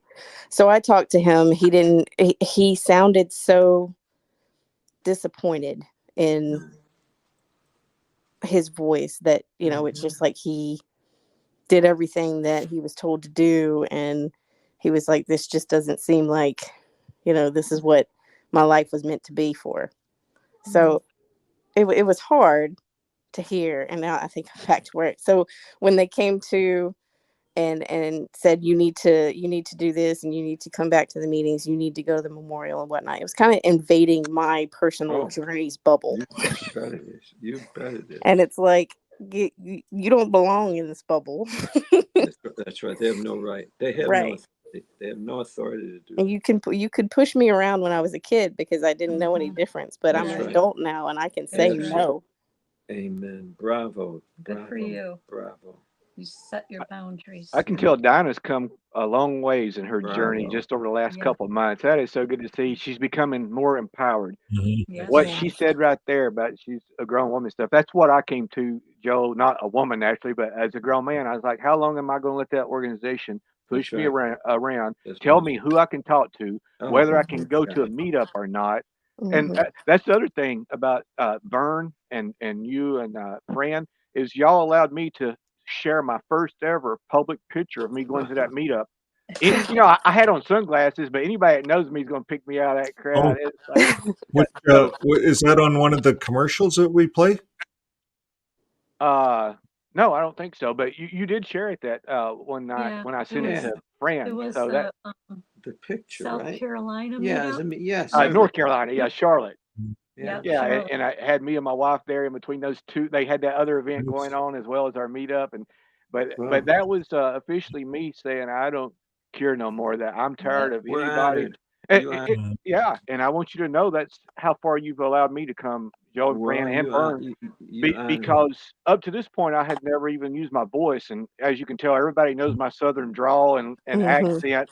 They can pick me out easily. So it's sad to say, but I am kind of looking forward to that day if they, and I don't want to be mean. I don't want nobody ever think I'm going to be mean to the elders. I respect them as long as they respect me. But I will walk into that Kingdom Hall. I won't miss that meeting. I will walk in there and let them know I'm not intimidated. I'll act like I own the place if they That's please. right.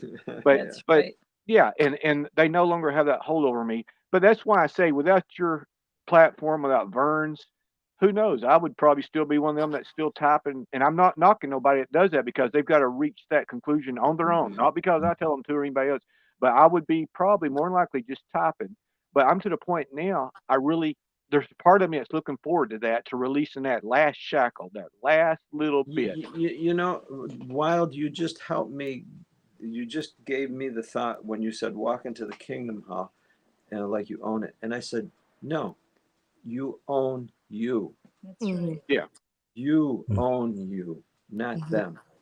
And that's the powerful. Well, I actually own a little bit of that Kingdom Hall because all that free labor, that free labor I did to them, and I helped roof that thing. I'm like, I was man, about to say I built some That's Kingdom Halls and roofs. That's I don't true. own it all, but I own a little bit of that. I should. I'll never No, get I it. agree with you. Now that you mentioned it, they owe us too. Sorry. Do you give talks still, Wild Wall, or do you go to the hall?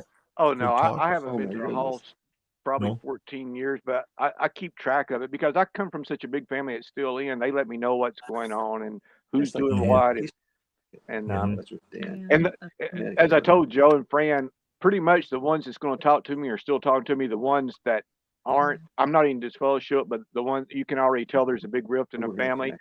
But I just can't lie. I'm not a hypocrite. A lot of people's like, well, why ain't you using your real name? I'm like, well, Joe and Fran knows my name is at the end of that right there. I mean, anybody that knows where I'm from and stuff, it's very easy to pick me out. And I'm like, but the only thing is, I'm trying to help others get out. Yeah. And I was going to tell Fran, I gave one of my sisters her phone number, so she may be getting in touch with her pretty soon. I don't Good. think she's ever seen a podcast yet, but she is got your she does have your number now. And but they have joined the Liberati, believe it or not. Both of my sisters have good. joined it. Good. And I noticed the other day we went from 1,400 to over 1,500 on the Liberati. Wow. I am happy about that. Wow. Hey, That's Wild. amazing. Are they in North Carolina too? One is, the other one's in Georgia across I'm the state just going to line. skip out here for a bit. Okay, Vern. Yeah, we ought to break out too, Vern. Yeah, we've been sitting here. This is making up for the month that we're Yeah. not going to be Oh, on. yeah. I know. I was gonna say Wild- that too. Wild, I said I'm we're- gonna have to skip Wild, out in a we'd like second. No, we're okay. It's just raining here. We're okay. No, we but gotta we're get going. we gotta Okay. get real.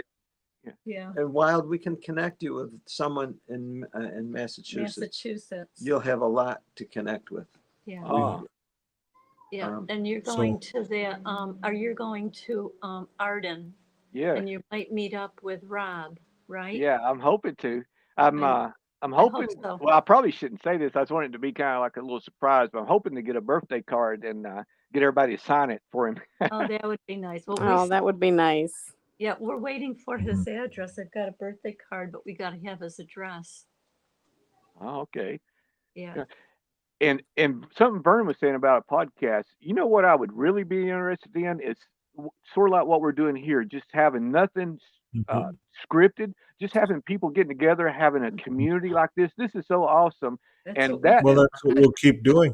Yeah, I was thinking something along the lines of that. Like if I ever did officially come out and have my own podcast or something like the world of Wild's weird world or wonderful world or something really, just to have people come in there and talk about anything that has to do with either religion. Wild Wall Wonders. There you go. Have a little play, Donna. Have a little play like on the WWW. It's got to be something WWW related.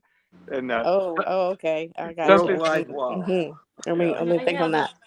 I'll have to keep thinking on that. But I was like, that would be so cool just to, and Do because it. you can Do it. tell I've been thinking a lot on this because I want to try to be Yeah. the type that helps people. Well, you are. You and are wild. You are. Keep going. I've been And trying my best, and yeah, that's why I said anybody that ever has to go through a hardship with their family and they get threatened to get kicked out of their house, get them in contact with me because I'll say, Well, look, you can stay on my land free of charge for a couple of weeks, whatever it Wow. takes to get on your totally, feet. yeah. And because I just hate how the society threatens people with that Yeah. about, Yeah. oh, you're going to get kicked out, and who are you going to?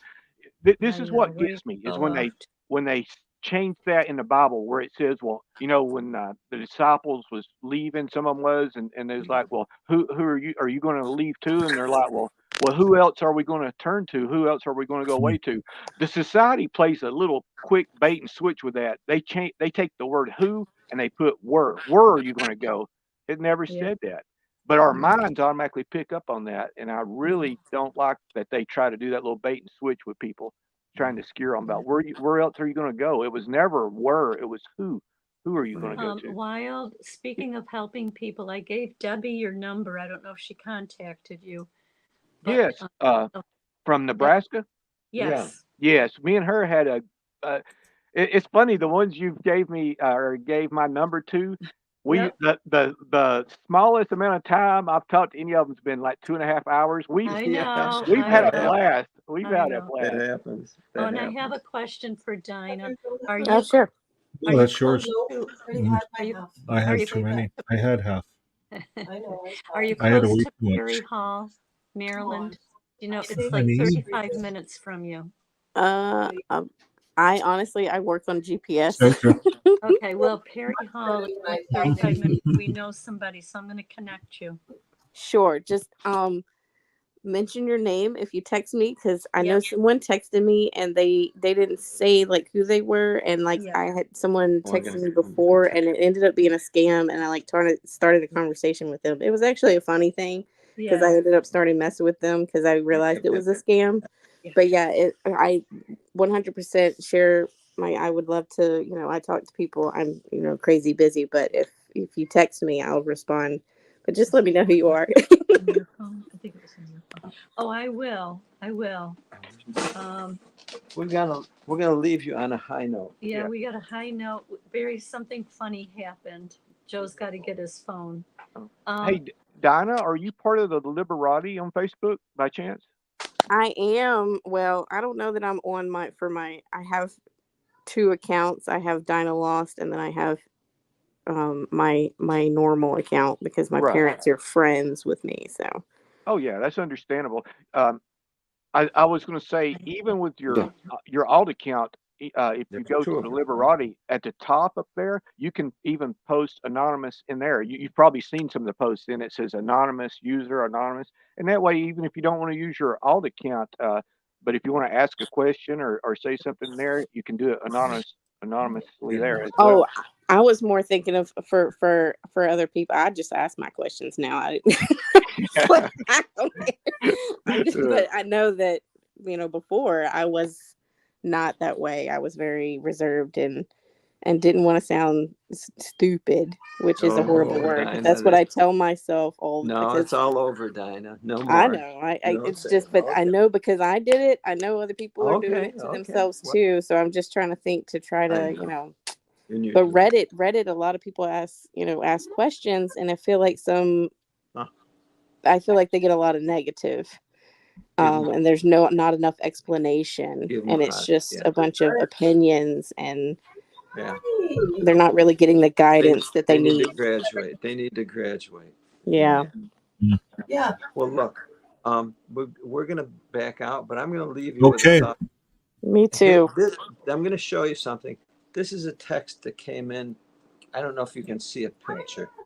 Too bright. Can you see? Can you see that picture? Or is it too bright? It's too bright. Too bright. Okay. Well, it's three handsome brothers, 3 handsome black brothers that were at a convention. And this text came into me, and it says, "It was a pleasure working with you guys. I had a lot of fun. Also, thank you for your encouragement by asking me to assist as a volunteer. It's always a joy working alongside with Jehovah's people. Hope we will work together again soon. And then the reply says, my dear brother Blackshear, thank you so much for your willing spirit to work with us. We couldn't have done it without you. Working alongside with diligent and alert manner of handling the work. We're grateful to Jehovah for your love. We love you so much, my brother, hoping to see you each other soon. They sent you this? Yeah, sent it to Joe. it was a mistake, I'm sure, but it was a riot. Somehow they had Joe's information. Yeah. So I was thinking of I was thinking of replying to them. So it's just a but picture we'll they're see. showing. Anyways. But they're at the convention, They're at a and they're all convention. dressed up, and they got their arms around each other and I smiling. wonder if they saved your number to try to maybe reach out. I wonder if one of them's trying to become chemo.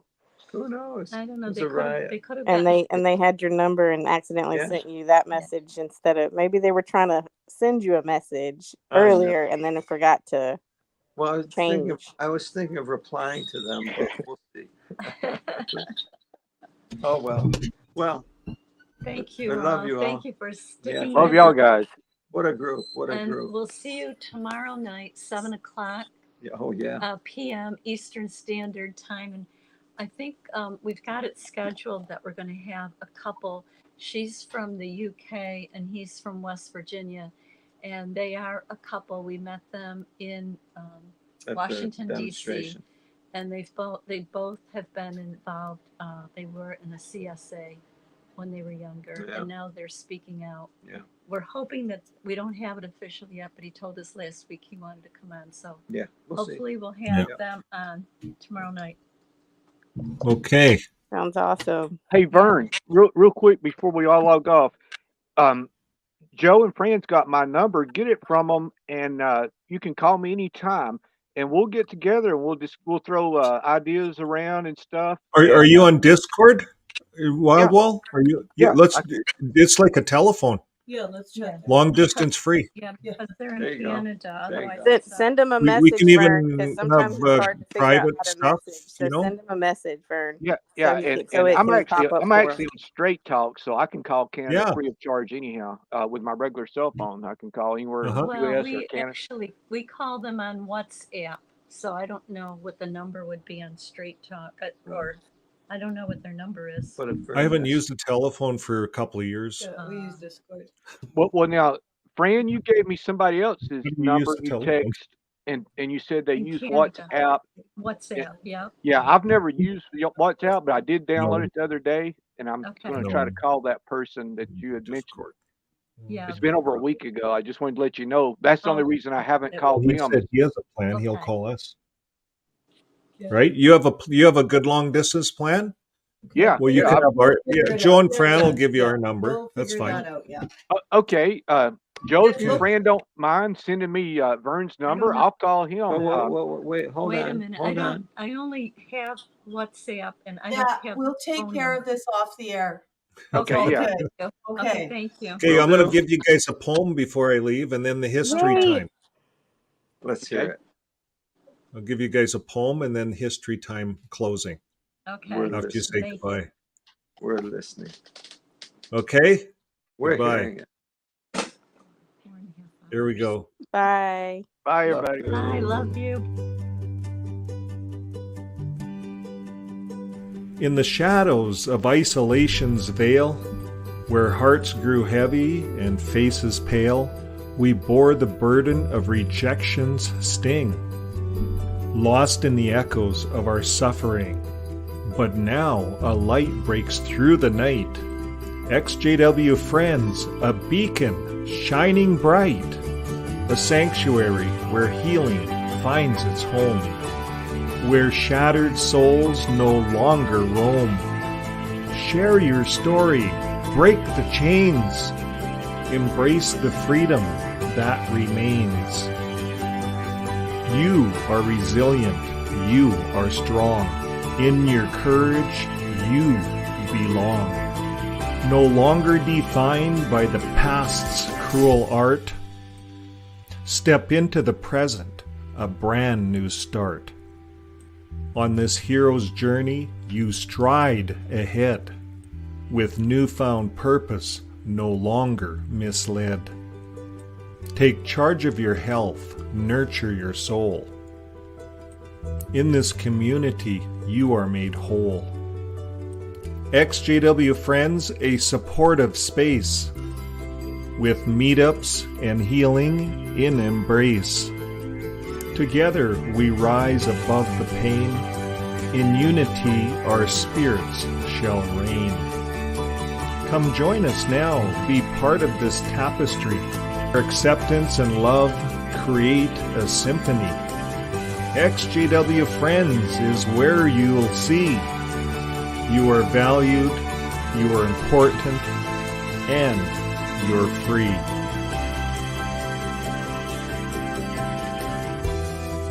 Come join us at exJWFriends.com. We'll see you there.